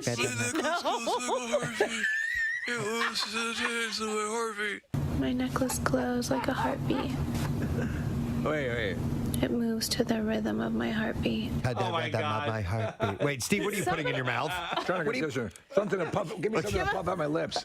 Give him something. Wait, you need here, hold on. I have something. Do you have cotton or tiny something? flashlight. Steve was trying to put a flashlight in his mouth. Not a flashlight, a flashlight. Yeah, we do have those. Stick a flashlight in your mouth. Try that case. Try that. What do you have? Yeah, okay. Close to the rhythm of Wait, my this is heart. too big. What do you think I am, a Watusi warrior here? What'd you give him? Do you think somebody told her to say that, or is that all on Well, her I'm sure own? she's getting paid for Well, it. I know, but like where they like say it's, Sure. it's to your heart. Close to the rhythm. My necklace glows like a heartbeat. It moves to the rhythm of my heartbeat. You look like Bill Murray in where the giant plant when he goes to the dentist. Little Shop of Horrors. You look like Little Shop of It goes to the beat of my heartbeat. It's right under my neck and it glows and it pumps to the heart of my heart. Glow, turn on my heart light. It moves to the rhythm of my heartbeat. Oh my God! Shut up. Yeah. Well, this person Simon Huck is a conceptual artist, so it's. I'm a conceptual artist, and I want your neck to glow. Stop it. So they don't see that outside the bubble. All right, the so rest of the world is like, what are you doing? I'm looking at one. Nick pulled this up. It looks like she has feathers growing out of her chest. Yeah, Steve, this is Chrissy Teigen. Okay, so Yeah. Nick, do you have the other ones as well? Kind of cool. This is no. That's cool. She only posted one. I mean, listen. It looks like studio makeup done for a movie. Yeah, for a horror movie. Yeah, a horror movie or some sort of fantasy, sci-fi thing. So why not be like the large singing plant from Little Shop of Horrors? Yeah. So meanwhile, Seymour? So Teigen, sported a featherhead breastplate, they called it, while Tan France wore a piece made to look like ruffled skin with bioreactive crystals, and Pajic wore horn-like sculpted shoulders. That's it. Okay, so the one that looks like mushrooms growing here, if we can get that one, I think it looks kind of really like Casey. You don't like things that look like openings and circles and indentations in a body. Mm-hmm. Wouldn't it be awesome for like the socially elite for it to become fashionable to wear like a horn out of your forehead? But they Preston, wouldn't they? Like the you're Hunger not Games? far. Yeah. Preston, the bagel thing. Yeah. You know, the implant. Japanese were doing the bagel implants on the forehead. But I'd like to see like a rhino horn coming out of their forehead. Oh my God. Charge. Rhino. That's so rhino. All right, anyhow, the full exhibit of futuristic clothing-like objects inserted under the skin opens in New York City next week. The entrance fee to even see this stuff is $40 if you want to go check it out. $40 to see these incredible expressions of self. Ewan McGregor is in talks to reprise his role as Obi-Wan Kenobi in a series that centers around his Star Wars character for Disney Plus, according to the Hollywood Reporter. It is Obi-Wan Kenobi, attorney at law. It's a departure. That would be. Yeah. I think you should let him off with time served. Giving you time served. He's using the Jedi mind trick to sway the judge. I think you should find him innocent. I'm finding you innocent. I object. There's no way that's legal. It's totally legal. Oh, my God. I think you need to go to sleep. I got to go to sleep now. That would be... I would watch. Brilliant. I would totally Attorney at law. This isn't the evidence you're looking for. Yeah. Even if you're stone cold guilty, give me a call. Yeah, exactly. Those are the commercials. Yeah. Demand Kenobi. Yeah. And he's licensed in Missouri. I am. Yeah. And even if I'm not, I'll convince them I am. Yes, that's right. I'm licensed in Missouri. He's licensed in Missouri. Better call Obi. Would he wear would he be a cowboy hat? Space cowboy. Lawyer? Yeah. Type? Oh, my God. Obi-Wan Kenobi, attorney at law. Anytime, day or night, even on New Year's Day. Coming soon to Disney Plus. Or Life Day on the Wookiee home planet. No, this could be good. I loved him as Obi-Wan Kenobi. I didn't care for the series of movies, but I thought he pulled it off I agree. wonderfully. He was the thing that kept me watching, and he provided, I believe, the emotional core to those. The second and third movies I really do like. I think they're good. In just tone and in some way, the distinction between the Abrams movies, the artificiality of the first trilogy was almost too much. It was so CGI'd that it was hard to connect to. Yeah, But everything on the screen was fake. Yeah. Except for the people, and even in that case, a lot of like Jar Jar obviously was fake. But there's a big stretch of time where we don't know what happens with Obi-Wan, and maybe they'll fill in that time. Yeah. with his law career, law school, With this, yeah. passing the bar. Mr. Kenobi, do you have anything to say? John Houseman. So anyhow, we'll see when that eventually He gets his own surfaces. judge show. Obi-Wan Kenobi. This bitch still got my TV.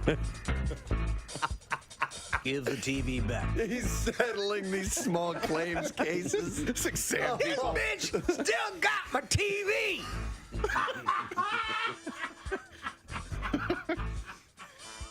Oh my God. Oh. I suggest you return the TV. Give me the TV.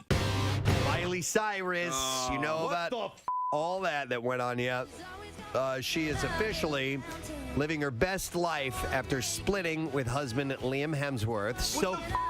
Soaking in that post-breakup glow with a potential new fling. The mother's daughter singer and the Hunger Games star called it quits on Saturday after less than 8 months of marriage and many more as a couple. The two announced that they've decided to, quote, focus on themselves and their careers in a joint statement. The thing that is wild is, I guess about 4 months ago, she said she was bisexual, right? That she enjoyed relationships with women as well. And lo and behold, right? I'm sure you have the information there. Well, yeah, so she is seemingly taking an on-to-the-next-level approach. As hours before the news broke, she was spotted kissing Caitlyn Carter. Carter recently ended her not-so-real marriage to reality TV star and Kardashian step-sibling Brody Jenner. Can you imagine? The two have been vacationing in Lake Como, Italy with Cyrus's sister and were seen packing on the PDA at the Il Sereno Hotel over the weekend, where onlookers said they were not trying to hide it at all. Oh, this is all happening on Instagram. I've got to follow her, Preston. I'm missing so much. Are you ready? So please. Here is her inspirational message. She wrote, Do we have music that would... I think you should cue... this is inspirational, so this is... Oh, you want the anthem. So she wrote, don't fight evolution because... I hear you, bro. You will never win. Like the mountain I am standing on top of, which was once underwater connected with Africa. What? Change is inevitable. This is my fight. Take back my life. All right, and life is a climb, but the view is great. This is my fight. Degrees today. It's pretty comfortable. Clouds, though, that's the order. Till maybe this afternoon, we'll see a break and a little bit of sunshine, but partly cloudy tomorrow, 64, not a bad day. And then we cool off. Friday's high is going to only get top out about 60 degrees, and then Saturday, same thing, but ample sunshine on Saturday. You said it was good leaf watching. Yes. Right? I listen. I think the right now I've seen some super duper vibrant, beautiful fall colors, and which is odd because I had heard at the beginning of the fall that this year was going to be like a toned down friggin' liars fall for the colors because of the kind of dry summer we had was supposed to contribute to that. But I'm telling you, man, on the Northeast Extension, driving home, the most beautiful collection of browns, orange, red, yellow, and some still green in there. Yeah. It looks like a Bob Ross painting. It is just, they're happy little trees. Happy little trees. It's wonderful. So enjoy it because we're at peak colors right now. In fact, we went and did our buddy Brian at Chorus Photography does our family pictures. Where'd you do it? This place called Heckler Park near our house. But there were like 5 other groups that were out there getting the pictures taken too. So everybody likes to do that right now, fall, get out while the colors are at their peak and get the pictures taken. I love that you guys do that as a family, the family pictures. And whenever I see like family pictures, I love it. But I'm also so grateful that I'm not asked to do those. that. Oh, I hate doing them. Yeah, I hate doing it. I know. We had fun this time around. The last 2 times were more fun because this time we did it at the park. The time before we went out in the woods. Yeah, here's a picture of me at an outhouse. That was at the photo shoot. Because we goof around and we do some fun pictures too. But when you go to like a photo studio or something like that and do a picture, I hate it. I can't stand it. I just something about it. Put I on the don't sombreros. But when we're outside, kind of walking around the woods and stuff, we had our dogs with us and stuff. It was nice. It was enjoyable. So. We have one of those like JCPenney in the studio pictures, and it's amazing. Like we knew what we were going to get. How bad it is, or okay? Yes, and it was like the dead of winter, so we're all pale. Everyone looks like sick. Like it is pissed off. Oh my God, it's so funny. I can't stand that process, though. I do love what those types of photo sessions yield. One of the best ever was Adam Goldberg's on the Goldberg. Oh my God! The shot of him as a kid in like Lord Fauntleroy outfit. It's just, it's real. It really happened. But even if you don't hire a photographer, like if you go out right now and you use like the portrait feature on your phone and you get that kind of blurry background with these colors, it's gorgeous. It's the time to do it, but you need to do it this weekend. It's absolute awesome sauce, Steve. Yeah. That's what it is. All right, so we're going to do today's lesson question, and we are going to give away a 4-pack of tickets for the All Elite Wrestling Friday, November 4th at Boardwalk Hall. And the question I'm going to go with is at the restaurant, who is ahead of the Unglerts in line? 215-263-WMMR. This is a hard one. I thought about doing... When the guy died on the Irish radio show, he was part of what contest, which was the cash cadaver, but that was like just a couple of minutes ago.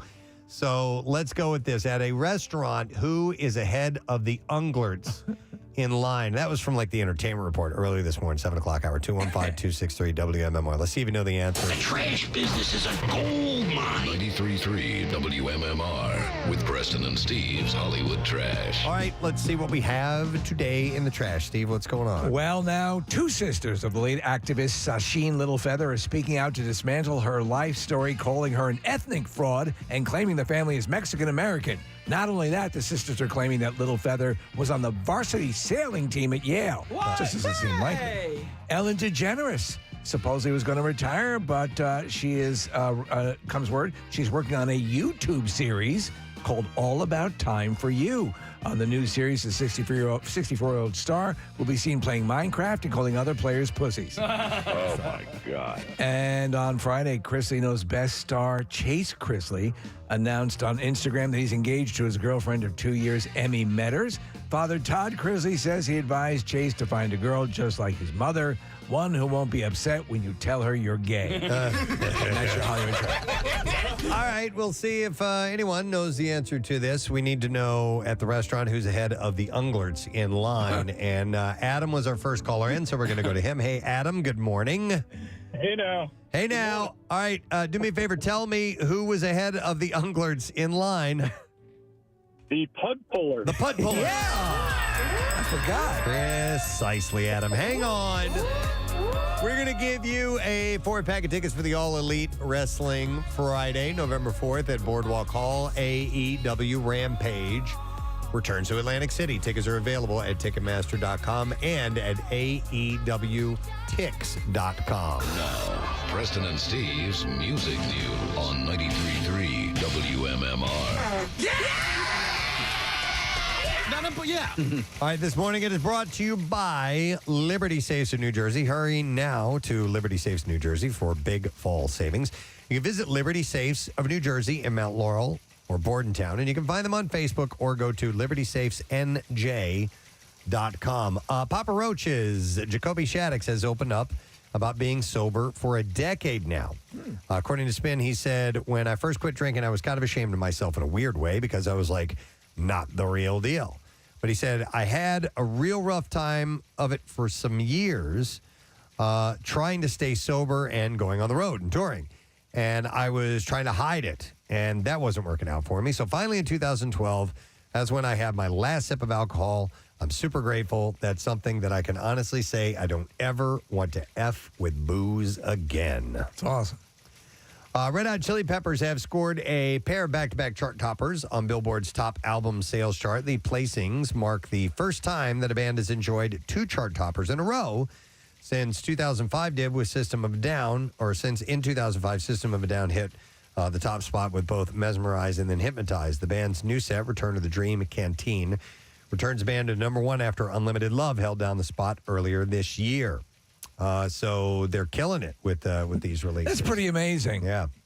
Wolfgang Van Halen posted a photo of his father's 1962 Gibson SG Jr., which he's used on Mammoth WVH's second album, currently in production. The guitar, which had its lower horn sawed off by Eddie Van Halen in the early 1980s, was used by the late guitar legend for the slide guitar part on 1982's Dirty Movies. Wow, from Van Halen's classic Diver Down. I did not know that. So you guys know what an SG looks yes. like. You do? Yeah. Okay, so it's the one that Angus Young plays.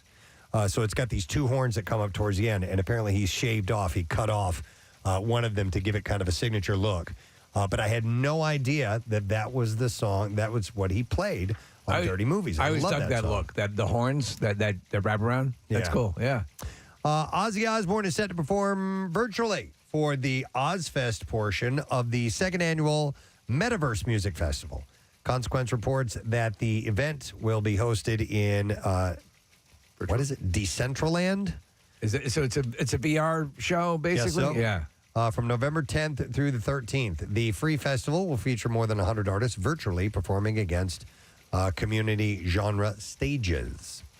And let me see, how many more stories? All right, I got 2 more quick things. Bill Wyman admits that it wasn't exactly easygoing quitting the Rolling Stones over 30 years ago. The legendary bassist, who just celebrated his 86th birthday, recalled the classic rock, that his bandmates were far from thrilled with him jumping ship. He said it was quite stressful, and they didn't want me to leave, so they became bitchy. Instead of being nice and saying, great 30 years, cheers, mate, Mick would say the most absurd, stupid things with that spoilt attitude he had. He'd say things like, oh, well, if anybody has to play bass, I can do it. It can't be that hard. And Keith said, no one leaves this band unless they're in a wooden box.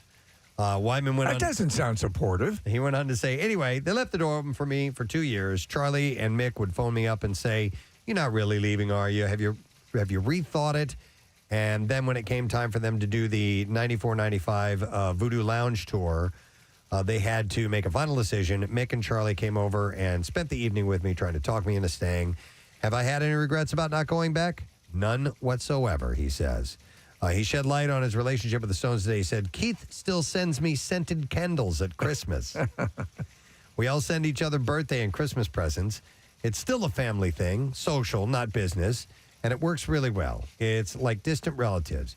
You've got an Auntie Elsie and an Uncle Fred who are really charming, but you don't want to see them all the time. Okay, he's happy. He made the right decision there. Yeah, I agree. And he gets scented candles. And then finally, there's a new rock breakdown on MMR's Instagram starring Sarah Parker.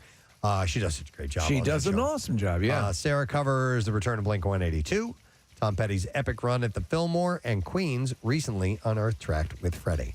You can follow us on Instagram at 933WMMR to be the first to see the new episodes and get breaking rock news on WMMR.com. So go check that out. And that's it in music news, but we need a secret text word winner, Kathy. What number caller do you say? 15. All right, we'll take the 15th caller. A 15. A 15. 215-263 WMMR. The number 15 selected for this Preston. That is the number. Let's see if you can get through. And you need to know the secret text word, all right, in order to win this. And we'll grab a random text or two. We'll come back in just a moment, and we'll get ready to wrap things up. I still have some stuff from Hilltown Tavern to give away. So we'll do another giveaway when we get back. Stay with us. Preston and Steve. On 93.3 WMMR. Preston and Steve's Camp. The climb one. Okay. This is Life is a climb, but the view is great. There's always gonna be another mountain. I'm always gonna wanna make it move. That's the name of this song. You love that song. I do love this song. I think that's probably why she wrote it. Yeah. So She's so smart. Hemsworth, meanwhile, has been the only one in this love square, laying relatively low. He stepped out with his brother Chris in Byron Bay, Australia, where the two picked up some frozen yogurt. So they hit up Froyo. Hey, you want some yogurt or something? Hey, we'll get frozen yogurt. But he did break his silence a little bit. The 29-year-old was, like I said, was hanging out with Chris. And let me eat my yogurt. It seems Liam isn't quite ready to jump back in. And Liam told Daily Mail Australia when asked about the split, "You don't understand what it's like. I don't want to talk about it, mate." I feel bad for him. Yeah. I mean, he entered it. She seemed like a safe bet, Miley Cyrus, that she would be the wife he had always wanted. But no, listen, the heart wants what the heart wants, Preston. And this heart wanted another chick. I guess so, Yeah. right? It's. I was about to say it's so funny, but not funny. It's just ha funny. No, like I make you laugh. It's interesting to watch couples in an off again, on again relationship, and you and your friends who know these people know. You know. Yes. It's never going to work. It's never going to work. But then one of them goes, "Let's get married." Yeah. Yeah. And now I'm going to be serious about it. This is it. I'm diving in. And they think that is going to be the Band-Aid, that's going to be the big, Oh yeah, the impression of commitment. Yes. Yeah. Let's have the trappings of commitment. Yeah. Without the commitment. And then they don't realize after it just goes back to the same old crap, and it didn't. And there you are eating yogurt with your brother. Yeah, exactly. There you are eating froyo with your brother. It's also funny to watch the reactions because he's laying low, not saying anything, not posting anything on Instagram. Meanwhile, Miley is going nuts on Instagram. She's finger blasting somebody in Lake Como. And they're both, she and this Caitlyn girl are both posting a ton of hot photos of themselves. So in order for them to get validation post-breakup, they need to post these superficial shots of themselves. Right. Whereas Liam is just like, I'm going to get some frozen yogurt. And not for anything. Just, I don't know, live your life how you want to live, but maybe be a little respectful of the marriage you just had. Right? I mean, just take a little bit of a breather before you're squatting on each other's faces and pictures on Instagram. So they were married for roughly 8 months, but they'd been together on and off for more than a decade. Yeah, a long time. Anyhow, some question whether their elaborate ceremony in Nihi on Sumba. This is all made up. Is this all? Are these real These words, are pretend Nick? places. You're our geographer. I know places, but yeah, this one's a mystery to me. In Nihi on Sumba. How do you spell? How do you spell? Where'd you get married? Nihi. How do you spell Nihi? N-I-H-I. Oh. Yeah. Oh, I thought you said Ehe. That's a town one over. No. It's like Shelbyville and Springfield. What? That's how they sound in Ehe. Oh, Nihi Sumba. It's all. Oh. All right. Is it an island nation? Yeah, it's in. Yeah, it's right next to Nelby Tai Tai. It's in Indonesia. Oh, dear Lord. Nelby and Tata. Is right next to Nihi on Sumba. It's just south of Iso Tai Tai. Where y'all going? Wait. That's the main city. Yeah. I'm going into where you're going. Wait. So people are wondering if their ceremony in Nihi on Sumba in June of 2008 18 was legally binding or not. They might not really be married. Yeah.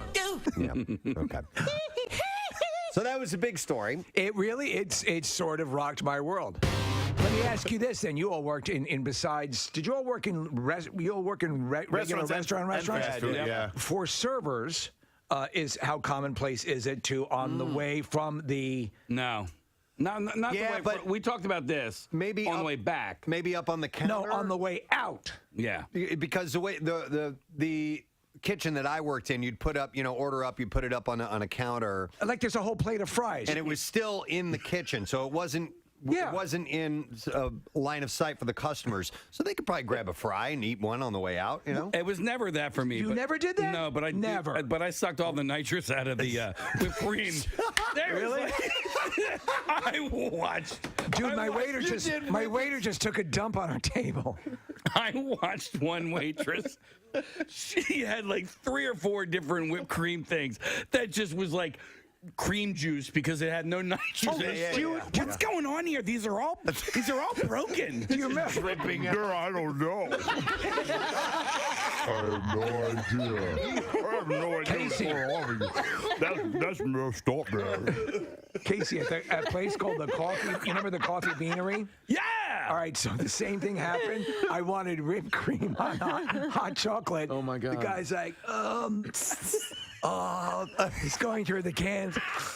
I said to him, what are the odds that 6 cans of whipped cream have no propellant in them? And Steve, did you know that when you do nitrous, it's like sulfur hexafluoride? Yeah, it makes your voice sound like this. Did you folks like some espresso? Just side note, that stuff killed brain cells so fast. Oh my God. It was so stupid. Dude, also, I watch people in the parking lot doing these things and walking at the same time. Rule number 1, sit down first. Because you're going to fall and smash your face into a parking block. Oh, yeah. I gotta get to surgery. I'm a neurosurgeon.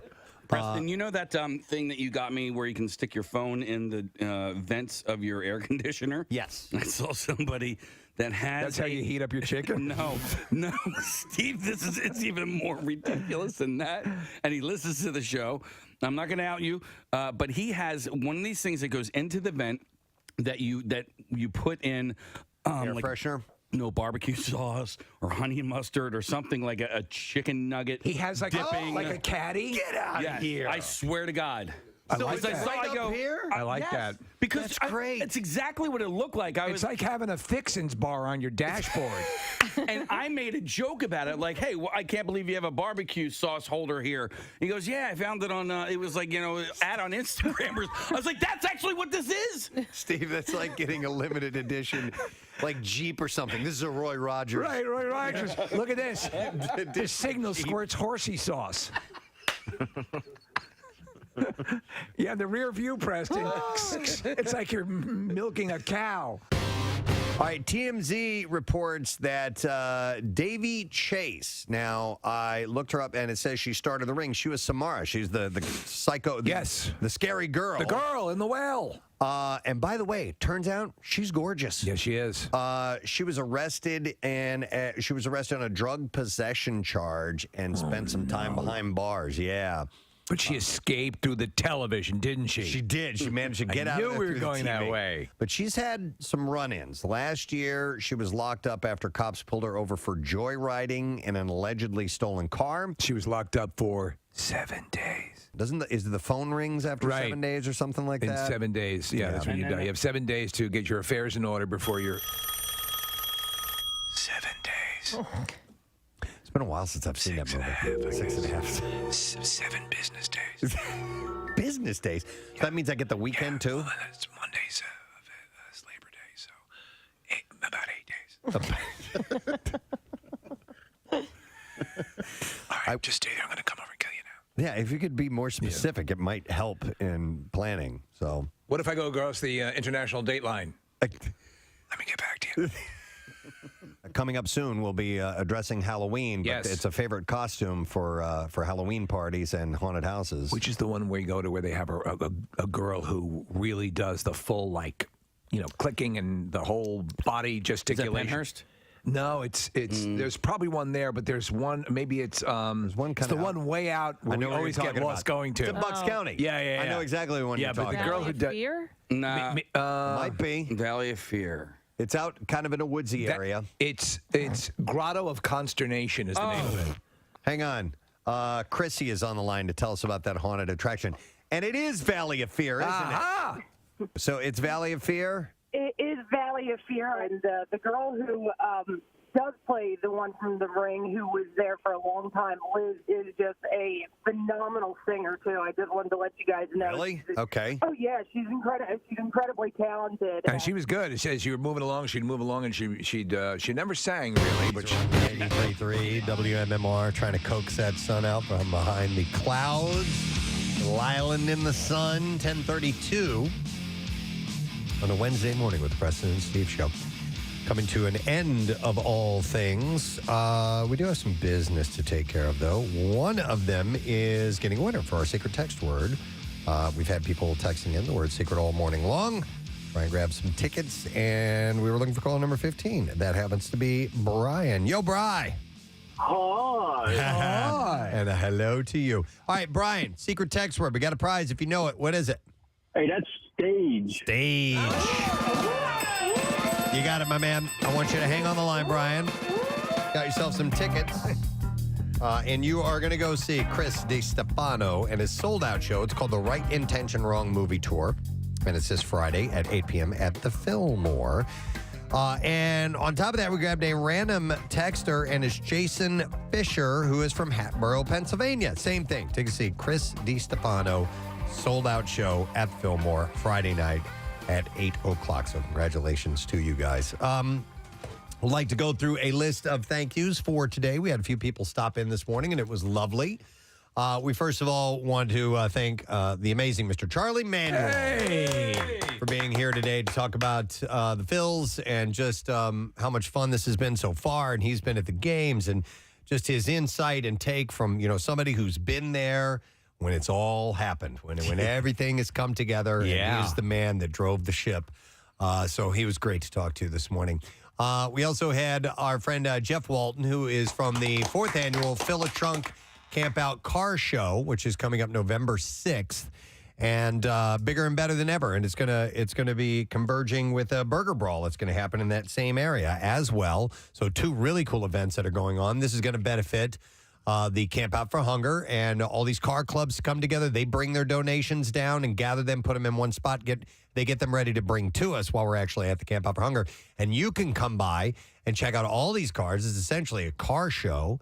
And you can donate then if you want to, or if you want to come down while we're there at the Camp Out for Hunger. Absolutely. Any way you can contribute is great. But if you want some really cool exotics and awesome, really badass cars, then go to the 4th annual Fill a Trunk Camp Out Car Show, November 6th. And it's, I forgot what lot it's in, but it's in the Sports Complex. You can't miss it. Yeah, you'll see it. And then thank you to John Brazier. Brage, who is the director of Fun and Games for the Phils. He's been by here during all postseason. Things have gone so good. This have gone well so far. Yeah, we're not going to change anything up. So John came by today to say hello, and it was great to see him here, too. And thank you to Hilltown Tavern for being here and hanging out with us this morning. In fact, you know what I'll do? I'll give away the last $25 gift card that I have for Hilltown Tavern. Marissa's doing an appearance there tomorrow night. It is the Bud Light Thursday night kickoff. And Hilltown offers a true neighborhood feel. We'll take caller number 16, 215-263-WMMR. You can stop in, watch games, unwind during happy hour, bring the whole family by for dinner, or join Marissa tomorrow night from 7 to 9 there in Roxborough. And there's all kinds of Eagles and Bud Light swag to win with that. Pierre Robert is here. Hey, man. Good day, good day. I had told you guys on Monday that I had gone to see this film, Rittenhouse Square. Yeah. And the director, Brandon Eric Kamen, who grew up in Havertown. And somehow I got on the red carpet with Nick Nolte and the other star. I saw Darren those Johnson. pictures, yeah. It's utterly bizarre. It cracked me up. One of the sponsors of that particular evening, her name is Jen, she said, come up with me. I said, I have no business being on the little red carpet with, but there I am, looking official. Anyway, Cindy Drew from our sister station MGK and a former MMR alum did a really quick little interview with him, and I got to pop in at the end. And I think, do you have the audio there? Yeah. And so Cindy asked him, and you guys come up in this. Okay. Cindy asked him about why he named the film Rittenhouse Square. Okay, here we go. It's the heart of the film. It, Rittenhouse Square is an iconic landmark, not only in Philadelphia, but our country. It's a melting pot of personalities and stories unfolding every single day. And, it's really where I draw a lot of my inspiration for creatively. And it serves as a character in the movie, but it also just serves where they have their discourse, the two main characters, every day. So it's really nice. This is your second feature film. Are you going to make a commitment like M. Night Shyamalan and make all your movies in Philadelphia? If the tax credit helps out for the small guy, we're a small indie movie. So hopefully, if I can keep making movies, have the opportunity to keep making movies, I would love to keep amplifying our hometown stories. That's important. Did you ever listen to WMMR as a kid growing up? That's Preston and Steve. Come on, man. Preston and Steve all day. Excellent. Well, thank you. Welcome back. Yeah. Thank you. There you go. That's awesome. So I thought, based on the way he said that, he had been on, but I don't believe he has been on with you guys. No. So he's Marissa is friends with him, I think, on the gram. So I guess we're gonna have to blow a call into him now. Yeah, I would recommend having him on because obviously a huge movie buff, as are you guys, and but the fact that he had one movie before this a couple of years ago, I don't know the name of it, and I think the Rittenhouse Square film is showing one more time during the Film Fest, which goes on through this week. Filmadelphia.org can get you the schedule. Filmadelphia.org. But it's a really powerful story with Nick Nolte and his kid Darren Jones, and it takes place basically in Rittenhouse Square. Nice. But this guy, he didn't say music, he didn't say legendary station, he said Preston and Steve. Oh, that's cool. Thought that Brandon was pretty cool. Eric Kamen is his name. Right. Wow, that's fantastic. What a cool little nod to us there. Yeah, Love it. totally unsolicited. I just thought he might say, I grew up listening and blah, blah, blah. And because he did grow up in Havertown, and his parents were there, he maybe is 30, if that. And he's working with this legend, Nick Nolte, who's been in 200 some odd films. Wow. But the fact that the first thing out of his mouth was Preston and Steve, I thought was that is cool. particularly Thank you for sharing that. That's really cool. Thought Excellent. you'd like that. All right, letter of the day, sir. Yes. Here we go. Preston and Steve on 93.3 WMMR. Now, the Daily Letter. All right, and the Preston and Steve show is brought to you today by The Letter. I as in instant. All right, and we got a couple more to go, and then we give away the Stateside Vodka prize pack, including a $100 gift certificate to the distillery, 2 bottles of their 1.75-liter Stateside Vodka, a case of Stateside Vodka Soda Variety Pack, and a case of their Surfside Iced Tea and Vodka. So we give that away on Friday, which will be here before you know it. What is happening entertainment-wise on your show today? Well, more opportunities for $1,000 with Yoo-Hoo Loot at noon and 3. Also, workforce blocks of Coldplay and Offspring and Elton John on this Wednesday. I love it. Thank you. All right, and I want to thank our sponsors, Preston and Steve Show, brought to you today by Dunkin'. The Preston and Steve Show runs on Dunkin', also brought to you by Acme Markets, fresh foods, local flavors, and by Squeezed.com. Feel great and lose weight with Squeeze. Tomorrow, we continue the Phillies love. Ricky Bo, Ricky Patalico from our sister station is swinging by here, so we'll talk to him. And it'll be almost Friday, so we can start to get into that mode, and we'll have a great time. That's it. We're done. Rage on. Have a great day, and we'll see you tomorrow, friend. Bye-bye.